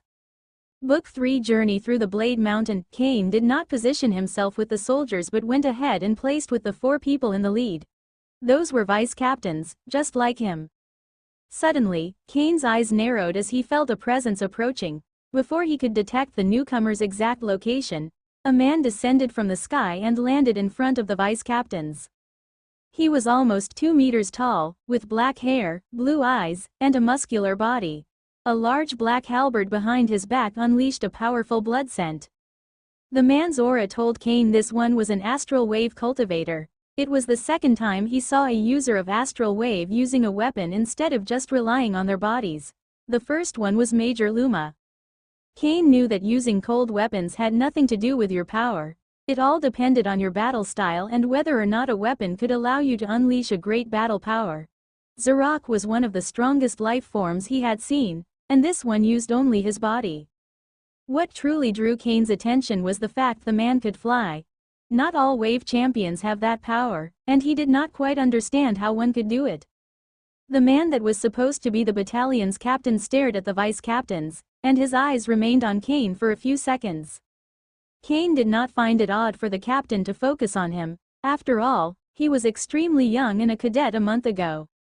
Technically, vice captain was not an official rank in the military. It was a special position given to people that have displayed great talent and merit so that they could hone their leadership skills. My name is Aaron Garten, but you can call me Captain. I am not fond of words, and my motto is simple. Work hard, embrace responsibility, and do not make excuses. Most important of all, confront your challenges without hesitation. If you follow that, we will have no problems. Aaron's voice was thunderous and reached every single soldier. He then focused on the vice captains again. A step forward. Name your years of service and your cultivation. The 5 vice captains nodded. One by one, they took a step forward. Benjamin Series, Sir, 12 years of service. Level 8 Astral Wave Warrior. Caleb Series, Sir, 12 years of service. Level 7 Essence Wave Warrior. Andrew Catan, Sir, 7 years of service. Level 8 Astral Wave Warrior. Jason Hernandez, Sir, 9 years of service. Level 7 Essence Wave Warrior. Kane Lorifer, Sir, the 1st year of service. Level 4 Astral Wave Warrior. When Kane uttered his name, the soldiers began to look among themselves. The chatter would have started if they were not in a strict battle formation. The tales of Kane Lorifer had spread more than just among the cadets. All the soldiers had heard of the young man who gained the N-degree 1 place in all the pillars of trial, killed a wounded Aatrox wave champion, reached the graduation ceremony with the body of level 7 wave beasts, and could clash with a level 9 vice captain. However, while all those stories were awe-inspiring, they were, in the end, stories. Very few of them had truly seen Kane's might. They were supposed to follow him into battle but knew nothing about him and whether or not he could handle the pressure of the battlefield and have the lives of hundreds of people on his shoulders. So you are supposed to be the N-degree 1 lightning cadet, the genius whose battle power breaks all the charts and whose mind is as sharp as a seasoned warrior. Aaron smiled as he spoke those words, but there was a cold light in his eyes as his aura began to rise, and soon a blast of astral wave emerged from his body. I don't care if Roderick gave you the rank of vice captain for your merits. If you are going to lead in my battalion, you must prove yourself to me. Aaron's aura grew even stronger, and his eyes began to glow with silver light as the astral wave grew denser and revolved tightly around his body. Kane's eyes narrowed as he saw that silver light. It was clear that the captain had already reached the first realm of the ego eternal path of power, and while he could not be sure, it seemed that this one's willpower was much greater than that of Major Luma. A flash of realization crossed Kane's eyes as he understood that not because you have a higher rank, your strength would be greater.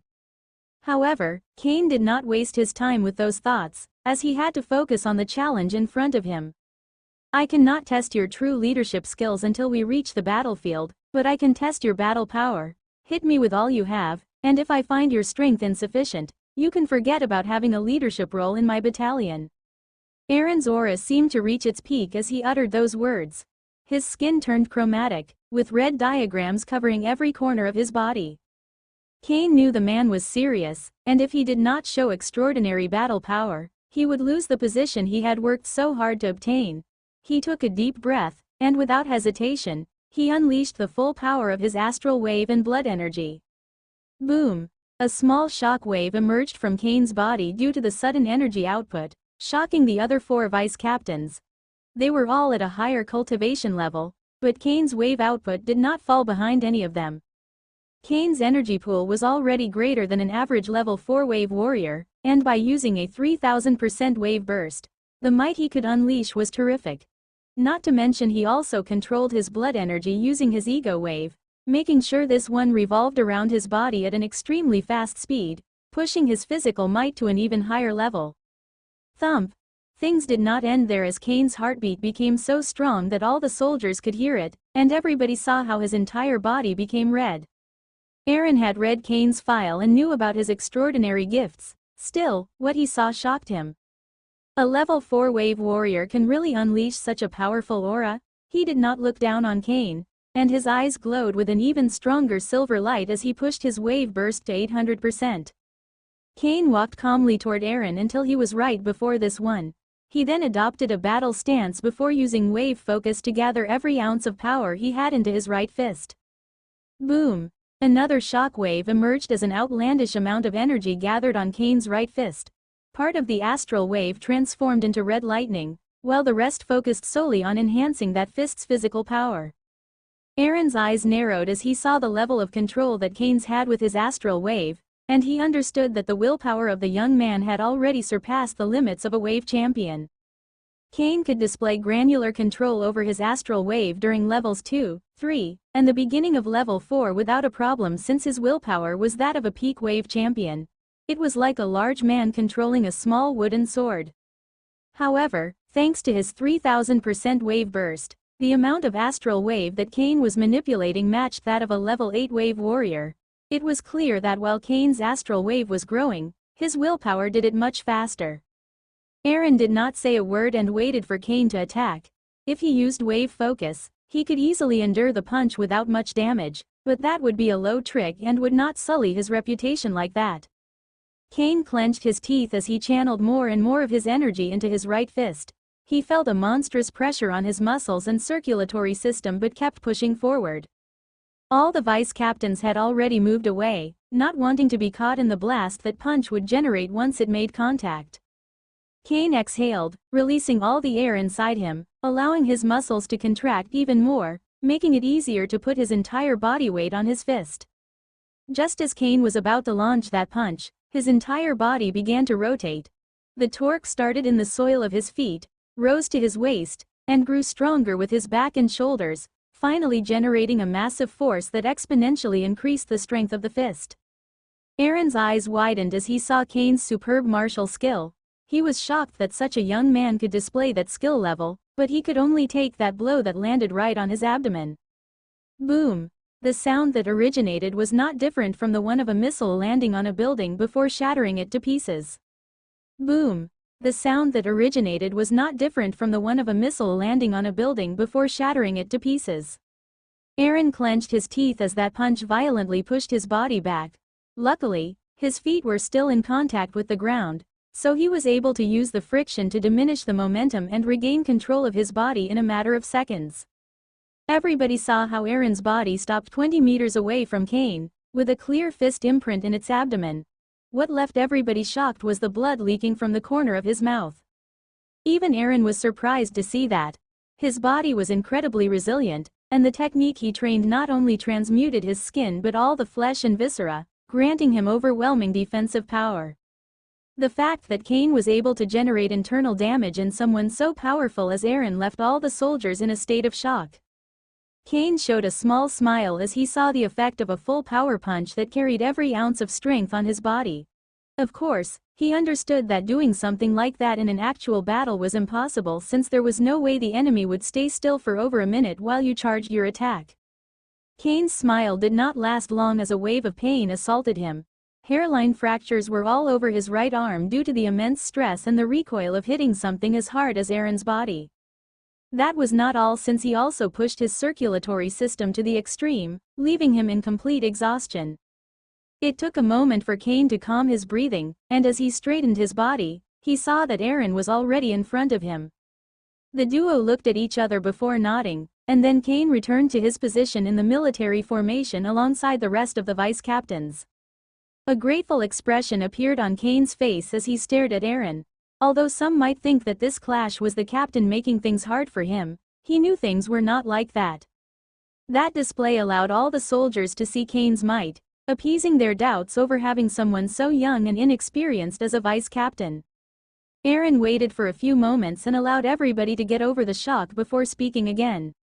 Many of you are in the first year of your military service, and we usually will go to some minor conflict areas where battles between armies of the Godslayer humankind and the Dark Races occur. However, things will be different this generation. Cain and the other soldiers adopted solemn expressions as they heard that. Everybody in this place was ready to march into war against the Dark Races, but it seemed that their first mission as true military members would not be that. As all of you should remember, during the last Gaia invasion, Hundreds of dark races powerhouses attacked large cities in the collapsing lightning sector, killing millions. However, that amount of death was just a fraction of the lives lost to the endless wave beast stampedes that took place all over the sector. Some of you might think that the wave beasts were just taking advantage of the chaos, but you would be wrong. In reality, the ones on the top of the food chain made a pact with the dark races powerhouses to kill as much as possible. Kane's eyes narrowed as he heard that, but he was not surprised. He had arrived at a similar conclusion, not that it mattered anymore. His eyes began to glow with red light as he remembered the pungent smell of blood in Rook City. He was not alone since the killing intent emerged in the hearts of everybody in the battalion. Dozens of millions of men, women, and children perished under the stampedes of the wave beasts during that time. Wave beasts did not differentiate between soldiers and civilians or old and young, so they killed everybody. Aaron nodded as he felt the killing intent in his soldiers. They would need it to carry on the next task. The Emperor had sent a command that humankind must eliminate every wave beast in the 4 sectors that suffered the onslaughts during the Gai invasion. That included the collapsing lightning sector. There must be no wave beast left in the sector by the end of the year. Kane's heart was full of killing intent a moment ago, but his eyes widened when he heard that order. He was outraged by the wave beast's actions and the loss of human lives, but what the Emperor wanted was genocide. The total extermination of the wave beast race in the collapsing lightning sector meant the death of billions of those creatures. Humans, your thirst for vengeance knows no limit, and neither does your hypocrisy. Kane heard Apex's voice inside his mind and clenched his fist. They attacked during our time of weakness, leveling entire cities and killing dozens of millions of our kind. That thought appeared in Kane's mind, which Apex could read. Oh, I see. You invade their forest, butcher their race day and night for food and sometimes just for fun, but they should never think of invading your homes. Kane frowned since he knew that the way Godslayer humankind treated wave beasts was not different from how the old world's humans acted with farm animals. Brat, the only real crime that the wave beast committed was not adapting to the universal forces as well as your race. They are weak, and you are strong. You can kill them, but they cannot pay you back. The frown on Kane's face grew even stronger when he heard that, but Apex had not finished. There is nothing wrong with your race killing theirs. When humans arrived at Ether, you were weak, and I am sure wave beasts killed your kind just for fun. The strong kill the weak. That is a fundamental truth of the universe. There is nothing wrong with that. What I detest is using excuses to shine a beacon of justice over your actions. Apex did not say anything else after that, but a contemplative expression appeared on Kane's face. Those words carried a very important message. Unfortunately, he had no time to focus on them since Aaron carried on with his words. The mission is called The Hunt and will be a joint effort between the full power of the Imperial Military Force and Wave Universities. That piece of information made many of the soldiers frown. Everybody knew that the relationship between soldiers and students was not good, but Aaron continued speaking. No one above the Wave Champion level will participate in the hunt. If before the soldiers frowned, now they were confused, and fear began to appear in their hearts.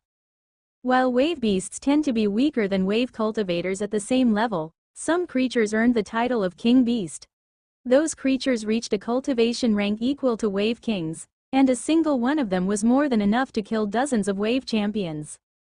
Although a large army made solely of Wave Warriors and Wave Champions could kill a King Beast, the number of casualties on the human side would be astronomical.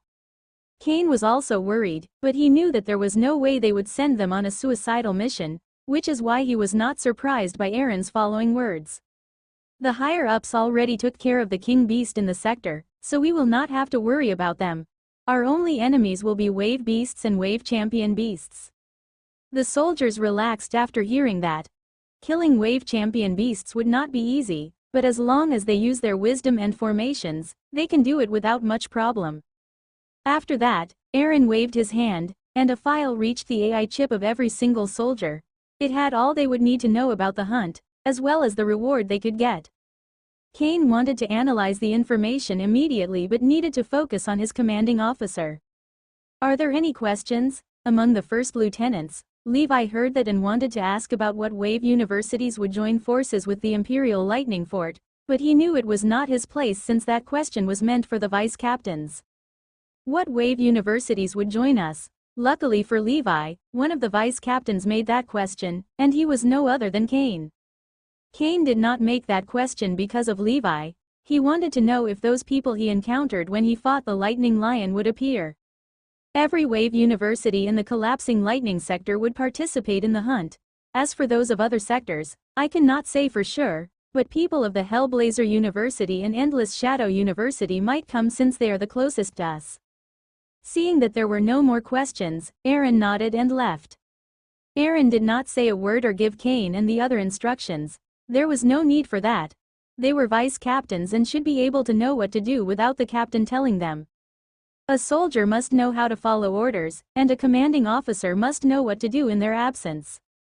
Cain and the other vice captains clasped their hands and bowed as Aaron vanished in the air before turning to their troops. Cain focused on his battalion and saw there were a total of 300 soldiers. Of course, giving orders to every one of them was inefficient, so he needed to select squad leaders. The other vice captains waited in silence as Cain carried on with his job. They had done that same task when they first became vice captains and knew it was difficult.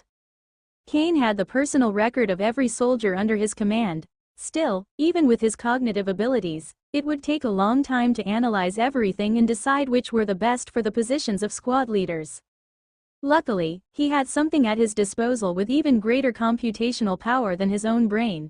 Using the AI chip module, he made it so the system would show him all the people that matched his requirements. When I say your name, walk forward, Cain uttered 10 names, and those people walked orderly toward him. The vice captains were surprised that Cain could come up with the squad leaders so fast.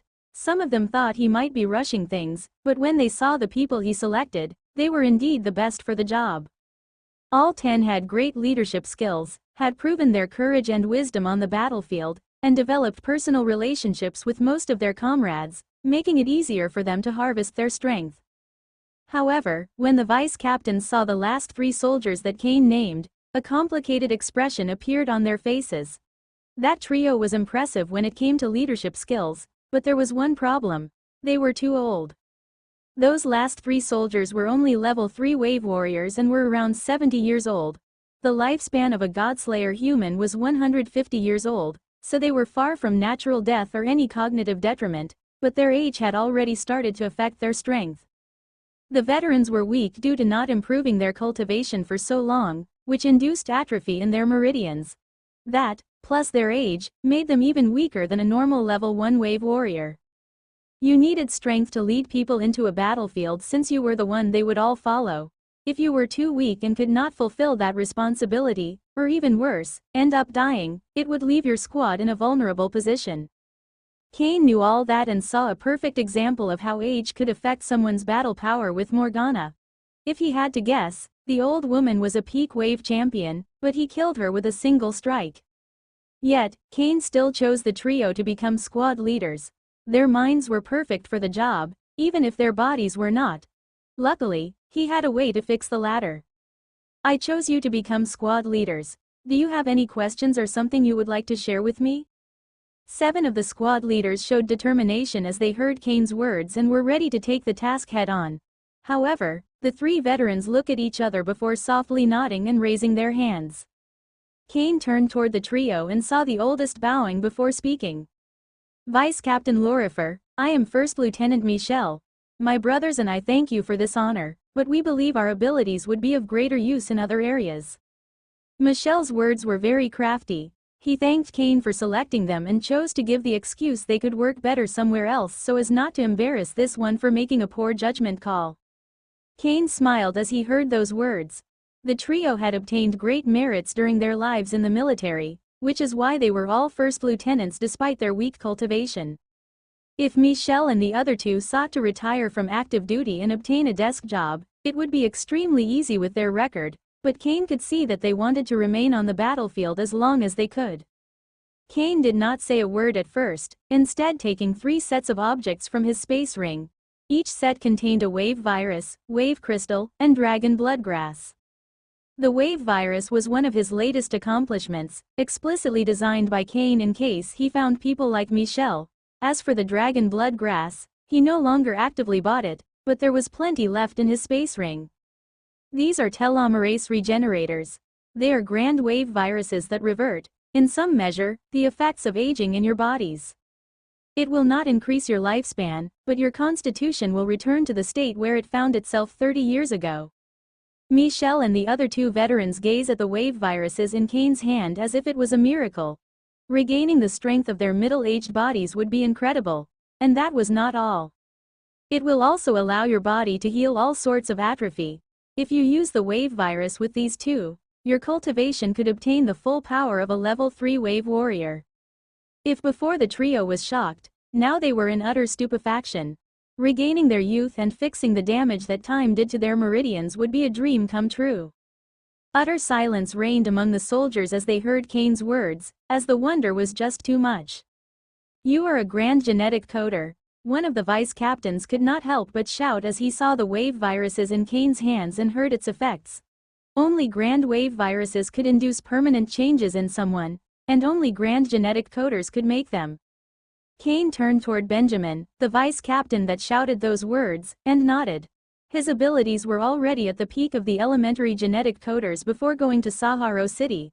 They rose to the next level right after obtaining Morgana's books describing her life experiences. The three veterans, Michelle, Samir, and John, stared at the sets in Kane's hand with absolute longing. If they have it, they could spend the next decades in the military acting like true soldiers and leading people instead of barely fulfilling their duties due to the weakness of their bodies. The wave crystal is worth 10.000, the dragon blood grass 20.000. As for the telomerase regenerator, even if I charge you the lowest price, it would still be 50.000. In the end, each set cost 80.000 Imperial military credits. Those words brought the trio back to reality, and they could only shake their heads. Even if they sold all they had, there was no way they could obtain the 240.000 Imperial military credits needed to buy the 3 sets. Kane knew that the price would be too much for the trio. If he was honest, he had no problem giving it to them, but that would generate all sorts of issues, which is why he took the following path. I know you do not have the resources to buy these sets, but you cannot expect me to give them to you for free. I usually spend around 500,000 military credits a month for my cultivation, so money is tight. However, since you are under my command, I can sell them to you on credit. Every wave beast killing during the hunt translates into military credits, and you will transfer 3/4 of what you gain to me until your debt is paid. Are you fine with this arrangement? Michelle, Samir, and John showed large smiles as they heard that and immediately began nodding. With a youthful constitution and restored cultivation, the number of credits they could get would be much higher than in their current condition, so there were only gains by accepting Kane's deal. Kane smiled and handed the sets to the trio. He was sure they would give everything they had once they reached the battlefield. The other vice captains looked at Kane with respect and were impressed with how he handled the situation. Everything action he took was well thought out, including the fact he charged for the sets. If Kane had just given the sets to the trio, that would have alienated the other soldiers since they would have wanted the same, and there was no way he could have given so much to the 300 under his command. After handling the squad leaders, Kane stared at the rest of the soldiers, and his eyes glowed with red light as he unleashed the full power of his ego wave. After handling the squad leaders, Kane stared at the rest of the soldiers, and his eyes glowed with red light as he unleashed the full power of his ego wave. All soldiers under my command, besides the squad leaders, adopt a meditative stance and relax your minds. Kane's words confused the soldiers, but years of military training instilled a deep respect for the chain of command, so everybody did as their commanding officer told them. A mighty force field emerged from Kane the next second, instantly covering the 300 soldiers. Sleep. As soon as Kane uttered that word, the soldiers fell unconscious one by one. However, they were not simply falling asleep. Everybody saw how the wave inside their bodies began to revolve much faster, and an expression of utter peace appeared on their faces. All the vice captains saw with utter shock as, in less than 5 minutes, all 300 soldiers under Kane's command entered embryonic breathing. Kane felt tired after that, but a large smile was on his face. After his willpower evolved to the Wave King realm, The quality and quantity of his ego wave underwent an evolution. Before, it would have been a challenge to hypnotize 30 people, but now he could do 300. Of course, it also helped that none of the soldiers under Kane's command were above level 5. The stronger the wave warrior, the greater their mental fortitude, and the harder it would be to put them in the state of compulsion needed for hypnosis. I wonder how powerful my current hypnosis ability has become. I should at least be a 4-star elementary hypnosis master by now. Kane did not lose too much time thinking about his power and instead began to discuss battle formations with his squad leaders. The other vice captains were silent for a moment, and their faces had awkward expressions as they stared at their battalions. They originally intended to render assistance to Kane, but this one needed none of it, and his legend only became stronger as he displayed his hypnosis and genetic coder abilities. Of course, as seasoned soldiers, they did not let that bother them. All the vice captains called their squad leaders forward and began to discuss strategies to face wave beasts hordes in their own terrain. Kane was doing the same. He had used the AI chip module to scan all the soldiers and develop all sorts of battle formations to help them maximize their power and cover their weaknesses. The squad leaders were surprised by Kane's battle formation, and he was surprised by the input they gave to his strategists. While there were no massive changes, it would make things easier and possibly save lives. Aaron returned after 5 days. He glanced at the soldiers and focused on Kane. A smile appeared on the captain's face as he saw the squad leaders and how the rest of the soldiers were in a state of embryonic breathing. Kane was not the only hypnosis master in the Imperial Lightning Fort, but there were many that would not use their abilities with their soldiers since no one would pay them. "Sir." All 5 vice captains bowed once they saw Aaron arrive. "Well done. I have good news. We will be part of the force that will strike one of the main clusters of wave beasts, the Blade Mountain." Kane's eyes narrowed as he heard that. He knew about Blade Mountain due to the legends that originated around it and the fact it was a location marked as certain death for anyone that entered it, even if they were peak wave champions. "We will march in 1 week. You have until then to make preparations. We will gather in the port and aboard the Lightning Star Cruiser." Aaron waved his hand after that, sending the vice captains a file with information about Blade Mountain before turning around and leaving. Kane did not analyze the information on the spot. He turned toward his battalion first and woke them up. "Disperse." That was all Kane and the other vice captains said before leaving. They had a lot of things to do, and every minute counted. Kane returned to his residence and bought all sorts of goods, working every single minute until it was finally time to depart. He and every soldier under Captain Aaron went to the Lightning Star Cruiser. They were not alone since thousands of soldiers from other battalions were also getting into the Star Cruiser that would march to Blade Mountain. It was not the first time Kane got into a ship like this, but luckily this time, he was a vice captain and had his room. As soon as Kane reached his residence, he took a long shower, ate a small meal, and slept. Once he woke up and felt all the past week's exhaustion vanish, he began. Kane waved his space ring, taking out several hearts from level 7 wave beasts, 3 whale lightning orbs, and dozens of wave crystals. He waited until his body was in perfect harmony before starting to cultivate. It did not take him long before the astral wave inside his body burst with power, and the meridians pierced deep into his muscles. The meridians reached deep into the muscle, merging with the muscle fibers, meaning that Kane was finally rising to level 5. That would greatly boost his physical strength as the astral wave could now flow directly into his entire body's musculature. However, it was not the rise in his cultivation that drew such a solemn attitude in Kane or for which he made so many preparations. It was what would happen alongside it. According to Apex's information obtained from Empire Science Academy, once the perception of an essence wave cultivator reached a certain level, they could begin to understand the laws, which would greatly boost their battle power and talent. Those that followed the astral rebirth path of power would find it almost impossible to perceive the laws, but they have access to something just as impressive. Once their marrow washing crossed the 75% threshold, they would experience a small form of rebirth. Kane felt how the rise in his astral wave attempted to purge the pollution deep inside his body, but it proved extremely hard.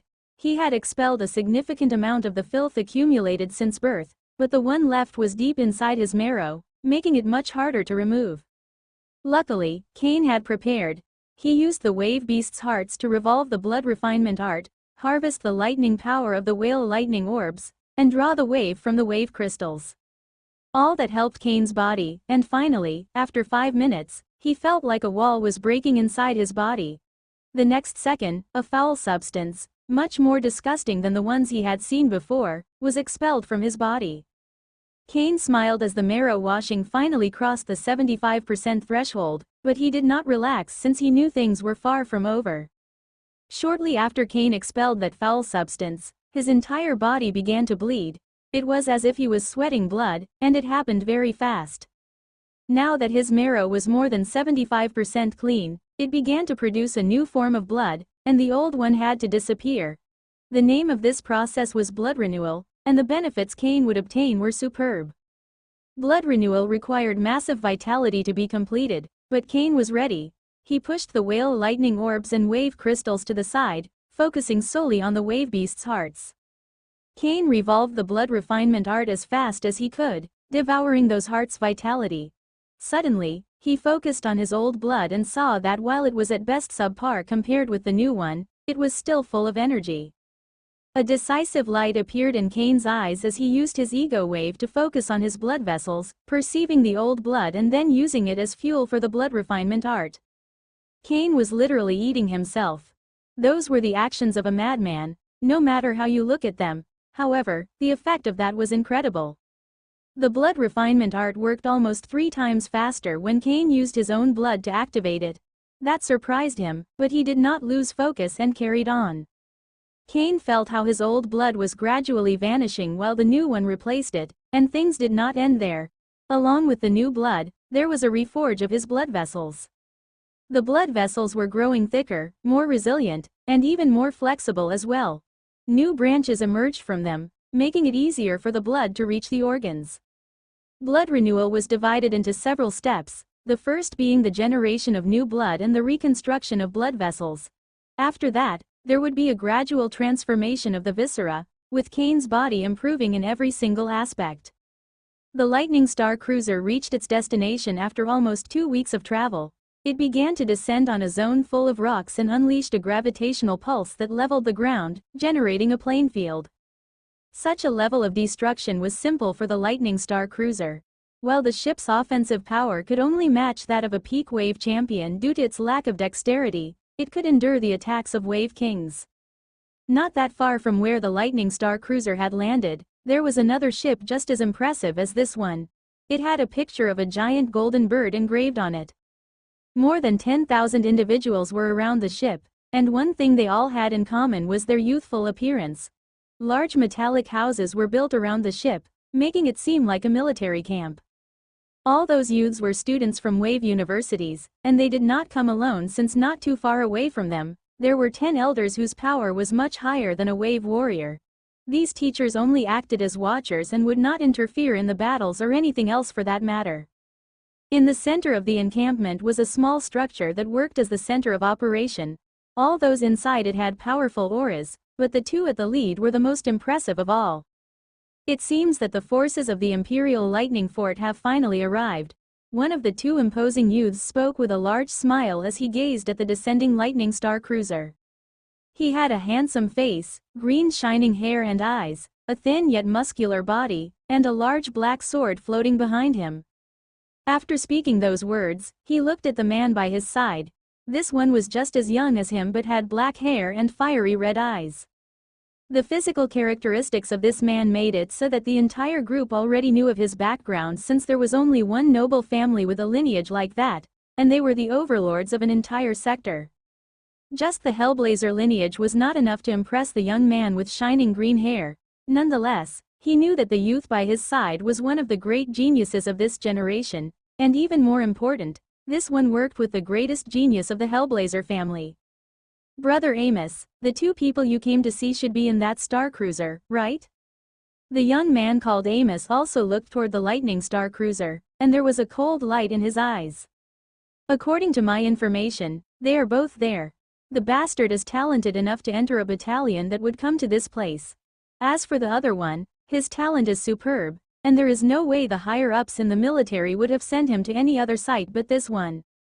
When the other students in the room heard the last part, many looked at each other with expressions full of confusion. Eventually, one spoke.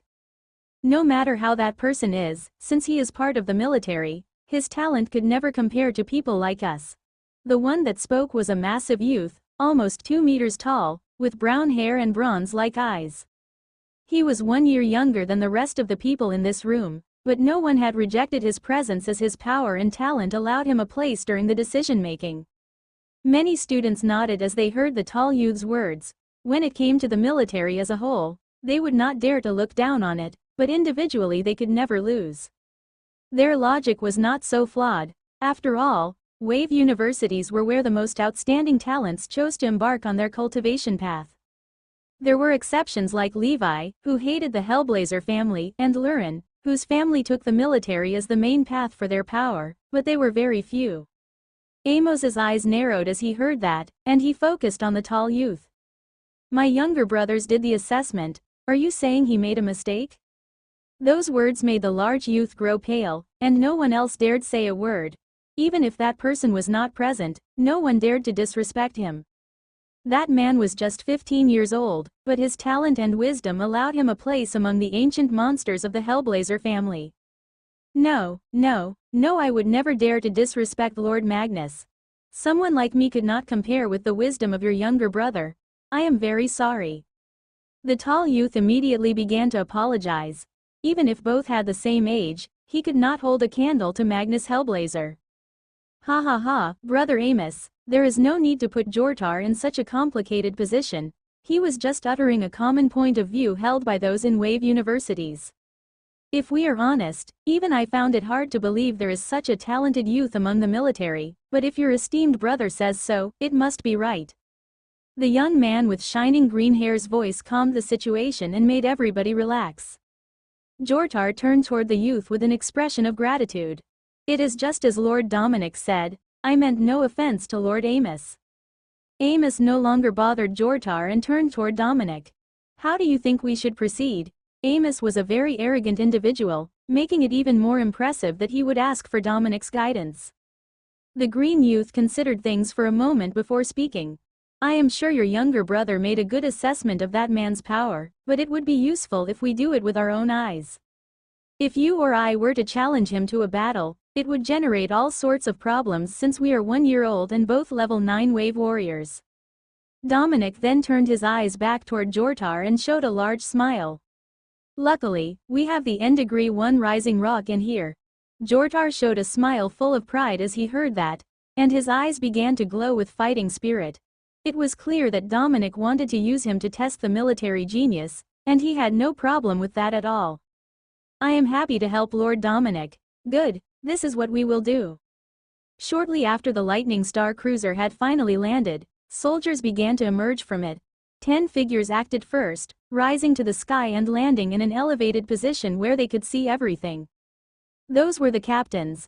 In this mission, just like the university teachers, they could only watch and were not allowed to interfere in any part of the hunt. The rules for the hunt stated that only first-generation Godslayer humankind could participate. What that meant differed depending on whether you spoke about wave universities or the military. In wave universities, the first generation had no connection to cultivation. It meant all students who had yet to reach 17 years old.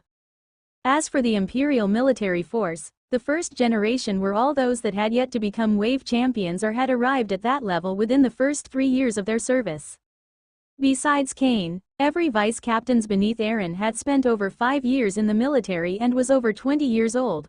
However, since none were wave champions, they were considered part of the first generation.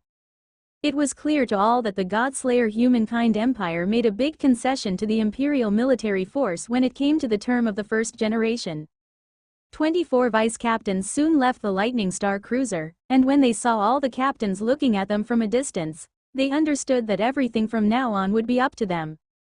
Not all the vice captains got along with each other, but they were all smart enough to work together in this first phase. No one would gain anything by delaying the generation of the encampment around the Lightning Star cruiser. The military was known for its strict discipline and teamwork, so it was not hard for them to generate a proper military encampment. There was still a lot of daylight by the time they finished, and the vice captains were about to gather in the center of command when they saw a group approaching. Levi was doing his work when he noticed that group, and his eyes burst with killing intent as he saw one of the men among the group. He immediately recognized Amos, and although he did not know the Hellblazer family's plan, they could not be good. Levi clenched his fist, and a golden flame appeared in it, but after a moment, he relaxed it. Jumping into the fight would be stupid. Besides, the one at the lead is not Amos. Jortar walked with a smile full of arrogance as he approached the military encampment. Cain finally woke up from his cultivation, and as soon as he did, he felt two strange sensations. There was a state of pure serenity, as if his body had finally got rid of the shackles that had restricted him for over a decade, and a bursting power that filled every cell with strength and vitality. That was not all, since every breath he took and every beating of his heart worked in perfect sync. Cain's body was intuitively rejecting the air pollution, and his blood moved more than 3 times faster, despite this one growing much denser. Before blood renewal, Cain's body was an old watch. It worked as intended, but there were imperceptible flaws generated due to the oxidation brought by time. Now those were gone, and a mystic force refined every gear. Cain's face showed a smile, and he was ecstatic by the feeling of power running through his body. System: what is my current percentage of marrow washing? Scanning vessel. Marrow washing, 79%. An increase of only 5%, despite all my preparation and the constant use of whale lightning orb. I guess it makes sense. The pollution that remains is ingrained deeply in my marrow. Purging the last 25% is supposed to be several times harder than the first 75%. Although Cain would have wanted this marrow washing to be higher, it was a significant increase, and he still was far from advancing to the wave champion rank, so there was a lot of time. According to the knowledge that Apex gathered, after obtaining a 50% marrow washing, the gate to becoming a wave champion is already open. However, those that enter with that percentage limit their growth, and it would be a miracle if they reach late wave champion. Only those that experienced blood renewal can reach peak wave champion and have a slight chance to enter the wave king realm.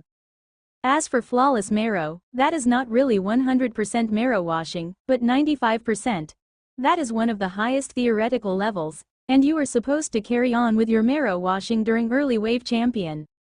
While it is near impossible, if you obtain a 100% marrow washing, your talent and foundation will experience a qualitative evolution. Yet, the number of geniuses that have reached that is extremely small. It is not just resources that are needed to achieve that. You must also have great luck. Cain went through the knowledge regarding the advance from Wave Warrior to Wave Champion inside his mind and nodded. He was progressing very well, and thanks to the lucky chance obtained through the blood of hundreds of people and his blood refinement art, he could reach 100% marrow washing. Of course, Cain knew that the possibility was very slight and that he would need to push himself beyond his limits during the 4 following levels. Cain rose from his meditative position, went to the bathroom, and cleansed his body of all the filth that had accumulated. After that, he wore his blue robe and attempted to mobilize his astral wave. Shock appeared on Cain's face as he saw just how fast his astral wave moved through his body. It was as if the roads in Cain's body had become highways. That made it easier for him to achieve his maximum wave output much faster and granted him a superb talent regarding wave focus. My battle power obtained another massive increase thanks to blood renewal. If I were to fight Orlando again, I could have killed this one in less than a minute. Cain analyzed his power, and while killing an early wave champion at full strength would have been hard, he should be able to handle an early wave champion beast. After finishing with all the introspection, Cain looked at the day and hour, and his eyes widened. Damn it. Blood renewal took much longer than I anticipated. It seems that the Lightning Star cruiser had landed several hours ago.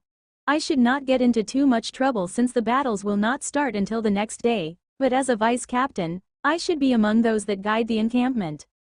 Cain could only sigh as he made his way out of the ship. There was nothing much he could do, and he would make sure to explain his situation to the other vice captains if they asked. Cain was just stepping away from the Lightning Star cruiser when he heard shouting and frowned.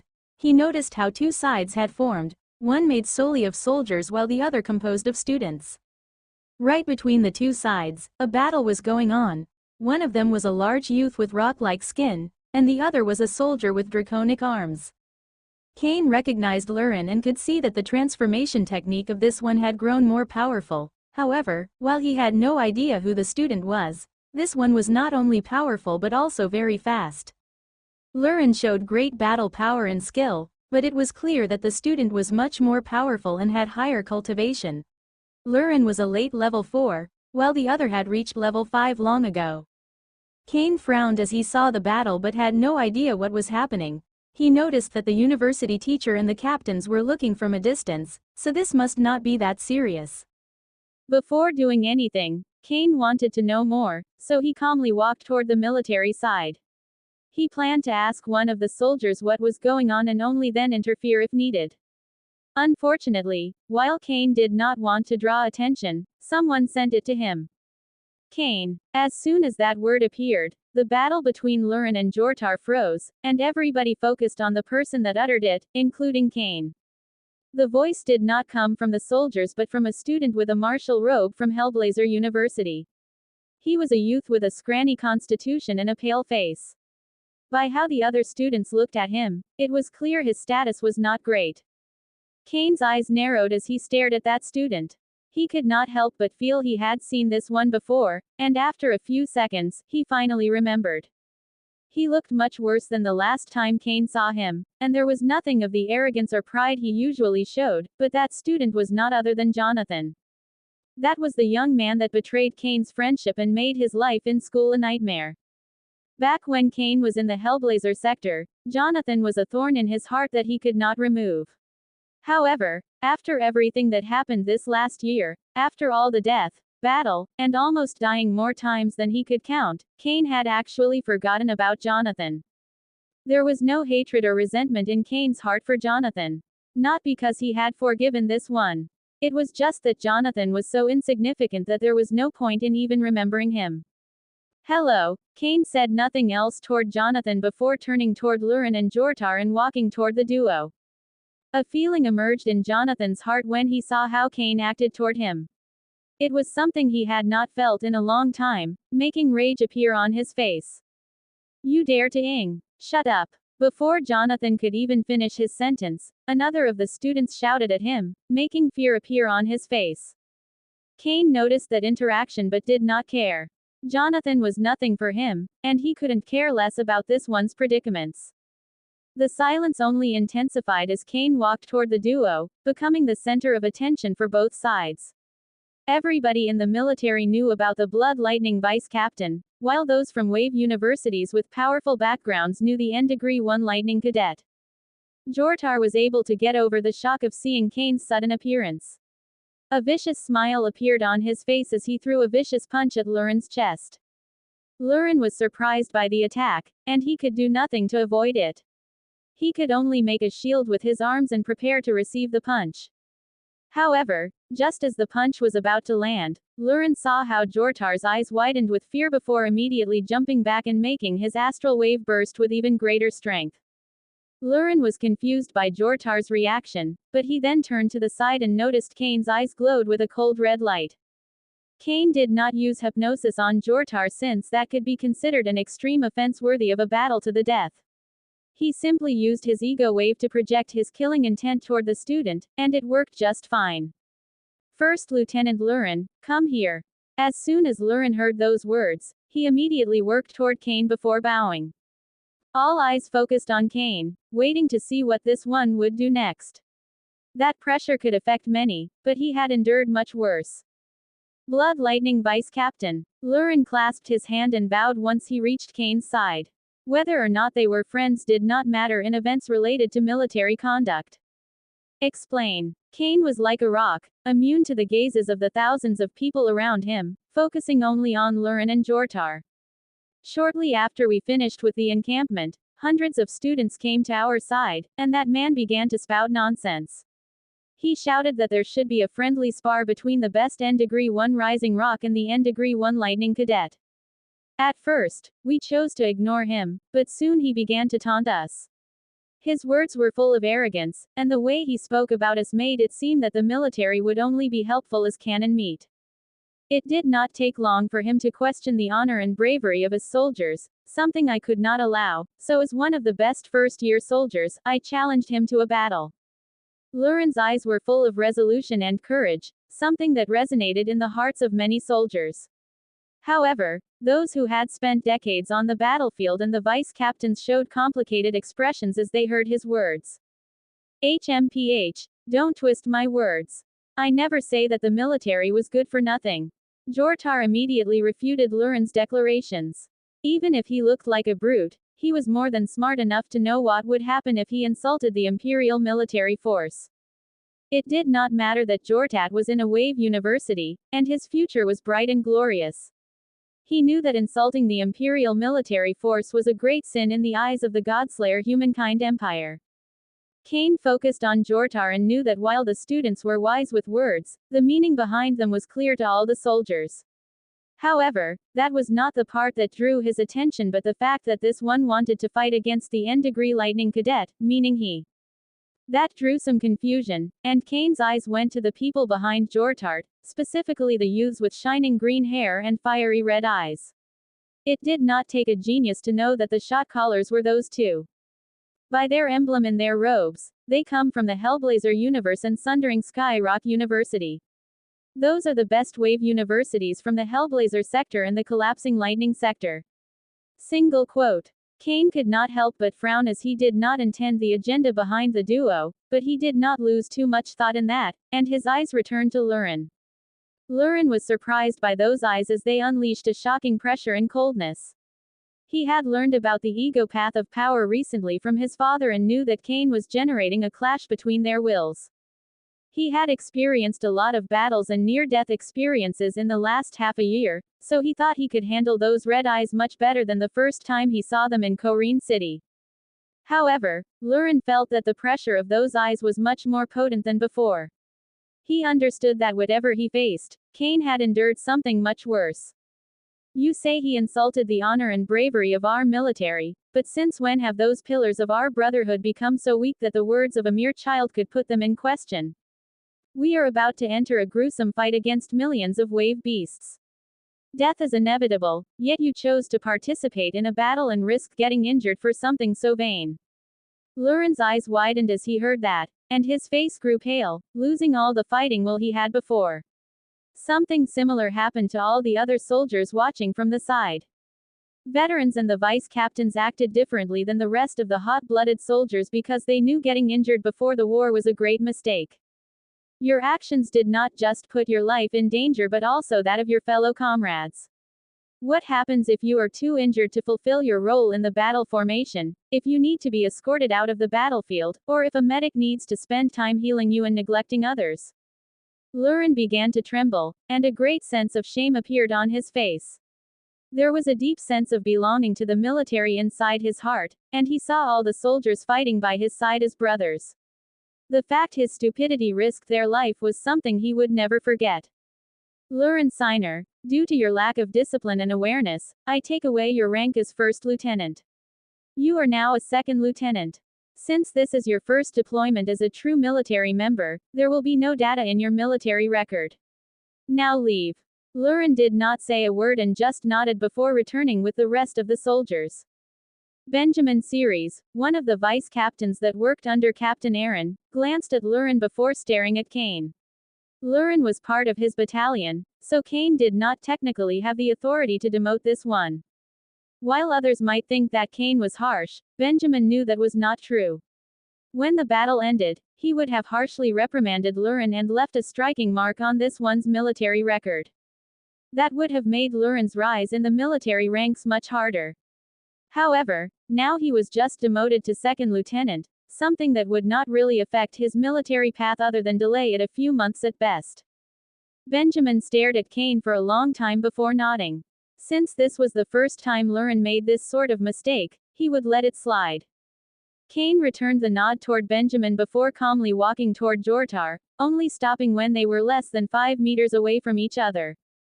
Who are you again? Kane's eyes were still bursting with red light as he made that question. Jortar was surprised by the pressure he felt when looking at those red eyes. His instincts told him that he should leave, but that was not possible since Dominic and Amos were right behind him. I am Jortar Hammer, a second-year Sundering Sky Rock University student and this Generation N Degree 1 Rising Rock. Of all the first-year students in the entire collapsing lightning sector, I was the best. Jortar shouted those words, hoping they would fill him with courage, which they did. Kane's eyes narrowed as he heard all that. The Sundering Sky Rock University was the best wave university in the entire sector, so if Jortar was the N Degree 1, there was nothing wrong with this one saying he was the best of all the first-year students. As for the Collapsing Lightning University, there was no such thing in the Collapsing Lightning sector. The relationship between wave universities and the Imperial military force was complicated, to say the least. Wave universities were put in place by noble families, with the mightiest family usually founding the strongest university, just like in the case of the Hellblazer family with the Hellblazer University. The strongest noble family in the Collapsing Lightning sector belonged to no other than the Collapsing Lightning Duke. Yet, this one chose to adopt the path of the military. Technically, both the forces generated by the wave universities and the Imperial military force are under the command of the Emperor of Godslayer Humankind. However, the Emperor only gave missions to the wave universities, and the noble family in charge could choose how to handle them according to their wishes. It was not wrong to think of the students of wave universities as the personal army of noble families.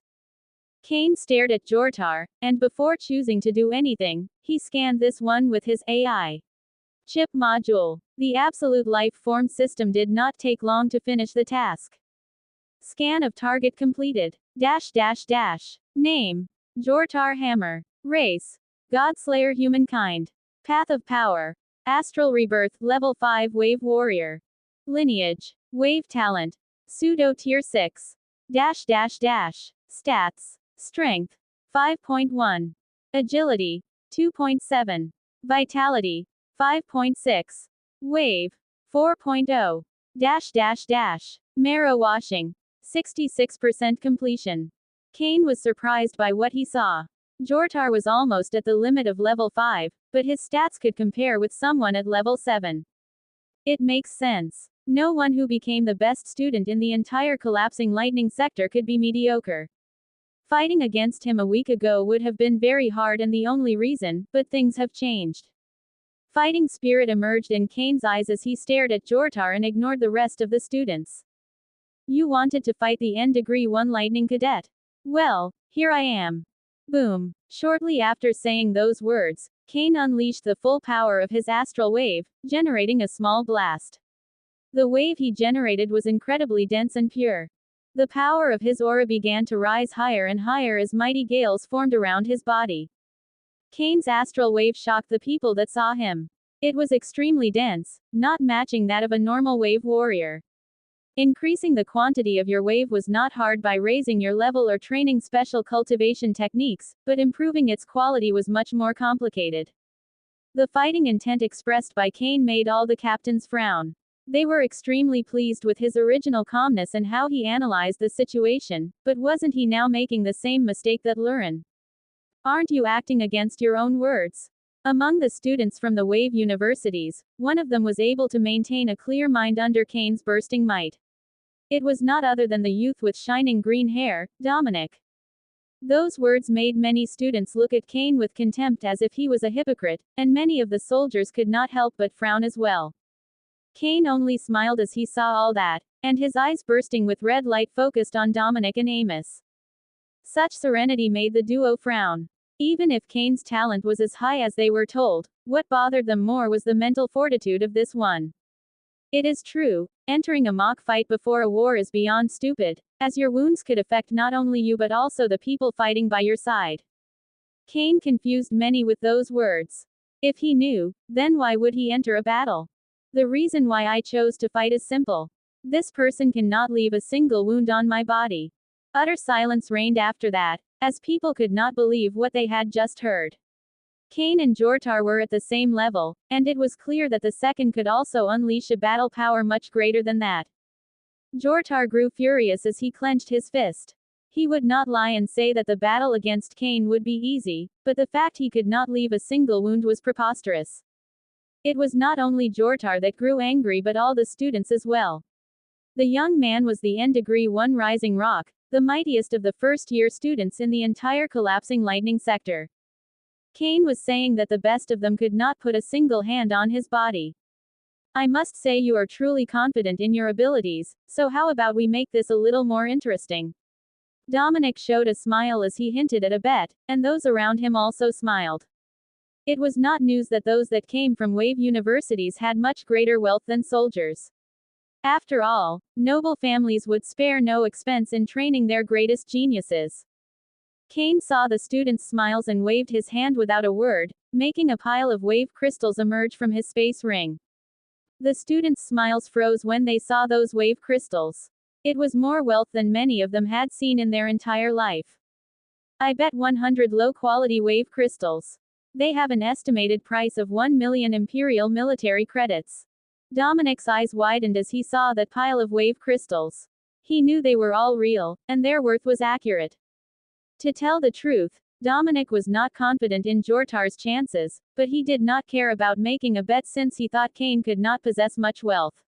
That was a mistake, and if he were to back down now, he would be making a fool of himself.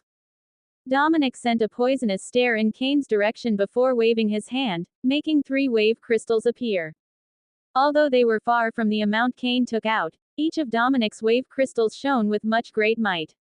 They were mid-quality wave crystals, and their value was not less than the 100 low quality of Cain. The bet is set then. Let the battle start. Cain sent the 100 wave crystals back into his ring before focusing on the young man in front of him. Jortar could not help but grow nervous as he saw the massive bet put in this fight.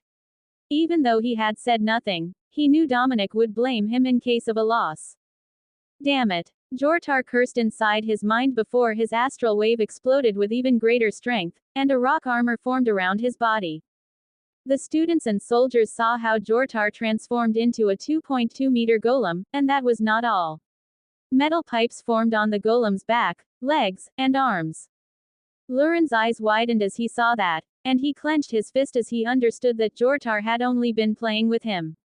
He would have lost in less than a minute if this one had shown that form from the beginning of their fight. Amos was also surprised by that golem since it was an ability that surpassed the capabilities of an average wave warrior and entered the realm of wave champions. That is one of the Hammer family's core techniques, Elemental Juggernaut. Jortar reached level 3 of that technique, something reserved for wave champion, thanks to the help of his lineage. Dominic's words clarify some of Amos's doubts. I see. In that case, there is a chance that he could win this battle. Cain was also surprised by the sudden rise in power from Jortar, but everything was still under control. He activated Virtual Sight before pushing his wave burst to 2000% and generating his blood lightning. Jortar focused on Cain and did not hesitate before charging to this one.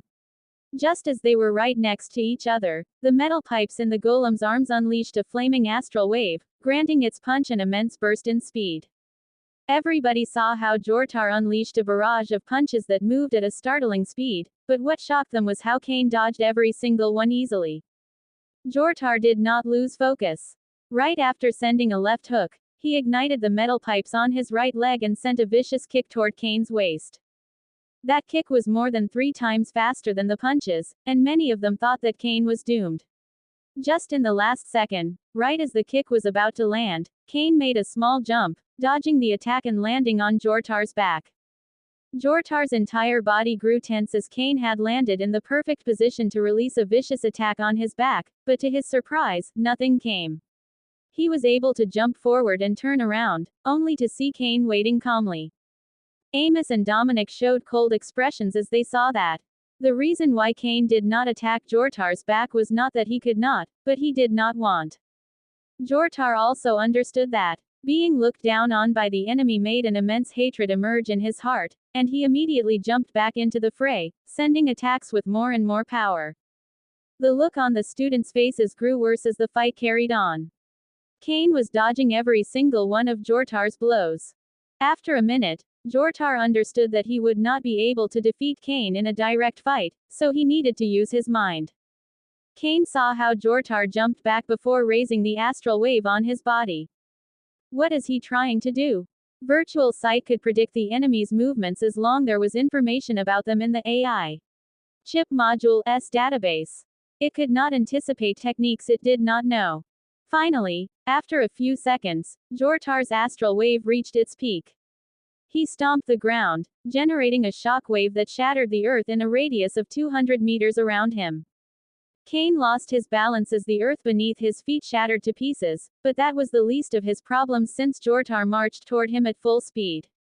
The pipes on the golem's back and legs acted at full power, and Jortar crossed his arms, transforming his body into a massive battering ram that flashed toward Cain at more than 300 kilometers per hour. Cain knew he could not dodge since he lacked a stable surface, but he only showed a smile. He did not need to dodge that attack.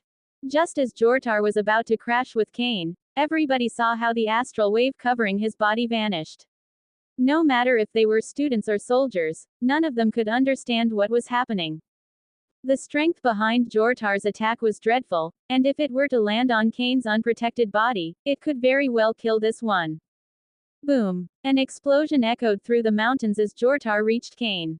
The next second, everybody saw a figure being blasted away. Boom! Boom! Boom! The figure clashed against trees and rocks, shattering all of them in its path. According to logic, the one that should have been sent flying away after the two clashed should have been Cain, but it was Jortar who was puking blood 200 meters away. All eyes returned to Cain, and they saw the reason behind that shocking scene. They were mistaken when they thought he had shut down his wave cloak, deactivating all his defenses. What happened was that Cain had redirected all his astral wave into his right fist. He used that monstrous amount of power to counter Jortar's march, sending this one flying away while puking blood.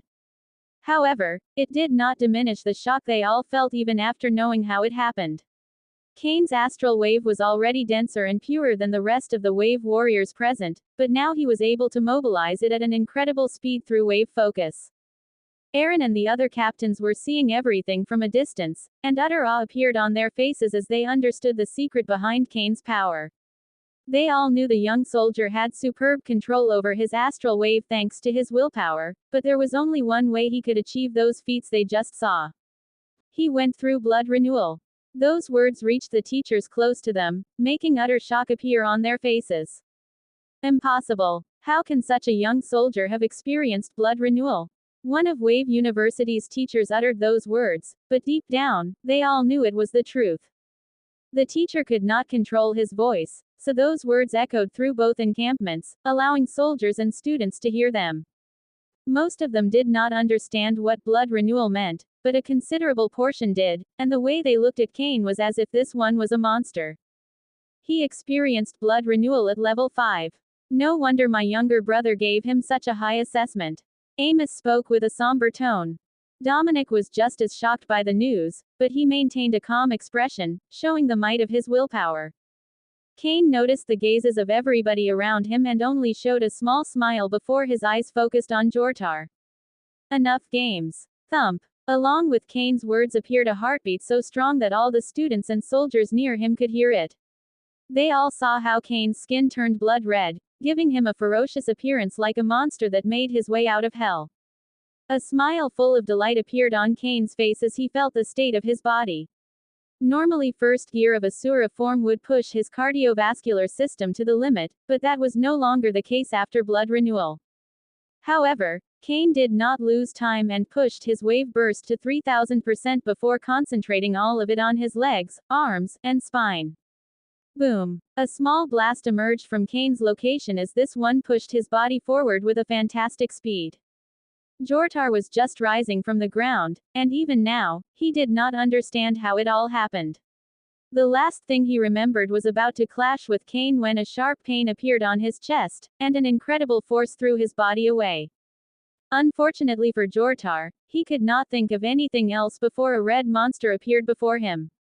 Cain grabbed the golem's face, and without reducing his speed, he kept marching forward, using Jortar as a battering ram against all the trees and rocks on the path. Captains, teachers, soldiers, and students saw how Cain dragged Jortar through the ground, only raising this one to break the obstacles on his path. The difference between their powers was simply too much. Jortar felt as if he was a puppet being dragged by Cain, and the rage in his heart allowed him to gain a moment of clarity. The metal pipes on his arm activated, allowing him to send a vicious punch at Cain's chest. That attack carried a massive amount of power, and since they were very close, it would reach its target instantly. Unfortunately for Jortar, Cain saw everything, and with Asura form, he was more than fast enough to react. Cain let go of Jortar's face and dodged the blow before countering it. Cain's punch landed right on Jortar's temple, making the brain of this one shake, but things did not end there. He sent a kick to Jortar's chest. Jortar's massive golem form rose over 10 meters in the air, and just as he was about to descend, Cain appeared next to him. Ah! A scream of pain emerged from the earth golem as Cain connected a ferocious kick in Jortar's back, sending this one crashing into the ground. Boom! Jortar generated a small crater on his landing, but he did not remain there for long as Cain sent another kick to his chest. That started an onslaught as Cain pushed Jortar from one place to another, not giving this one even a second to rest. Cain had just made Jortar clash against a large boulder, burying this one in it, when his eyes narrowed. Enough! Along with that word came a bright green arc of wind that cut the ground between Cain and Jortar. Cain focused on the attack and was sincerely impressed by its might. Not only was it fast, but he knew it could morph and change path according to the caster's wishes, something astral wave cultivators like him could not do. There was no killing intent in that attack, and the caster did not hide his actions, so Cain was not enraged by it. He turned toward the origin and saw that the one who attacked was no other than Dominic. The young man with bright green hair stared at Cain with a stern expression while wielding his sword with his right hand. A powerful aura was evoked from every corner of his body and seemed to harmonize with the natural force. Apex. Cain spoke with the system spirit while focusing on Dominic. He wanted to scan this one, but only if no one noticed it. His energy defenses are special, but he is still a wave warrior, so there should be no problem. At most, he would feel something odd happening, but he would have no way of knowing its origin. Good enough. Absolute life from system, scan him. As soon as Kian uttered that command inside his mind, the absolute life form system acted, using the AI chip module to scan Dominic. Dominic frowned, and the grip of his sword tightened as he began to look around. He felt someone watching over him but could not find out who. It did not last long, and Dominic felt nothing wrong with him, but the experience still bothered him greatly. Cain noticed that, but he did not care as he only paid attention to the virtual screen that appeared inside his mind. Scan of target completed. Name. Race. Godslayer humankind. Path of power. Essence evolution, level 9 wave warrior. Lineage. Wave talent. Middle tier 6. Stats. Strength. 3.4. Agility. 9.5. Vitality. 6.1. Wave. 12.9. Note. Strange force surrounded the target. Similar to the one displayed by Iris. It matches the description of the power known as laws. Cain was surprised by Dominic's stats, especially the physical speed of this one. It would be high even for astral wave cultivators, much less for essence wave cultivators. He was not surprised that Dominic already had access to the laws, but it complicated things. While the raw enhancement granted by blood renewal was better than the one obtained by getting into contact with the laws for the first time, the latter was full of variations. Determining whether blood renewal or laws were better was impossible. It was like saying whether a spear or a sword was a better weapon for war. Both of them had strong points that the other lacked, but in the end, it was all about the user. Despite knowing the chances of victory were small, Cain's eyes still burned with fighting spirit. Fighting opponents that were stronger than him was the only way of breaking beyond his limits. Dominic noticed that battle intent, and he responded with his own. The sword in his hand began to tremble as a powerful gale emerged from it. Cain smiled toward Dominic before deactivating his astral wave in Asura form. It would be an exciting fight, but I cannot allow myself to get injured, Cain said before calmly walking toward Dominic and raising his palm.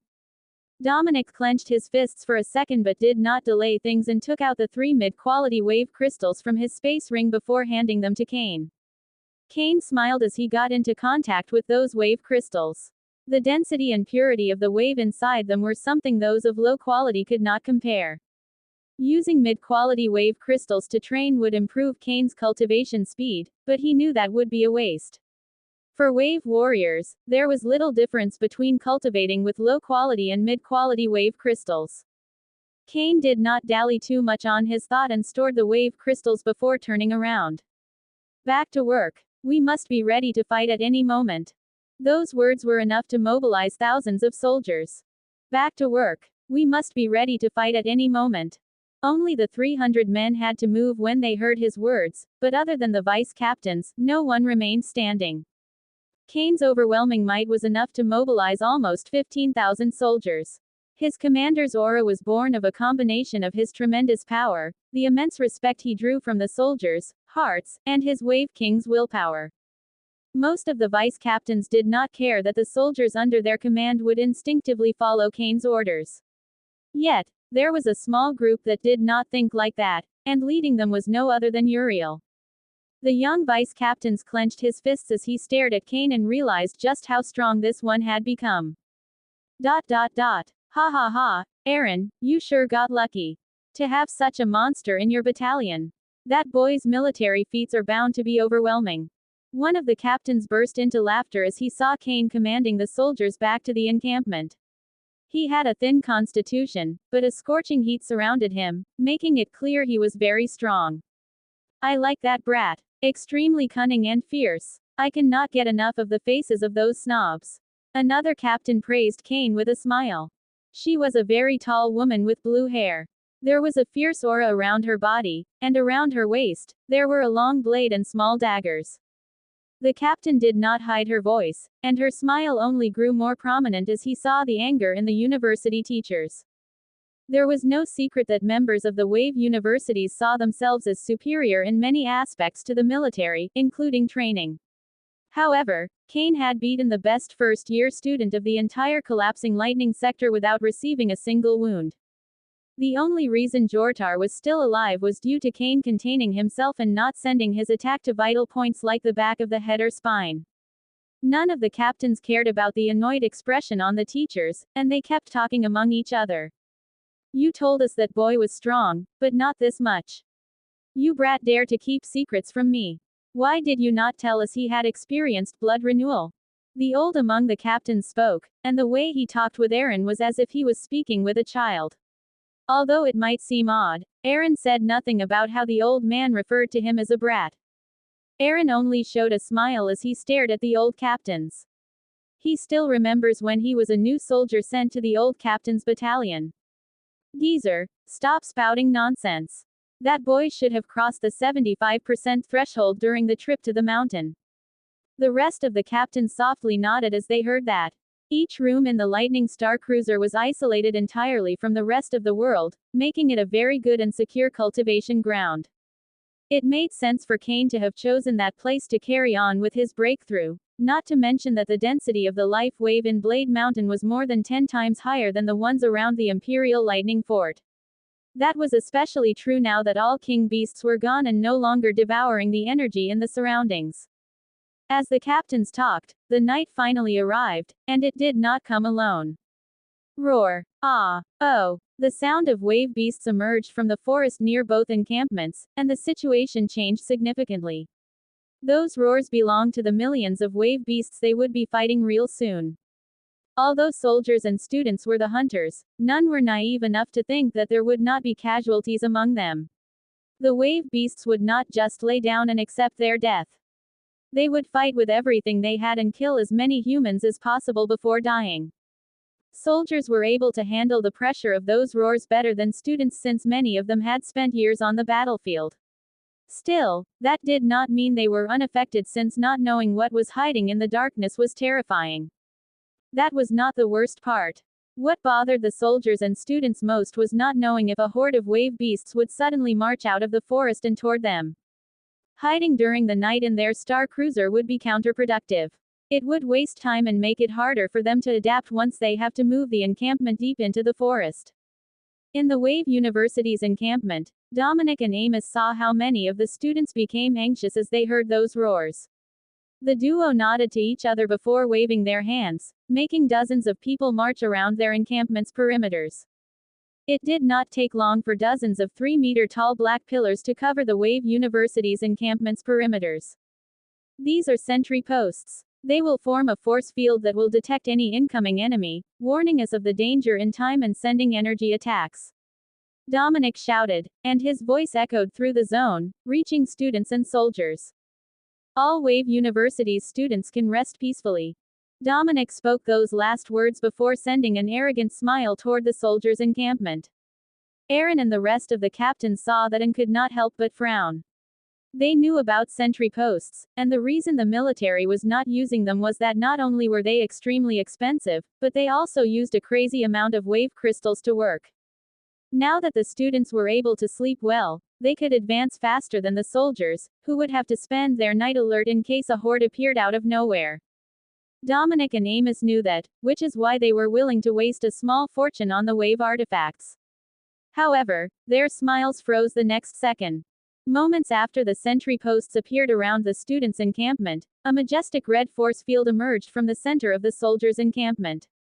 It rose for hundreds of meters, giving everybody a shocking sight before it crashed down, flooding the soldiers' encampment, and it did not stop there. The red force field also crossed into the nearby forest, and everybody could hear wave beasts howling in fear before running away. There was no way that a bunch of weak and unintelligent wave beasts would be able to discern the power behind that ego wave. They only understood that it was the willpower of a wave king, and therefore they needed to run if they wanted to remain alive. Once the force field finished with the wave beasts in the forest, it pulled back, forming a halo around the soldiers' encampment. Cain could see and hear everything inside his ego wave, so it was not good to cover everything. Stay inside the halo, and you will be safe. Cain's voice echoed, and his words were much more reassuring than those of Dominic. Dominic and Amos told the students that the sentry posts would warn them about danger and give them time to react, while Cain declared boldly that every soldier inside the red halo would be safe. Ha ha ha, that boy is amazing. Not only did his willpower match that of a wave king, but his mastery over free ego is superb. Not to mention that the timing was perfect. Just as those cocky brats wanted to show off their wealth, that boy beat them with true power. The old captain laughed with all his strength as he saw that sight, and the rest of the captains did the same, making sour expressions appear on the university teachers' faces. Dominic's eyes grew cold as he saw that ego wave, and he clenched his fists. However, he did not let rage overcome his mind and took a deep breath before turning toward a large man close to him. Bring them to me. The large man nodded before walking toward a corner of the students' encampment. All the students were looking at the red force field with awe and envy, but one among them showed complete disbelief. That young man could not believe it. No, he could not accept the reality that was presented in front of him. Jonathan, Cain's old high school friend, was sitting with a pale expression and empty eyes, looking at the ego wave born of a wave king's willpower. As he saw that red force field, Jonathan could not help but remember his last interaction with Cain. It was still clear in his mind how he defeated this one with a single fist after bragging about how he would enroll in Hellblazer University. Back then, Jonathan was sure he would become a shooting star at Hellblazer University, rising above everybody and becoming a powerful noble in a matter of time. However, the reality was not only hard but vicious. What Jonathan obtained once he got into Hellblazer University was everything but glory. Jonathan still remembered his first day at Hellblazer University. The last years in his high school, where he was practically an overlord to the others, filled him with a sense of superiority, and it did not disappear when he reached the campus. He walked with his head high and with Cynthia by his side. His ability to bring someone with him made his sense of superiority even higher. However, Jonathan soon noticed that something was odd. Unlike the other students on the campus, he and Cynthia had to wear a mandatory green outfit, and whenever people saw it, they would throw nasty smirks in their direction. Jonathan was confused but confident about getting an answer after his first class. The moment he reached the auditorium, he saw that everybody in that place wore green uniforms, and none seemed remarkable in any form, unlike the other students from noble families. When the teacher reached the auditorium, Jonathan wanted to ask about the special uniforms they were all wearing. The teachers in his high school treated him as a boss, so he was used to shouting at them. Unfortunately for Jonathan, the old man that gave this class was not happy about it, and the moment this one heard a student demanding an answer, he reacted ferociously. Jonathan did not even notice when a palm slapped him so hard that he crashed against the wall with a bloody mouth and broken teeth. The other students were shocked and lowered their heads, not daring to utter a sound. After venting out a little, the old teacher was in a better mood and explained to everybody their situation. Even though they attended Hellblazer University, they were not technically students but part of the Grass class.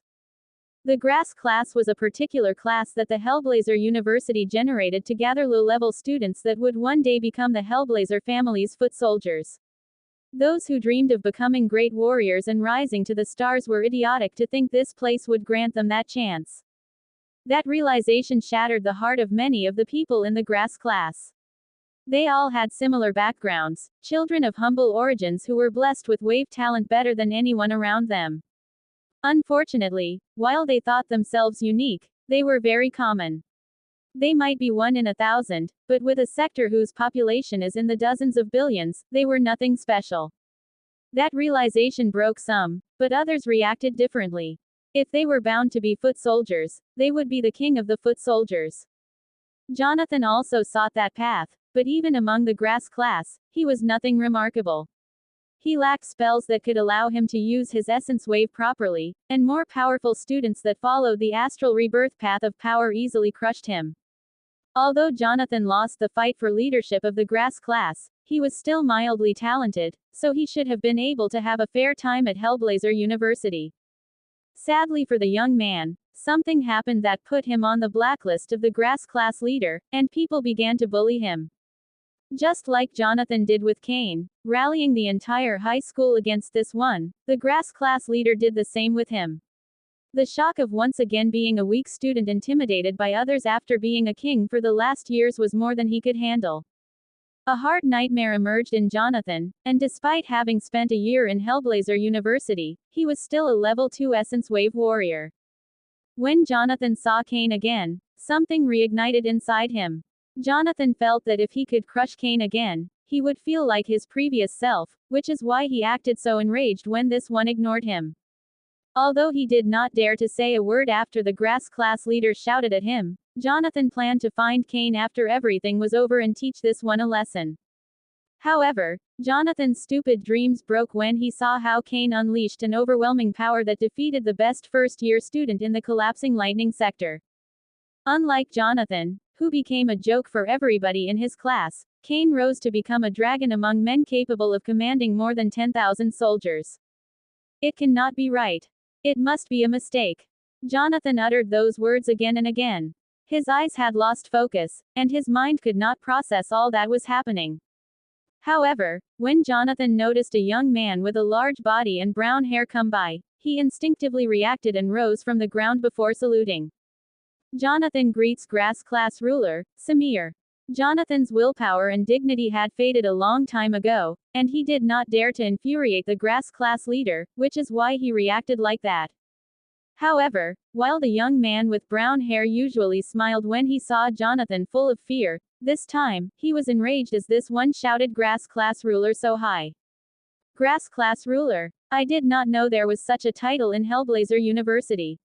It was only after hearing those words that Jonathan noticed that there was a man next to Samir. This one wore an impressive robe with a bursting volcano on it. A member of the Hellblazer family. Jonathan was sure of his guess once he saw how the usually arrogant Samir reacted so meekly with this man. Haha, Lord Joseph, do not take the words of this stupid person seriously. He is clearly spouting nonsense. I would never dare call myself the Grass class ruler when we all know that the Hellblazer family is in control and we are mere foot soldiers. Samir smiled as he lowered his head so much that he almost bowed to the man. Jonathan was surprised to see that. He found it hard to believe that the always cocky Samir would lower his head like that. However, those thoughts vanished from his mind the next second and were replaced by overwhelming rage as he saw the person behind the duo. You. The target of Jonathan's rage was no other than the woman he brought with him to the Hellblazer University, Cynthia. When Samir heard Jonathan's shout to Cynthia, his eyes grew cold, but he did not dare to do anything with Joseph next to him. Jonathan noticed Samir's eyes, and he immediately shut up and lowered his head, but that did not diminish the loath and rage he felt in his heart. He still remembered how Cynthia acted with him in high school and was sure the woman would follow his every command once they reached Hellblazer University, but things did not go according to his wishes. The moment Cynthia saw that Jonathan would be nothing more than an average student among the grass class, she moved on. Cynthia used her charms to cling to someone else, and that person was no other than the strongest member of the grass class. Due to Samir's relationship with Cynthia, he used his power on the grass class to target Jonathan, making the life of this one a living hell. After all that, it was no wonder that Jonathan hated Cynthia so much, but he could do nothing about it. Not only was the woman under Samir's protection, but unlike his, her cultivation had advanced, and she was already a level 3 Essence Wave warrior. Cynthia did not take her eyes away from Jonathan, and there was nothing but disdain in them. She looked at Jonathan the same way she looked at Cain when they were back in high school. Joseph saw how Jonathan and Cynthia acted around each other, and since he found the woman in Samir's residence, he could deduce the relationship between the trio. However, nothing of that mattered to him. If it weren't for this assignment, he would not even bother to speak with people of the grass class. Samir, go back to your post. As for you two, follow me to the center of command. Joseph did not say anything else before turning around and walking to the student encampment's center of command. The trio had no right to ask questions and could only follow his order without hesitation. Other than physical training and cultivation, all the students in the grass class were indoctrinated into following the Hellblazer family's orders, so it was no wonder that Samir, Jonathan, and Cynthia did what Joseph told them. It did not take long for Joseph, Jonathan, and Cynthia to reach the center of command. The moment Jonathan and Cynthia stepped inside, they immediately grew nervous as they saw more than 30 geniuses, all with powerful auras much stronger than theirs. Lord Dominic, I brought the duo you requested. They are Jonathan Carvery and Cynthia Orland from the Hellblazer Academy's grass class. Dominic had not even glanced at the duo when they entered the building, but his eyes grew sharp and focused on them after hearing that. I see. Thanks for your help. Joseph only nodded before walking toward Amos and standing behind this one in complete silence. Cynthia and Jonathan grew increasingly nervous as they saw these people focusing on them. They knew enough to understand that everyone here had a powerful background and could get rid of them with a simple command. You two, come closer. The duo did not dare to disobey Dominic's words and approached him. Do you know why I sent someone to bring you here? Jonathan was so nervous he could not speak, much less figure out what was happening, but Cynthia was different. The woman took a deep breath before answering. It is due to our relationship with Cain Lorifer. Dominic's eyes narrowed as he saw the confidence in Cynthia's voice and smiled before nodding. That is right. It is exactly because of that. Cynthia showed a lovely smile as she heard Dominic's response. Although the young man did not praise her, she took those words as such. Jonathan saw that, and the rage in his heart only grew stronger. This slut. There was nothing he would have wanted to do now more than to push Cynthia to the ground, but he did not even dare to look up, much less do something like that with so many powerful people around him. Dominic saw how they reacted but cared very little about their feelings. You two will tell me all you know about Cain Lorifer's past and your relationship with him. By the way, I am aware of a lot of the information you are about to give me, so I advise you not to hide or lie about anything to me. Dominic's voice grew cold at the last part, making it clear to Cynthia and Jonathan that telling the truth was their only path. Complicated expressions appeared in the duo when they heard Dominic's command. If they told the truth about their relationship with Cain, then everybody here would know that they paid for his kindness and friendship with nothing but cruelty and betrayal. However, Jonathan and Cynthia did not dare lie, so they told everything they knew about Cain and their relationship. When the people in the room heard how Jonathan and Cynthia began to bully Cain when they gained power, disdain appeared on their faces. Even if the students did not like Cain, that did not mean they would despise any less those that betrayed their friends. Dominic did not show anything and continued hearing everything with a calm expression and nodded from time to time until the duo finished with their report. I see. So Kane Lorifer endured all that and managed to keep his head high all this time. No wonder his willpower is so immense. It will be tough to handle a man like that. How can that be right? Can you just use your background to take care of him? Jonathan had just uttered those words when he realized where he was and immediately shut his mouth. He was terrified of everybody here but could not endure it when he heard how Dominic praised Kane. Even now, Jonathan could not accept that Kane had grown so much while he was nothing but a shadow of his previous self. Dominic's calm smile grew cold as he heard how Jonathan dared to utter what seemed to be a disagreement with his opinion. If it weren't for Jonathan's connection to Kane, he would have never allowed this one in his presence. However, Dominic also noticed that many people looked in his direction after Jonathan's words. Although killing someone was against the laws and codes of the Empire, it was not as if they had not done it before. Of course, killing a vice captain like Kane would not be easy, and if there were any evidence left, it would generate all sorts of problems. Yet, it could be done if they were smart about it, and this was the perfect chance since they were in a place full of powerful enemies. Dominic glanced at Amos, and this one nodded. There was information that the member of the Hellblazer family had only shared with Dominic, but it seemed it was time for the others to know it as well. Kane Lorifer might have been an orphan a year ago, but now he is the young lord of the Valentine family. Regarding background, Kane's is as strong as mine, maybe even stronger. Utter silence appeared in the faces of everybody present, and the news shocked Cynthia and Jonathan more than anybody. The friend they threw away because they believed it was too weak to be alongside them now had a background they could not even imagine. That is true. A voice came from a corner of the room, and people turned only to see the badly wounded Jortar with an expression of utter shock and defeat on his face. Kane had wounded him severely, but since none of the attacks generated brain trauma, Jortar was able to regain consciousness after a couple of hours. Jortar felt no gratitude at all toward Kane for this one not aiming at vital organs and wanted nothing more than to pay back the humiliation. He knew that defeating Kane in a direct battle would be pointless and was preparing to use the power of his family, but now that was not possible. The Hammer family was a noble family with a Marquis as its founder, and Wave Kings were among its members.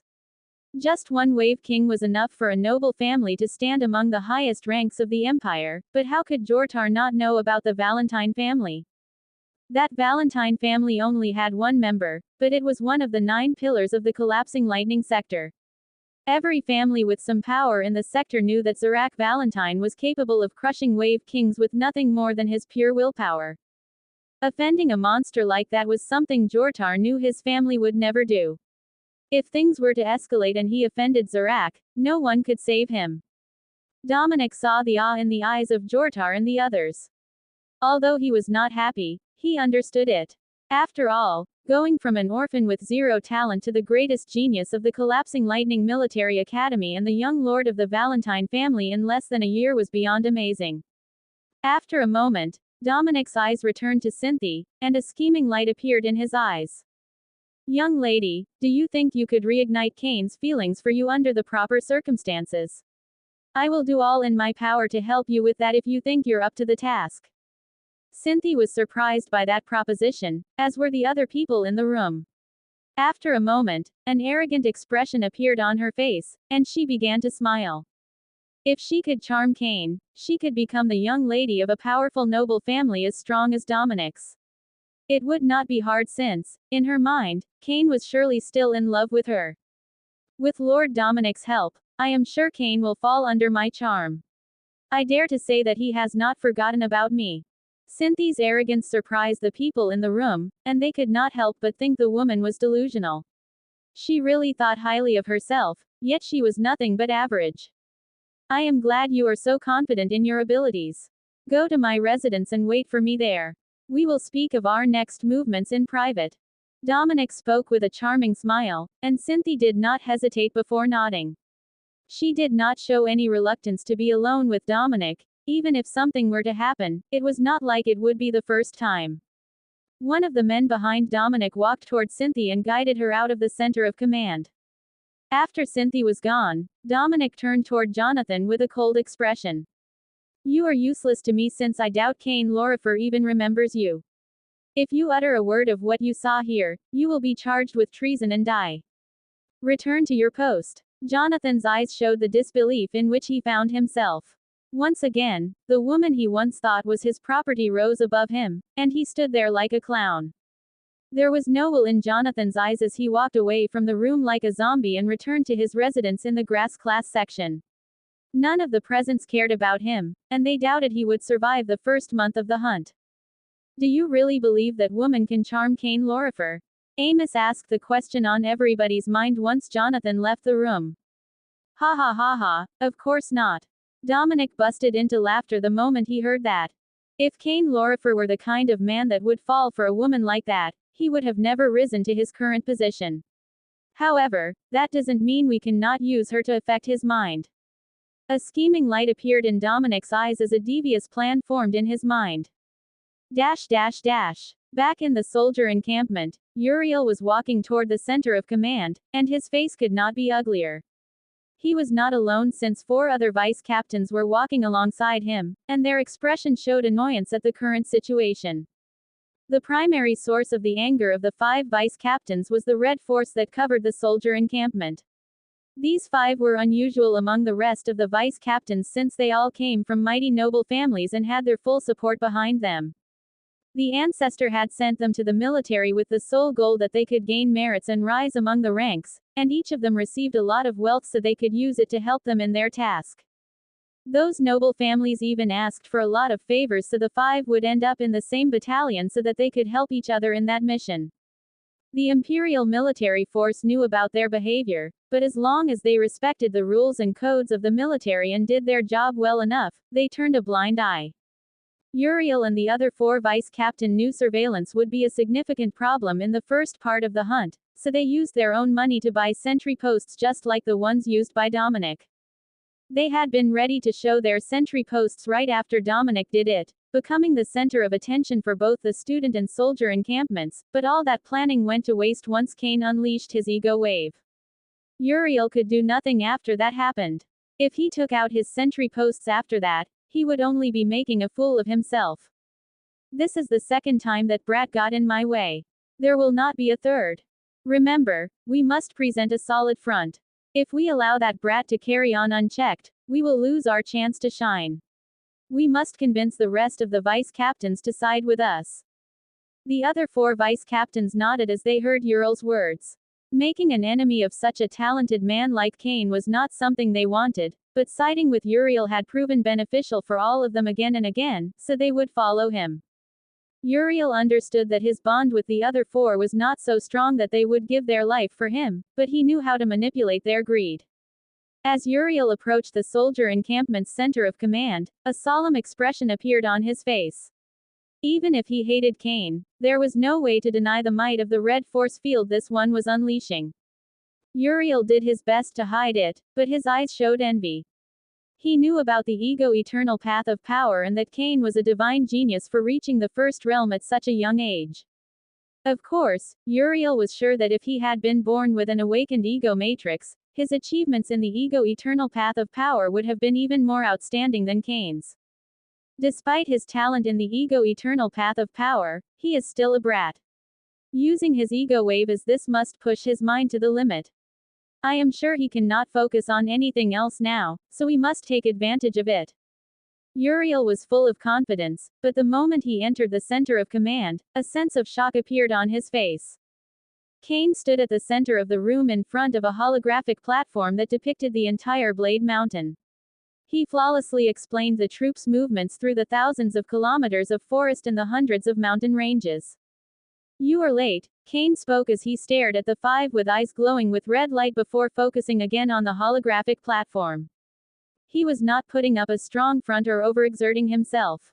If his willpower were still at the peak wave champion rank, it would have been hard for him to use ego wave and focus on other tasks, but things are different now. The willpower of a wave king was exponentially stronger than a wave champion.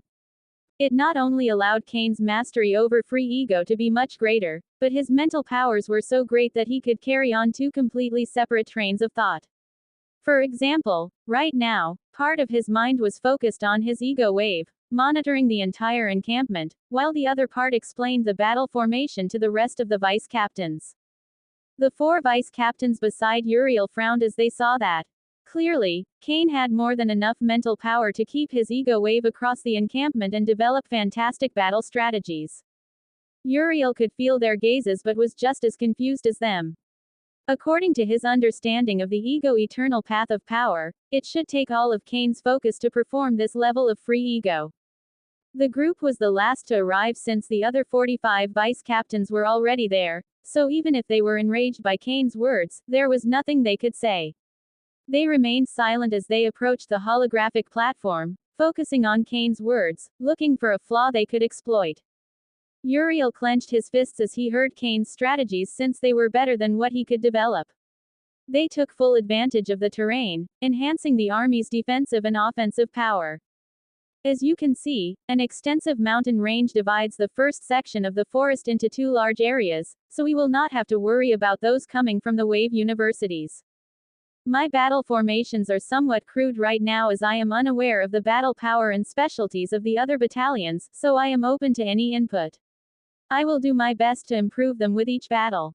I suggest we use my battle formation and thoroughly analyze them after the first encounter with wave champion beasts. Also, I will generate a chat room where every battalion can share their status, and I will adjust the battle formation mid-battle.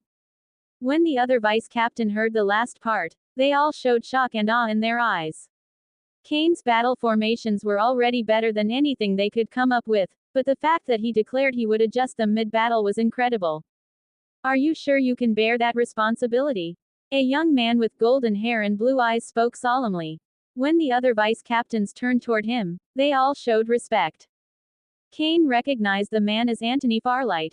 He was just a year older than Cain but was already a level 9 Essence Wave warrior, and his aura's might made it clear he was far from average. There was no ill will in Antony's voice, and he was sincerely impressed by Cain's strategies, but while adjusting the formation mid-battle would be of great help, it could easily lead to catastrophe. Cain stared at Antony, his eyes bursting with red light. I would not have proposed it if I was not sure I could do it. Antony stared at Cain for a moment before nodding and turning toward another person in the room. I am fine with it. What about you, William? The one Antony called William was a young man of his same age, with black hair and brown eyes, whose body unleashed a shocking physical might. William stared at Cain for a moment before nodding. After seeing that Antony and William accepted, all the other vice captains nodded. The last ones to respond to Cain's strategies and plans were Uriel and the other 4 vice captains by his side. The animosity between Uriel and Cain was no secret, so even if this one rejected the plans, the other vice captains had already spoken. Uriel was smart enough to know when not to fight, so he just nodded, along with the other 4. Like that, the battle formation and plans for the first march were complete, and the entire military force was ready to march with the first ray of sunlight. When the first ray of sunlight appeared in the sky, thousands of soldiers and students marched into the forest before them. An extensive mountain range divided the area, so the students took the left side and the soldiers right, ensuring no interaction between them for the first months of the hunt. Cain and the other vice captains took the lead, marching with the rest of the soldiers into the forest. Their first enemies were wave beasts between levels 3 and 6, so it was no wonder they could carve a bloody path through them with little effort. Cain's battle strategies shone from the first day, allowing all battalions to work in synergy and improving each squad's survival capabilities. Just the first day, the soldiers killed over 40,000 wave beasts, with 0 casualties among their ranks. As the light of day was vanishing, the soldiers returned to their encampment with large smiles on their faces. Not only did they get massive amounts of nutritious food, but they also gained many military credits. The next few days carry on the same, with the soldiers' power completely overwhelming the wave beasts in their path, leaving nothing but a trail of death behind them. On the 7th day of their march, things changed, and the atmosphere grew tense for the soldiers as they finally clashed with a horde led by wave champion beasts. There were a total of 19 wave champion beasts with over 10,000 powerful wave beasts under their command. It was a force that could have easily leveled a small country in the old world. Kane, Anthony, William, and Uriel took a step forward, each targeting a wave champion beast. Thanks to their wave artifacts, skills, and cultivation, they could face wave champion beast individually, reducing the pressure on the rest of the army. The rest of the vice captains formed teams of 3 or 2 to face the rest of the wave champion beasts, while the squad leaders mobilized the soldiers under their commands to suppress the thousands of wave beasts in front of them. Kane's eyes narrowed as he focused on a wave champion beast that resembled a ferocious 2-meter-tall chimp with wisps of fire all over its body. He took a deep breath before exploding his astral wave and blood energy and activating Asura form. Despite all his advantages and gifts, Kane was still a level 5 wave warrior, so he had to fight with all he had from the beginning to face a wave champion beasts. The other vice captains did the same, unleashing all their power as they focused on their opponents. Roar. Ah! The wave champion beast began to roar as their life wave burst with immense power, rallying the thousands of wave beasts beneath them. Both sides charged full of killing intent, and in seconds, the sounds of explosions and broken bones echoed across the battlefield. The battle continued for hours, with human and wave beasts' bodies falling to the ground. The captains focused their energy on their eyes, improving their eyesight to glimpse the battle between the human army and the horde. They were not the only ones, since someone else focused on the soldiers, and that person stood thousands of meters in the sky. He was a 3-meter-tall man with skin so white that it resembled a corpse, and there was not a single hair on his head. A black armor covered his muscular body, leaving only his head unprotected. Despite not being a single cloud in the sky and the man's striking appearance, no one on the ground could see him. There was no emotion on the man's face as his eyes narrowed, allowing him to see a young soldier covered in red lightning. Thanks to his power, he could see Kane as if this one was right in front of him. He was about to step forward, ready to flash toward Kane at supersonic speed when his eyes narrowed and turned to the side. Less than 500 meters away to his left was a man with a blue robe. Collapsing lighting pillar, Soul Breaker Zarak. The man's face remained emotionless, but he clenched his fists, making powerful gales around his body. Zarak smiled as a blue light burst from his eyes, making the sky tremble. Bloodless Force, Bloodless number 4. The man focused on Zarak, and a monstrous aura emerged from his body, making the sky tremble. Since you know who I am, you know why I am here. Bloodless number 4's aura kept rising, growing even stronger than Zarak's. Zarak's smile did not vanish, but his eyes grew cold, and the power of his ego wave increased. I know. However, that boy is my core discipline. There is some information that your leaders should know about how he obtained the blood refinement art. It doesn't matter. Kane Lorifer can share it once we are in Blood Sea. Bloodless number 4 did not care about Zarak's words, making it clear he would take Kane with him. Zarak stopped smiling, and Bloodless number 4 attitude made it clear that words would not work. He took a deep breath as a mighty river manifested around his body. When Bloodless number 4 saw that river, he immediately raised his guard. I am impressed. Despite your low cultivation, your ego path of power already took a step into the third realm. If it were one of my brothers in the lower ranks, they would have to run. Bloodless number 4 also took a deep breath, and his power skyrocketed, reaching an even higher level than Zarak's. However, you alone are not enough to stop me. The blue light in Zarak's eyes exploded as he heard that. His smile returned as he adopted a battle stance, and a revolving stream of water covered his right arm. Fighting against someone in the upper ranks of the Bloodless Force would push me beyond my limit, and it might not be enough. However, you made a mistake. Bloodless number 4's eyes narrowed as he heard that, and he pushed his focus to the limit, concentrating solely on Zarak. What mistake? He had just uttered those words when a feeling of incredible danger assaulted him, and he felt a sharp pain in his back. Who says I am alone? Bloodless number 4 heard those words and noticed a figure covered in shadows behind him. That individual managed to hide his presence and had just pierced his back with a blade, reaching all the way to his spine. Bloodless number 4 was shocked. His perception was incredible, and even if he had focused on Zarak, that individual's assassination skill must be superb to land a sneak attack on him. And that was just the start, since the blade managed to make its way past his armor and reinforced skin and unleashed a strange force that began to numb his body. Bloodless number 4 clenched his teeth as he clenched his fist and threw a ferocious punch behind him. Just the movement of his hand unleashed a gale that could shatter a small building. However, before Bloodless number 4 could land his attack, Zorak tackled him. Boom! Zorak's body carried such a massive momentum that the moment he clashed with Bloodless number 4, a sonic boom appeared in the sky, echoing across the forest beneath them. Bloodless number 4 felt like a raging ocean had clashed with him, exerting pressure in all directions, making it near impossible to fight it back. Zorak, Bloodless number 4, and the man covered in shadows flashed across the sky, moving at supersonic speed away from the sky above the soldiers. Bloodless number 4 did not simply allow the opponent to overcome him. An incredible amount of astral wave and blood energy reinforced his body, and he used all his strength to fight back. Zorak could barely believe the strength that Bloodless number 4 could unleash, and he clenched his teeth as he tightened the grip around this one's body. Zorak was not the only one shocked, as the eyes of the man covered in shadows were full of awe and disbelief when he felt that his blade could not pierce into Bloodless number 4's spine. Everybody knew that astral rebirth cultivators had incredibly resilient bodies, which was especially true for someone with Bloodless number 4's cultivation. Even then, the toughness of his bones was simply too much. The man covered in shadows unleashed a blast of essence wave and infused it into his dagger, allowing it to go deeper into Bloodless number 4's body.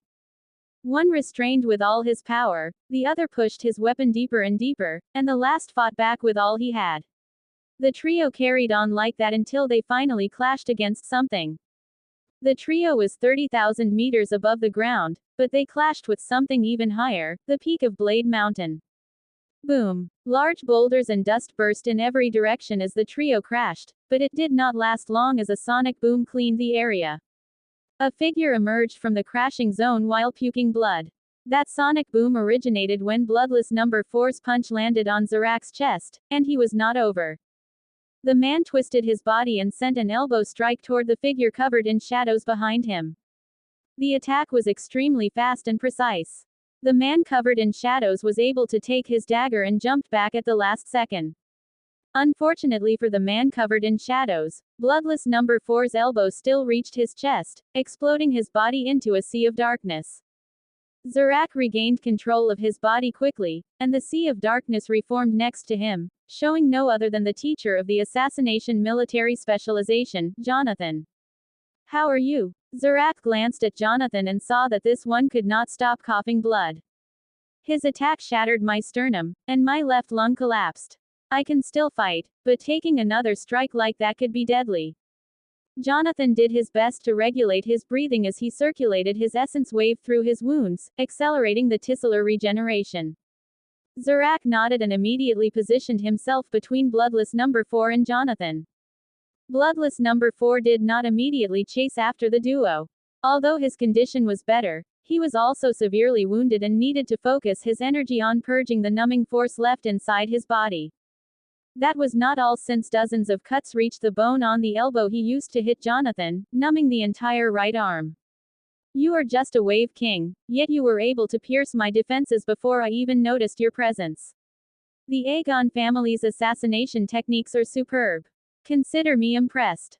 Jonathan was slightly surprised by those words, and a smile soon appeared as he clasped his hand. Even if they were opponents, he respected the other side. It is an honor to hear those words from a member of the legendary Bloodless Force. "I must also congratulate you. Not only is your body extremely durable, but your poison resistance is also incredible. The virus in my blade can destroy the nervous system of a wave king in a matter of seconds, but it is barely working for you." Bloodless number 4 raised his right arm and clenched it with all his strength, making it seem that space itself would shatter. Members of the Bloodless Force temper their bodies from the inside out, and our lineage grants us a flawless immune system. The fact you numbed my arm and legs is impressive. Bloodless number 4 made a pause at this point. The next second, a torrent of incredibly dense astral wave burst from his body, generating a pillar that seemed capable of shattering the sky. "Enough words. I will take that boy with me. If you insist on interfering with my mission, you could die." Zarak and Jonathan adopted solemn expressions as they saw that outstanding amount of astral wave. It was so much that even if they combined their energy pools, it could not equal half of it. I will take the lead and do my best to generate an opening. When you see it, attack without hesitation, even if it means going through my body. I will survive if my heart and brain are not damaged. Jonathan nodded to Zarak's words before his body melted into streams of shadows that fused with the sky, generating a dark domain that covered everything in a radius of 2,000 meters. Zarak's aura exploded as he combined his ego wave and astral wave, pushing the power of his body to the absolute limit before flashing toward Bloodless number 4 at supersonic speed. Bloodless number 4 did not wait for Zarak and flashed forward as blood energy burst from every cell of his body. Boom mmmmmmmmmm. Blue and red streams clashed, generating a blast of energies that flooded the sky above Blade Mountain, generating a death zone for anyone beneath the wave champion level. A few minutes prior to the first clash between Zarak and Bloodless number 4, the battle between the human army and the wave beast horde reached its zenith. Boom. A level 7 golden rhinoceros rose more than 2 meters into the sky when a fist triggered a blast of golden flames in its belly. All the soldiers around that scene focused on the man that had slipped beneath the massive wave beast and killed it so brutally and beautifully. He was a young man with black hair and fiery red eyes bathed in majestic golden flames. Of course, that was no other than Levi Hellblazer. Levi was a level 5 astral rebirth cultivator, but his attacks could do lethal damage to level 7 wave beast. Due to Levi's inexperience on the battlefield, he was not fit to take the role of squad leader but was under the command of a man that knew how to fully explode his power. Levi's squad leader was Frederick, a man in his 50s. Despite his old age, Frederick was a level 4 essence wave warrior, so he was still able to unleash the full power of his cultivation. Frederick realized Levi's battle power from the beginning and reconstructed the entire squad's formation around the young man. Levi's battle style involved large explosions, which could lead to friendly fire on a battlefield like this one, but Frederick emptied the area around the young man. Levi only had to worry about blowing every single wave beast in front of him to pieces. A small smile appeared on Levi's face as he saw the corpse of the wave beast and felt his strength.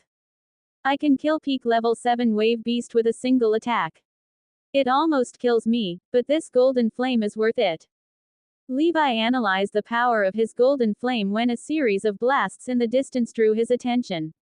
Boom, boom, boom. He looked where the vice captains were fighting the wave champion beasts and focused on one in particular. A man bathed in red lightning clashed against a beast covered in flames, and powerful blasts echoed across the battlefield every time they collided. Levi could not help but clench his fists as he saw that battle. Each of their punches could equal his full power golden flames explosion, and both were moving so fast he could not keep up with them. Levi was confident he could match any other top-tier vice captain in time, but the one bathed in that red lightning was different. They were the same age, and Levi was by far stronger the first time they met each other, but in a short year, things had reversed. It was Kane's first year as a soldier, and he was already fighting at the highest level on a battlefield that involved wave champion beasts. A decisive light appeared in Levi's eyes as he made his golden flames burst with even greater strength and heat before charging toward the wave beasts in front of him. Kane did not notice Levi's gaze nor the hundreds of soldiers looking at him with awe and admiration. All his focus was currently on the Inferno Ape, as he could not allow any distraction. Despite the Inferno Ape being one of the most powerful early wave champions, Kane was able to fight against it on equal ground for several hours. It was clear that blood renewal not only exponentially increased his strength and talent, but it also pushed his stamina to an incredible level. Not far from Kane was an even mightier battle involving a man bathed in golden light and a 2-meter-tall lion with silver fur. The one that battled this horde's leader was Antony, the level 9 vice captain. He used light force in his attack, similar to Uriel, but followed the essence evolution path of power. Antony used a bow, and golden light enhanced every arrow he fired. His skill was superb, and his attack carried ephemeral power that constantly improved his attack speed and penetration power. It was clear to anyone with a high enough cultivation that Antony had gained some insight into the law of light. That allowed his attacks to achieve not only extreme speed but also all sorts of variations. Boom mmmmmmmmmm. Just as the battle between the vice captains and the wave champions beast reached its zenith, an immense explosion occurred in the sky above them. That was when Zorak collided with Bloodless number 4, but no one on the ground knew that. The explosion was so potent that the shock waves reached the ground, hurting the ears of the low-level warriors and beasts. While it hurt only those beneath level 3, the explosion was so surprising that everybody, including vice captains and wave champions beasts, looked to the sky. That behavior was not due to a lack of discipline or battle awareness but an instinctive response none could overcome. Since everybody on both sides looked to the sky, no one should have been able to take advantage of that opening, but things were not so simple. There was one person among the thousands of soldiers whose willpower was able to overcome that instinctive response. When Cain heard that blast, his ego wave exploded with power, allowing him to retain full control of his body. He saw how his enemy, the Inferno Ape, looked to the sky and lowered its guard, allowing him a perfect chance to fire his strongest attack. The Inferno Ape was still looking at the figures coursing through the sky when he heard a sound resembling an old world's fighting jet. The early wave champion beast was only able to glance at the man that balanced his body from one side to the other so fast that gales formed around his body before a right hook carrying a massive momentum connected on its head. Boom! Cain's right hook woke up everybody. Soldiers and wave beasts turned toward the human covered in red lightning, only to see how he unleashed a barrage of punches over the Inferno Ape. Boom! Boom! Boom! Boom! Boom! Boom! Boom! Boom! Each of Cain's punches carried every ounce of strength on his body, enhanced by his torque and lightning, allowing them to reach overwhelming power. Crack! Before the other wave champion beast could do anything to help their brethren, the sound of breaking bones echoed across the battlefield. Cain ended his onslaught with one final right hook, where he concentrated every ounce of astral wave he had. Boom! The Inferno Ape's head was thrust into the ground by Cain's final punch, generating a massive crater and shattering every bone in its skull. Silence reigned on the battlefield as humans and beasts focused on the dead Inferno Ape before turning to the young man bursting with blood lightning above its corpse. Ah! The sound of a beast's howl drew everybody back to reality, and they saw Antony unleashing a barrage of golden arrows the size of spears over the silver blood lion. The Essence Wave Cultivator took advantage of Cain's performance to attack the Horde's leader, and while he could not kill it, his spears did a lot of damage. Fight! Antony shouted with all his strength as he pushed his wave burst to its limit and continued his attack on the silver blood lion. The soldiers, fighting spirits exploded as they saw the dead Inferno Ape and the wounded silver blood lion. They pushed their energy to their limit, ready to use every last drop of wave inside them during the next couple of minutes. Even after killing the Inferno Ape, Cain did not take his eyes off the beast. He formed a blade with his right hand and pierced the chest of the early wave champion beast, draining its blood to regain some of his stamina. Cain felt the Inferno Ape's blood essence reaching his body and restoring his strength while using his ego wave to analyze the battles between the vice captain and wave champion beasts. In less than 5 minutes, Cain had drained more than 80% of the Inferno Ape's body. He took a deep breath as his blood energy exploded, and the next second he vanished. The Earth Crawler, a wave champion beast resembling a giant armadillo with long claws, was fighting a group of vice captains when it perceived a red flash above its head. Unfortunately for the wave champion beast, Cain's attack was too fast and could not prevent the punch covered in blood lighting from landing on the back of its head. That attack was so powerful that it paralyzed the wave champion beast for a second, something that vice captains fighting against it took full advantage of. Cain had already dashed to another wave champion beast when a sea of spells landed on the Earth Crawler. He was too tired for a direct fight but could use his assassination skill to perform sneak attacks over the wave champion beasts, generating an opening that the other vice captains could use. That was not the only thing that Cain was doing, as the thousands of soldiers suddenly moved across the battlefield in a strange pattern under his command. The wave beasts did not understand what happened until it was too late.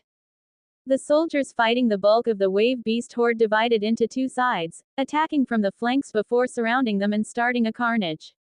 The wave champion beasts saw how the beasts under their command were dying by the dozens every second, but they could do nothing since defending from the blood lightning killer took all of their attention. Howls of pain and explosions filled the battlefield as the human side unleashed absolute carnage, killing thousands of powerful wave beasts and over half of the wave champion beasts before they finally began to pull back. Cain did not let bloodlust distract him from the danger of the battlefield, and once the sun began to set, he mobilized the army back to the main encampment. The faces of the soldiers as they reached the encampment were pale as they had drained until the last drop of wave inside their bodies during those last few minutes of battle. However, they showed radiant smiles on their faces. Today they experienced the first clash with creatures whose power matched that of mighty wave champions, yet not only did they survive, but they obtained an overwhelming victory. No matter whom, every soldier could not help but glance at the young man at the front of the army. Whether it was intuitive or otherwise, no one dared to move past him as he led them into the encampment. Cain was exhausted and had little to no astral wave left in his body, but he stood straight as a majestic red force field covered his figure. Just as the soldiers emerged from the forest, the students did the same, but their circumstances could not be more different. Unlike the soldiers who trained their minds to face the battlefield's cruelty, seeing their comrades die was almost too much for many students. If it weren't for their cultivation improving their willpower, many students would have already developed signs of post-traumatic stress. At the lead of the thousands of students were Dominic and Amos. Neither showed any concerns about their comrades' state of mind since those not fit for the battlefield would die, and there was no point in wasting their breath in them. Dominic's eyes narrowed as he glanced at the soldiers and was surprised to see Cain at the lead and how all of them were full of fighting spirit even after what should have been a battle full of hardship. Cain stopped moving when he felt Dominic's gaze, and all the soldiers behind him did the same. He was beyond exhausted and was taking all his power to stand straight, but he was aware of just how vital motivation was for an army, especially with the plan he had in mind. Cain did not take his eyes off Dominic as he channeled the last drop of astral wave left in his body along with his blood energy before raising his fist. An arc of blood lightning emerged from Cain's fist, rising over 3 meters into the air. Imperial Lightning Fort. Those words reached every soldier, making them feel as if their blood was burning, and they could not stop themselves from raising their arms, just like Cain before shouting in unison. Imperial Lightning Fort. Imperial Lightning Fort. Imperial Lightning Fort. Imperial Lightning Fort. The shout of the soldiers reached all the way to the captains, and they could not help but smile as they saw how Cain took advantage of the moment to boost morale while pressuring the students. You needed more than brute strength to become a great military leader. Powerful cultivation made you a good soldier, but a good commander was someone wise enough to know how to explode the power of the others around you, and Cain was a master in it. That brat. No matter how you look at him, he is the perfect army weapon. Aaron spoke with respect in his voice, and the other captains softly nodded. Amos and Dominic did not care at the beginning that the state of the soldiers was better than that of the students since, for starters, they only cared about the strong ones, but there was also the fact they were younger and would be able to increase their cultivation exponentially during the next few months. Yet, Cain's actions made the duo look very bad in contrast, and if there was something they did care about was their reputation. Ultimately, the duo could do nothing, so they only looked away and entered the command center. Cain saw that his feat had the intended effect and smiled before walking straight into his residence, and right before entering, he shouted, "We will continue our march in 2 days. Use this time to rest and take advantage of the military credits you have amassed.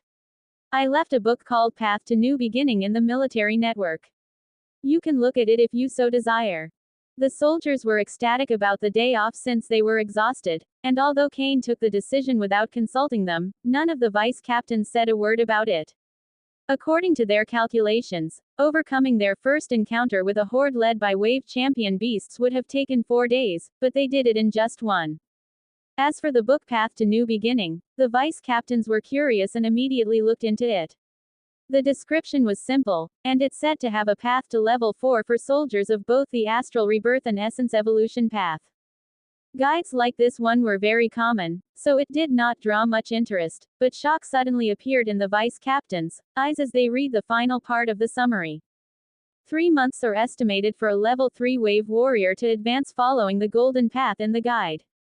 Rate of success. For level 3 wave warriors of the astral rebirth path without meridian atrophy, 99%. For level 3 wave warriors of the essence evolution path without meridian atrophy, 97%. For level 3 wave warriors of the astral rebirth path with meridian atrophy, 87%. For level 3 wave warriors of the essence evolution path with meridian atrophy, 84%. Note: depending on the level of meridian atrophy, cultivators might need 2 extra months. The success rate does not vary. Not only were the vice captains shocked, but also the rest of the soldiers. Guides for powerful and young soldiers were common, but for those older and suffering meridian atrophy, things were different, not to mention none of them would do something so bold as state their success rate. At first, the soldiers did not know what to believe it, since even if Cain was powerful and a great commander, he was still a level 5 wave warrior, so they did not know whether to take cultivation advice from him. However, all their doubts vanished when they saw the book's price. Price: 25 imperial military credits. It was so low that no one in the entire encampment could not buy it. Even those already at level 4 or above were tempted to buy it, since 25 credits were not even a fraction of what they gained in a single hour, killing wave beasts. Amazing! The first soldier to buy the book shouted, and the amazement on his face was clear to everybody. Asking for the contents of the books was prohibited, but that awe was enough to start a frenzy, and it did not take long before almost every soldier in the entire encampment bought it, including the vice captains. Antony and the others read The Path to New Beginning and were surprised by the level of detail in it. Even the dumbest person could use it, as it did not require you to think, only to follow its steps. The information focused solely on improving your foundation and fixing your flaws, so everybody could use it regardless of the cultivation technique they practiced.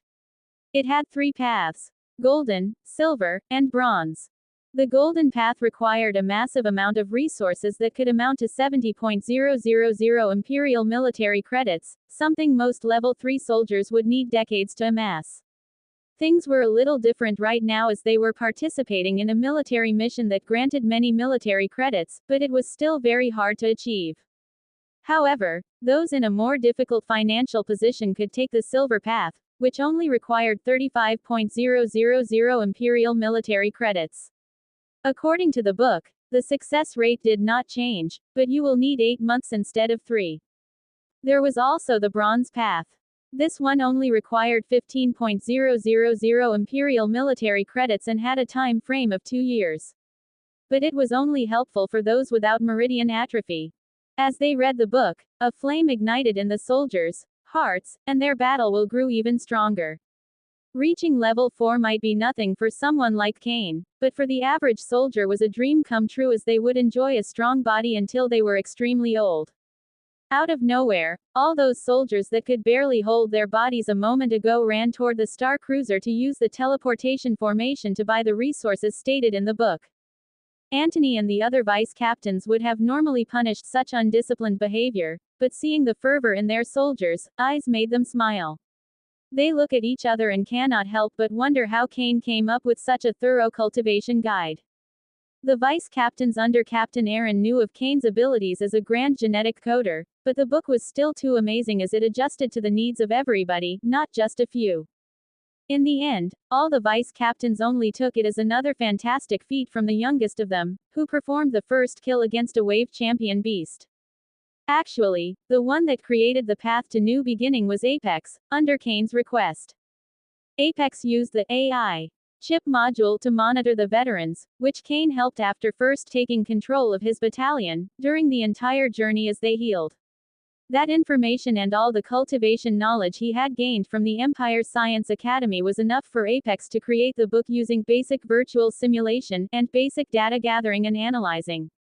Cain knew that his actions would cause a lot of movement, but he did not care and threw himself into his bed and began to sleep soundly. He was too tired to project his ego wave across the encampment, but it would not be a problem since they had made the closest horde run a few hours ago. Cain did not simply lower his guard. The basic scan force field was still working at full power, ready to warn him of any danger. Even if soldiers surrounded him, he would not blindly trust them. The lack of Kane's ego wave did not surprise the vice captains since he had already communicated his state and ensured they were ready to keep an eye during the night. Although the chances of an attack were almost zero, overconfidence was a key to failure. The soldiers spent a night without a red force field protecting them for the first time since the Star Cruiser landed, but they were also excited about Path to New Beginning that they did not even notice it. Kane woke up after roughly 12 hours and felt all his body and mind exhaustion disappear. A small smile appeared on his face as he felt the strength of his body, but it did not last long since a decisive expression soon replaced it. I request all vice captains to join me in the center of command in an hour. I have a crucial subject to discuss that involves the entire military force. Kane sent that message to the AI chip of all the vice captains before looking into his space ring and ensuring he had everything he needed for the next part of his plan. Tell me, Apex, what do you think my chances of success are? Although they did not speak much, Kane knew that Apex was always by his side. Your chances to achieve that goal are 60%, by what I could tell from their interactions with you. But that was before killing the Wave Champion Beast and publishing the book. Now, do they even have a choice? Kane only smiled as he heard that and left his tent. Kane did not take long to reach the command center of the military encampment and nodded once he saw that all the 49 vice captains were there. Why did you call all of us so suddenly? We had important business to attend to and cannot leave them due to your whims. The one that shouted was no other than Uriel, and the expression on his face showed the discontent in his heart. No matter how well the army went, the fact that the one shining was someone he hated made every victory feel awful. The other vice captains frowned as they heard the way Uriel spoke to Kane. The young man had already made a very good impression on them due to his hard work and superb military skills, which gave them great wealth. However, none of them bother to correct Uriel since they also wonder about the reason for Kane's summoning. Kane saw that all the vice captain focused on him, and with a calm expression, he walked to the holographic board in the middle of the room and displayed the entirety of Blade Mountain. We are currently in the forest that surrounds the true Blade Mountain, and there is a mountain range that divides our path and that of the students for the next 5,000 kilometers. The vice captains nodded, but it did not answer their question since that was something all of them knew. Once we cross those 5,000 kilometers, we will reach the foot of Blade Mountain, a zone rich in cultivation resources once dominated by king beasts. Although the dozens of Wave Champion beasts currently populating that area are surely having a feast, they will not be able to consume all of them fully. Once again, Kane stated a piece of information that all the vice captains were aware of, but the purpose of this meeting was starting to become clearer. I want to enforce a plan that will allow us to reach that zone in less than 3 months. That way, not only will we be able to prevent the wave beasts from consuming too many of the resources, but we will also reach a lot sooner than the students, saving us the trouble of splitting the riches with them. Shock appeared in the vice captains as they heard Kane's intentions. Although it would benefit them to reach the foot of the mountain before the students, traveling such a considerable distance in such a short time will be incredibly dangerous, and things could go wrong very quickly. Kane was aware of the dangers of his plan, which is why he needed the vice captains to agree on something if he wanted to implement it. I am confident in achieving that goal in that amount of time if I take the role of hunt leader. The eyes of the vice captains widened as they heard that. Kane wanted to command the entire military forces, changing things from an alliance where all the vice captains voted to one where he called all the shots. HMPH. How can a brat that just left the military academy have the guts to propose something so outrageous? Uriel did not wait even a second before making it perfectly clear how he felt about it. Kane expected that response from Uriel, but he also saw the discomfort with his plan in the faces of the other vice captains. It did not come as a surprise for him since not only was he younger by several years, but he was also not the strongest, not to mention that if he were to take the role of hunt leader, part of the military credits they gained would be transferred to him. It was a military rule that a commander would gain a percentage of the credits of the people that they led to battle. Kane and all the others gained a lot from the hundreds of people in their battalions. The desire to become the hunt leader is not born out of personal greed. I want what is best for the entire force and need total authority to implement this plan. Although it is correct that this is my first battlefield as a soldier, you have all seen my leadership skills and the might of my battle formations. As for the troops, I am sure none will reject me becoming the hunt leader." The vice captains began to look at each other as they heard Kane's words and spoke through their AI chips about the best path to take. Uriel saw that and was shocked that the others did not reject Kane's goal immediately. The rage on his face grew, but someone else spoke before he could renew his shouting.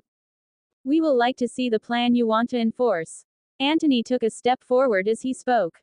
He was not accepting Kane's proposal but was not denying it either and wanted to know more, a feeling shared by most of the vice captains. Kane nodded and used the holographic board to display the movement of the troops across the forest. Every one of the vice captains put their complete focus on the board, and all of them were amazed by the movement of the troops. Using their experience, they could see that the battle formation and tactics would be very effective but were also highly complicated. It was only possible to implement it with a voice that could command every battalion with absolute authority. The vice captains had seen Kane's skills, and he was extremely talented, but he asked them to put their lives in his hands and trust him blindly on the battlefield. "If I take the role of hunt leader, I will also use all my power to improve the cultivation of the highest-ranking soldiers and increase their survival skills." When the vice captains heard the part about the highest-ranking soldiers, they understood that Kane was referring to them, and this one made it clear that they were not empty words immediately. Kane turned toward one vice captain under the same captain as him, and his eyes began to glow red. "Relax your mind. It will be beneficial for you." Benjamin heard those words as a force coming from Kane attempted to put his mind and body in a susceptible state. He had seen Kane's hypnosis skill and chose not to resist.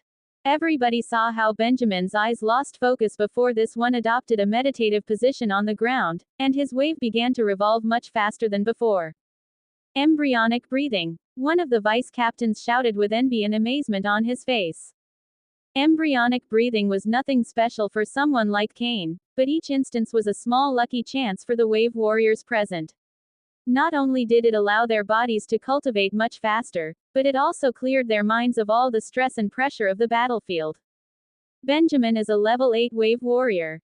You are a 4-star elementary hypnosis master. To become a 4-star elementary master at 15 years of age was beyond amazing. However, Kane had not finished. "I am not a 4-star elementary hypnosis master." Kane's voice made the entire room grow dead silent as he turned toward Antony. The level 9 Essence Wave Warrior was surprised by the intent in Kane's eyes. He adopted a solemn expression before nodding and shutting down his mental defenses, allowing his mind to be as susceptible as possible. Kane pushed his ego wave to its maximum and focused his mind with all his power. His eyes grew bloodshot, but by forcing himself to this limit, he hypnotized Antony and made this one enter embryonic breathing. "You are a 5-star elementary hypnosis master." The vice captains could not believe what they just saw. Kane was a 5-star elementary hypnosis master, which meant if he took the next step, he could hypnotize wave champions. Of course, becoming a grand hypnosis master was incredibly difficult and could take years, but that did not matter to the vice captains as Kane right now could help each of them enter embryonic breathing. That already was enough to throw away all their concerns, but there was still one more thing that Kane had to offer. After taking a moment to relax his mind from the immense effort he had just unleashed, Kane waved his hand and took out 50 red capsules with a blood-red liquid. Each capsule contains a wave virus by the name of Berserker State. Once injected, your body will enter an overdrive state, exponentially enhancing your speed and vitality while improving your body's hemostasis. It will last an entire hour, but you will be left extremely weak once the effect is gone. Your body will need at least 3 days to recover if you are an astral rebirth cultivator and 6 if you follow the essence evolution path of power. Although the side effect of Berserker State was dire and would impede them from participating in the battlefield for days, it was life-saving. Who would not want a trump card they could deploy in a deadly situation, allowing them to leave the battlefield with their life and no permanent sequels? Uriel's face was pale as he saw how the other vice captains noted among each other, and it was clear they had already made a decision. Kane saw the desire in the vice captains' eyes as they stared at the wave viruses and the duo in embryonic breathing.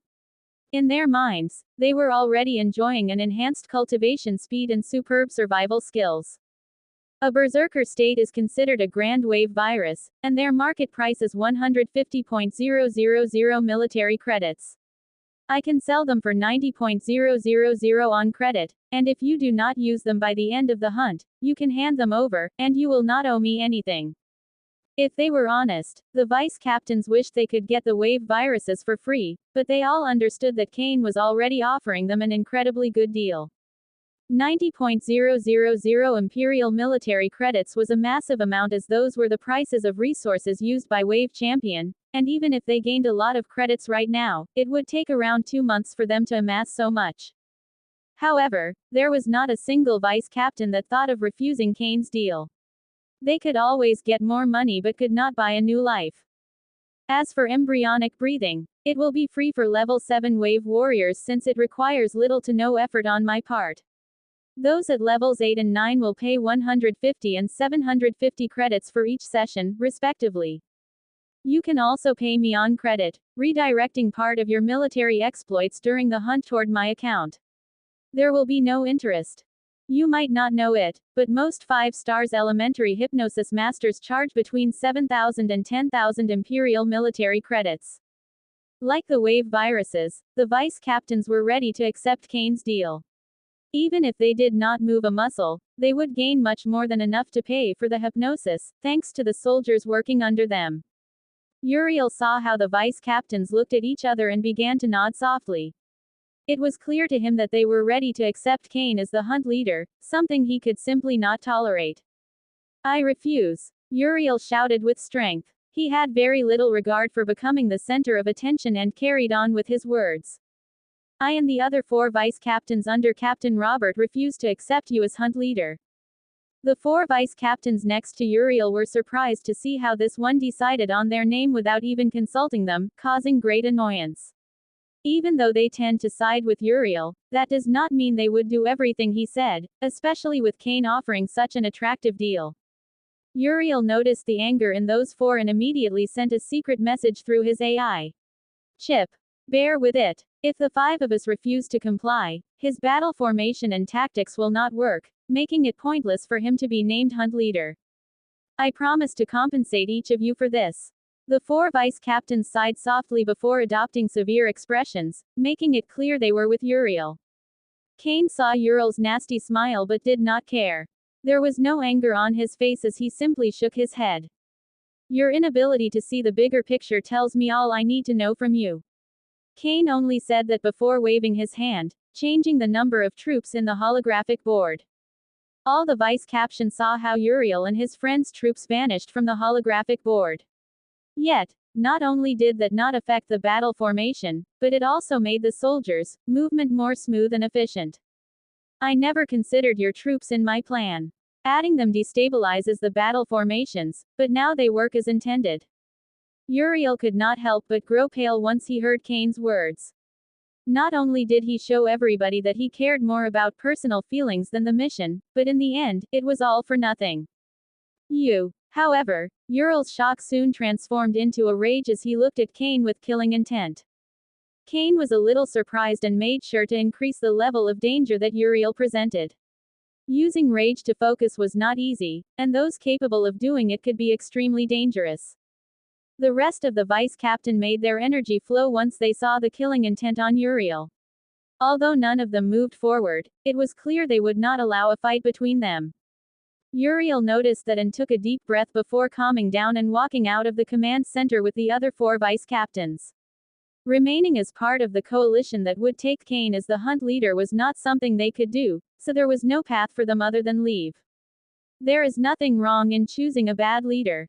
I only hope you can reconsider and make the right decision before being left so far behind that you are no longer worth the trouble. The group froze for a moment as they heard Kane's voice, and the rage on Uriel's face only grew stronger. Uriel knew that the hunt leader was not talking to him but to the other 4 vice captains by his side, who were already enraged by the mess he had made.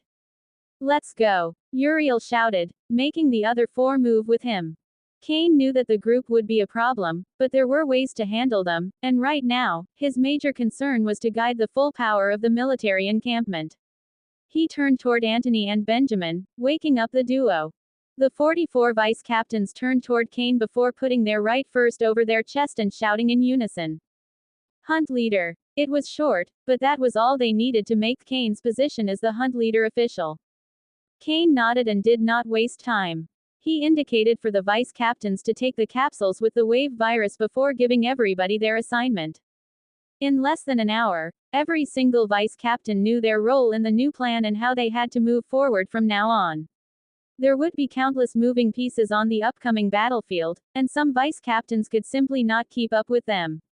Luckily, they only needed to obey Cain's command and adjust according to his instruction during the battle. One final point. Antony, how long do you think it will take you to become a wave champion?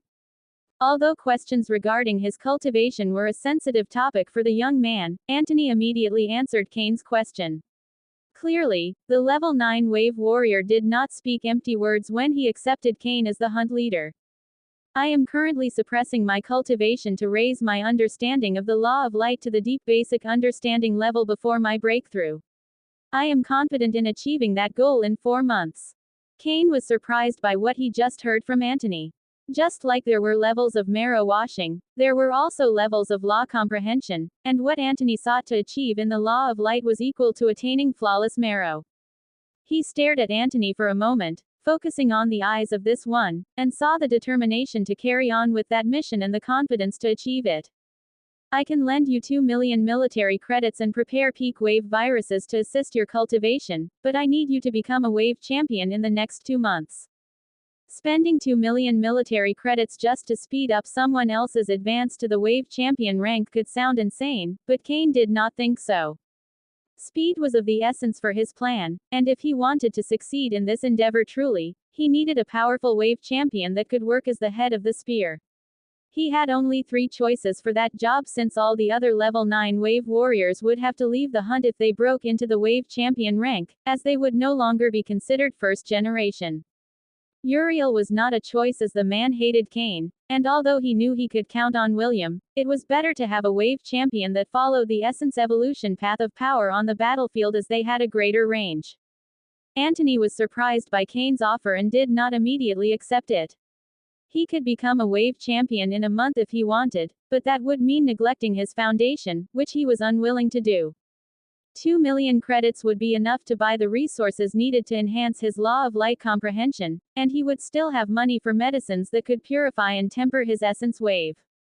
If it was anywhere else, Antony might have rejected that offer, but he knew that his military exploits in the hunt would exponentially rise when he became a wave champion.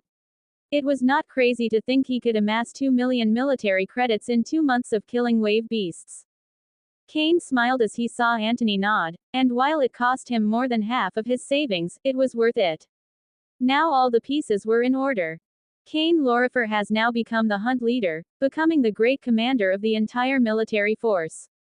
All soldiers must obey his orders without hesitation.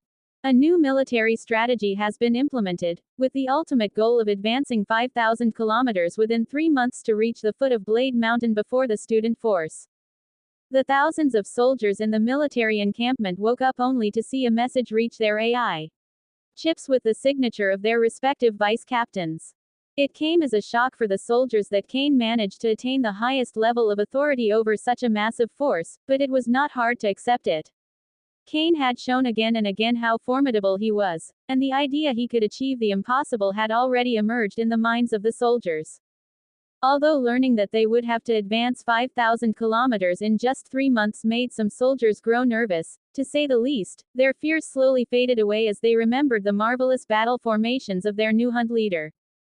It did not take long for the fear to transform into greed as they imagined just how much wealth they would attain once they reached the foot of Blade Mountain, not to mention that the idea of pissing off the student force made many of them laugh. By the time the soldiers emerged from their tents, there was no fear in their eyes, only a ferocious battle intent along with monstrous greed. 45 vice captains were waiting at the entrance of the forest, and as they saw the state of their soldiers, some could not help but feel surprise at the resolution in their eyes. They then focused on the man at the center, and there was awe in their eyes as they understood the amazing work this one had done in motivating the soldiers from the moment the Star Cruiser landed. Kane stood at the head of the entire military force, and his eyes glowed with battle intent as he unleashed the full power of his ego wave, generating a massive red force field that charged into the forest like a tsunami. Kill. Words of encouragement or a motivational speech would have been useless, with every soldier already bursting with powerful willpower. Kane uttered that simple word before leading the thousands of soldiers forward. That scene caused shock in the captains, Wave University's teachers, and the student force. None of them had ever seen or heard of a first-year soldier managing to take control of such a massive force, and if they had, they would not believe it, yet it was happening right in front of their eyes. Dominic and Amos were the most shocked of all. They were the commanders of the student force, but both of them still had to listen to the other high-ranking students, unlike Kane, who had obtained full authority. The duo could not help but frown as they saw that. For them, Kane's strength and influence growing made it harder to implement their plans. Over the next month, the military force advanced through the forest like a hot knife through snow, leaving a bloody trail in their path. The military force fought from dawn to dusk, leaving when the light was already vanishing, and the sky was dark. Returning to the encampment during the night could be dangerous due to the weakened field of view, but Kane covered them with his ego wave. There was not a single moment of daylight that Kane did not take advantage of, and it was only during the night that soldiers were not in a constant battle. Most nights in Blade Mountain lasted 11 hours, which was the time the soldiers had to rest, eat, and train. The battles became incredibly fierce as they advanced, with the enemies becoming more and more powerful. The wave beasts' horde's size and cultivation kept growing the deeper they went into the forest, yet unlike what you would expect, the casualty rate did not increase. Although it might not make sense for the casualty rate not to increase despite the military force fighting for longer periods and against stronger opponents, it all became clear as they understood that the bulk of the army was rapidly improving their cultivation. Path to New Beginning was one of the reasons for that, and while it was among the most important, it was not the only one. Each time soldiers killed a wave beast, they would immediately be rewarded military credits, and the constant slaughter increased their wealth very fast. The soldiers had the resources and guidance to increase their cultivation, but the key aspect behind their improvement was the threat of death. Every day they marched into a bloody battlefield where a single wrong step could lead to their end, which forced their bodies and mind to carve out every inch of potential inside them. Casualties kept occurring each day, as it would be naive to think that a battlefield involving thousands of soldiers and tens of thousands of wave beasts would not have deaths. Still, the power of the military force only kept growing, with many of the peak level 3 wave warriors that had been stuck for years finally managing to break the bottleneck. As for the soldiers beneath Uriel and his allies, they advanced not too far behind the main force. Kane did not care about Uriel or the other 4 vice captains but would not intentionally harm the soldiers beneath them, so he ensured wave beasts did not surround them. 1.5 months after Kane took the role of hunt leader, the military force faced their more arduous battle. The number of wave beasts in the horde was not that impressive, but their cultivation was very high, and worst yet, the number of early wave champion beasts was over 20. It pushed Kane and the other vice captains to their limit, but they managed to equal the wave champion beasts, thanks to every single level 7 wave warrior already advancing to level 8 and the rise of 3 new level 9. Kane's eyes glowed with red light as blood lightning covered his body, and his heartbeat echoed with so much strength that the people around him could hear it. Asura form worked at full power as Kane battled an early wave champion beast named Fire Ice Two-Headed Lion. The beast constantly blasted ice and fire from its maws, forcing Kane to dodge them before flashing back into the fray and attacking. The battle pushed Kane as the creature was truly powerful, but it was not so much to put his life on the line, and it would be a matter of time before they managed to gain an edge and slaughter this horde. It might take us 3 days to end this horde before moving forward. That thought just crossed Kane's mind when suddenly, his eyes widened with shock and dread. He turned to the left and stared at 2 level 8 vice captains fighting a 2-meter-tall gorilla-like wave champion beast. Watch out! The 2 level 8 vice captains heard Kane's shout, but while they did not lose focus of their enemy, they grew confused. Even if the opponent was a rock ape, they were able to handle it. Half a second after Kane's warning, the duo caught a glimpse of a blue flash, but it was too late. Before they could even react, one of the level 8 vice captains was split in half. The other vice captain could only see in shock as his comrade and friend perished. He had no time to mourn as the blue flash came his way, and just as death seemed inevitable, a red figure appeared before him. Kane's teeth clenched as he used his gauntlets to stop a sharp blade covered in blue lightning. His arms trembled as the strength behind that attack was so much that his bones cracked, and if it weren't for his blood energy and astral wave reinforcing them, they would have broken. It was only then that the enemy became visible to everybody. The one that killed that level 8 vice captain with a single strike. Before this one could even see it, resembled a 1.5-meter mantis covered in lightning. The rest of the vice captains were able to identify the beast as a lightning fall mantis, a creature known for its sharp blades, monstrous strength, and incredible speed. However, the most shocking part was its aura, which put it a level above the rest of the early wave champion beasts. The lightning fall mantis was a middle wave champion beast. Although the difference between an early and middle wave champion beast might not seem much, that could not be farther from the truth. The disparity between their battle power was not different from the one between a level 1 wave warrior and a level 4. All the vice captains knew they would face middle wave champion beasts, but they did not expect it to be so soon and that the enemy would emerge out of nowhere and kill one of them. Fall in order. Before chaos could spread, Kane's voice echoed across the battlefield. Immediately after that, a battle formation appeared in the mind of the vice captains to face the current situation. It would not last long and force everybody to overexert themselves, but it was their only choice unless they wanted to suffer massive casualties. Kane did not have the luxury of focusing on anyone else who was not the monster before him and left the task of rearranging the battle formation to Apex. He made his astral wave burst with so much strength that even with his impressive constitution, he felt his body would crumble in a few minutes, but that was the only way he could face the middle wave champion beast. Ah! Kane roared as he condensed his astral wave around his arms and legs, pushing the mantis scythe away before sending a tornado kick. The kick was very strong, with Kane using all his torque, but it only pushed the lightning fall mantis less than 3 meters upon impact. Kane clenched his teeth, and he felt his leg go numb. The body of the lightning fall mantis was incredibly tough. However, Kane did not have time to focus on that as the lightning fall mantis immediately flashed back into the fray and hacked with its 2 scythes, aiming at his neck and torso.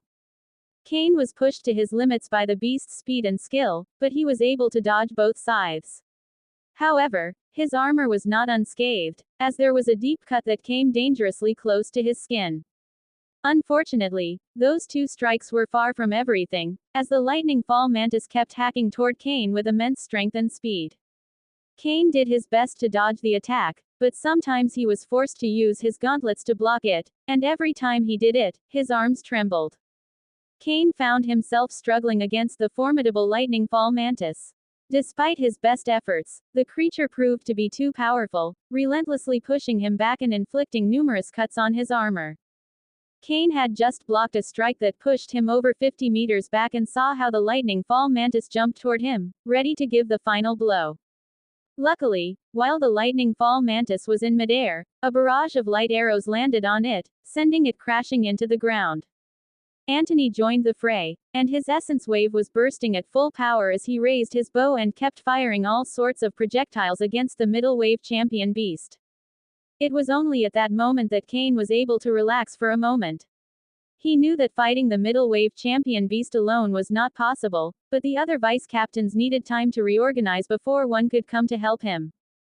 Kane's arms trembled, and they were not of much use, but he did not hesitate before joining the fight. He flashed forward at full speed, and before the lightning fall mantis could stabilize its body, he kicked it in the chest with all his strength.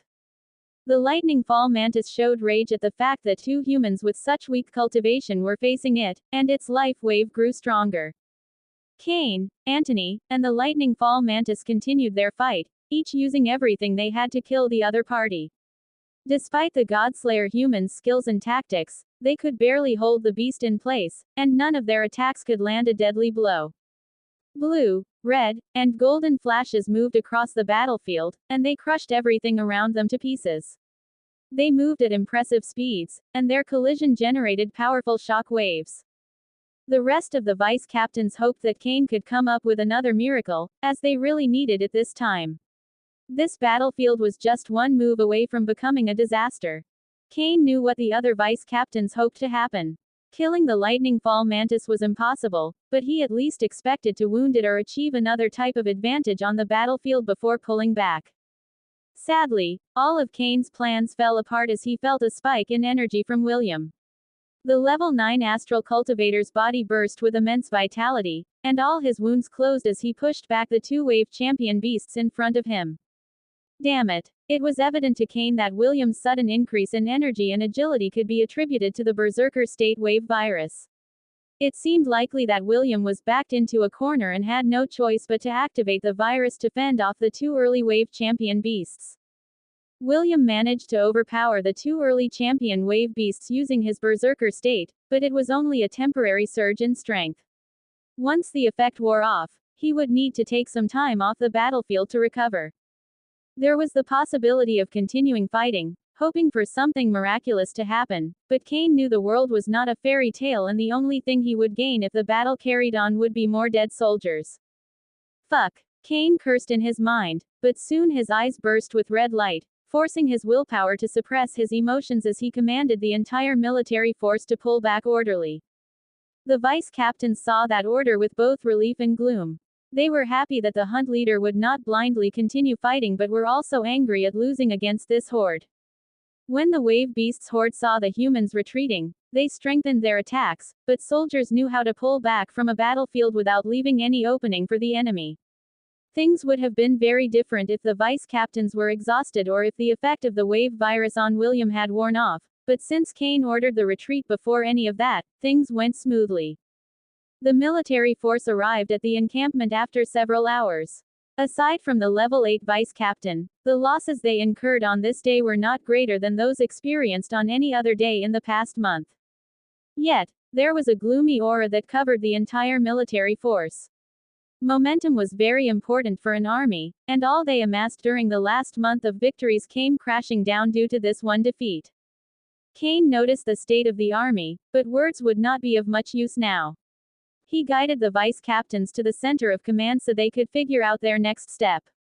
The mood of the vice captains was not much better than that of the rest of the army. All of them suffered injuries during that last part of the battle, and William could barely stand now that the side effect of Berserker State had kicked in. Everybody, give me your analysis of the battle. Kane spoke with a calm voice as he commanded the vice captains. Everybody else had the right to feel flustered and angry by their current situation. Yet, as the great commander of the entire military force, that was not a luxury he could allow. The serenity in Kane's voice helped the vice captains to calm their minds and recount their points of view of the battle. Ultimately, their situation was not that dire, and the only reason they felt it like that was the death of one vice captain and the sudden appearance of a middle wave champion beast. If Antony or William were to become the wave champion, they would be capable of defeating the lightning fall mantis on their own, perhaps even killing it. Kane hoped that Antony would break through before they encountered any middle wave champion beasts, but his calculations were wrong. The good news was that it was only a matter of time before they could crush the wave beasts horde led by the lightning fall mantis and move forward. Nevertheless, time was of the essence if they wanted to reach the foot of Blade Mountain before the student force. Kane analyzed the situation but could not come up with an answer. None of the vice captains can unleash a power-up or killing strike great enough to take down the lightning fall mantis. Even my strongest attack, Blood Revolution, may not be enough, not to mention that to unleash that barrage of hooks, I need around a second of preparation, and the beast's scythes will cut me more than 10 times by then. Suddenly 5 persons entered the center of command. They were Uriel, and the other 4 vice captains under Captain Rober, and each of them had a nasty smile on their face.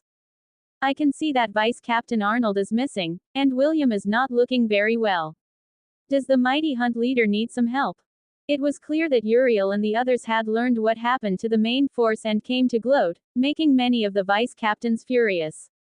Kane could perceive the contempt and ridicule in Uriel's tone but remained composed. Reacting would only serve to satisfy Uriel's intentions. It isn't likely we will find an answer at this moment. We will not march tomorrow and take the day to rest. Everybody, return to your tents. Kane ignored Uriel and did not waste any more words before leaving the command center. Once Kane reached his tent, his composed expression broke apart, and an immense rage emerged in his heart.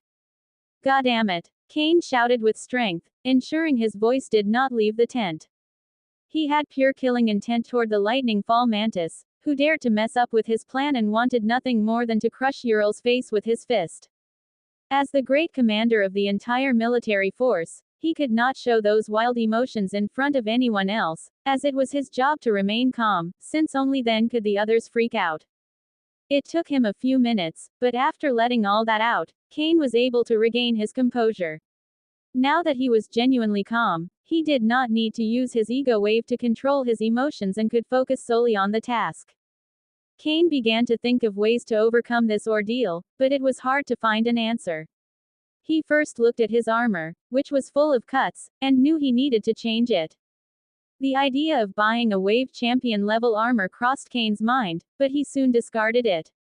Wave artifacts need to consume the user's wave to work correctly, and while Kane was impressive in every sense, his astral wave was similar to that of a level 6 wave warrior. If one were to use Wave Champion level wave artifacts with an inadequate amount of astral wave, the effect would be comparable to placing a solid piece of metal on their body. While it may be able to block the initial impact of an attack, it would not be effective in reducing its kinetic force. To achieve success, Kane had to infiltrate the Wave Beast's horde and eliminate the Lightning Fall Mantis. However, there were challenges ahead, with the chief one being Kane's inadequacy in dealing with the middle Wave Champion Beast's impenetrable defenses. Kane vividly recalled the impact of his kicks on the beast's body, and he was aware of its incredible resilience. Advancing to level 6 could give me the edge to surpass the Lightning Fall Mantis's defenses. As that thought crossed Kane's mind, he emitted a command to the Absolute Life Form system. "System, scan me." Like always, the system complied with Kane's order, and a virtual screen appeared before him in a few seconds. Scan of vessel completed. Name: Kane Lorifer. Race: Godslayer Humankind. Path of Power: Astral Rebirth, Level 5 Wave Warrior. Lineage: Lightning Lupus. Wave Talent: Middle Tier 6, High Tier 6. Stats: Strength: 3.8, greater than 5.8. Agility: 2.6, greater than 4.1. Vitality: 5.1, greater than 7.3. Wave: 2.3, greater than 4.2. Blood energy: 5.6, greater than 7.4. Marrow washing: 79% completion. Note: Wave virus inside vessel enhanced wave talent by 16.7%. A small smile appeared on Kane's face as he saw the advances he had made. He was very close to the peak of level 5, and if he wanted, he could cross to level 6 whenever he wanted. The only reason that had not happened yet was Kane suppressing his cultivation to improve his foundation, making the next breakthrough carry on a much more profound marrow washing. Kane considered raising his cultivation now but shook his head. Nothing ensured him that the rise in strength would be enough to surpass the Lightning Fall Mantis defenses. And most importantly, he was unwilling to sacrifice his foundation for temporary gains. The only feasible plan remained assassination, but Kane could not devise a killing card. He went through the military interface and began to look for poisons but soon frowned. During Assassination Military Specialization class, Kane learned a lot about poisons since they were valuable tools for assassins but were extremely hard to master. The reason for that was not the poison itself but the target's constitution. When life forms advance in levels or ranks, it is not just their flesh and blood that grow stronger but their immune systems as well.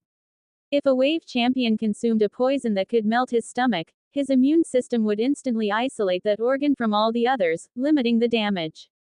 Even if the poison reached the bloodstream, the immune system would shut down all the arteries and veins around that area. If you considered using poison, it is important to note that the process is more complicated than simply getting it into the target's body. You need to combine your wave with the poison and carefully manipulate it to spread as far as possible before moving away from the target. Kane had learned some skills that could help him with that, but his proficiency in them was not high enough to allow him to deadly poison the lightning fall mantis before this one counterattacked. More and more plans appeared in Kane's mind, but none of them was good enough to kill the lightning fall mantis and let him escape with his life. Brat, it seems that you are having problems. Kane's eyes widened as he was surprised to hear Zarak's voice in his mind.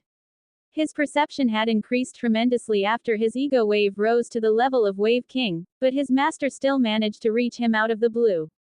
It was clear to Kane that for Zarak, a newly advanced Wave King was nothing.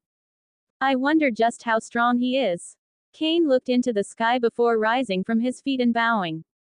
Yes, everything was going according to plan, but I am now facing an enemy too powerful to surpass in the immediate future. The world will always be full of things that break our plans and shake our rhythm, no matter how strong you are. The only way forward is never to give up and learn from every defeat, as it is in those that you truly grow. Zarak's words were full of wisdom, born from the same defeats that Kane had just experienced. Anyway, I am speaking to you right now because I have a way to help you. Kane did not have the time to ask what Zarak was referring to when a white gem the size of his palm reached his hand. Despite its size, it was extremely heavy and glowed with a beautiful starlight. Brat, that is a saint technique. I will explain more about them once we see each other again. You only need to know that it will immensely help you. To access the information in it, you usually need to put the gem on your forehead and focus solely on it, but since you have a free ego, send your ego wave into it. Do not let anyone else use it. You must always have it in your possession. If you lose it, the consequences would be dire. Kane could discern the solemnity in Zarak's voice, and he adopted a serious expression before nodding to the sky. Only then did he feel the ego wave of his master disappear. Kane stared at the starry gem and did not immediately send his ego wave into it. He first adopted a meditative stance on the ground, using embryonic breathing to clear his mind of any worry, and only then did he begin. The instant Kane's ego wave reached the starry gem, his eyes widened, and there was a sense of absolute shock in them. An image appeared in his mind, but no words existed. Instead, he saw a man full of scars before a small mountain, with a fierce expression on his face.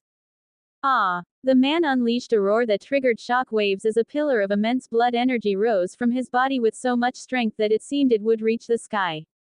He then adopted a martial stance before channeling all that energy into his right fist. Kane's amazement grew as he saw how the fierce man's right hand began to change. Each finger morphed until the entire hand now resembled a blood gem. What shocked Kane so much was not the sight but the fact he could discern the thoughts and emotions of the fierce man as this one activated that technique. And finally, the most fantastic part came.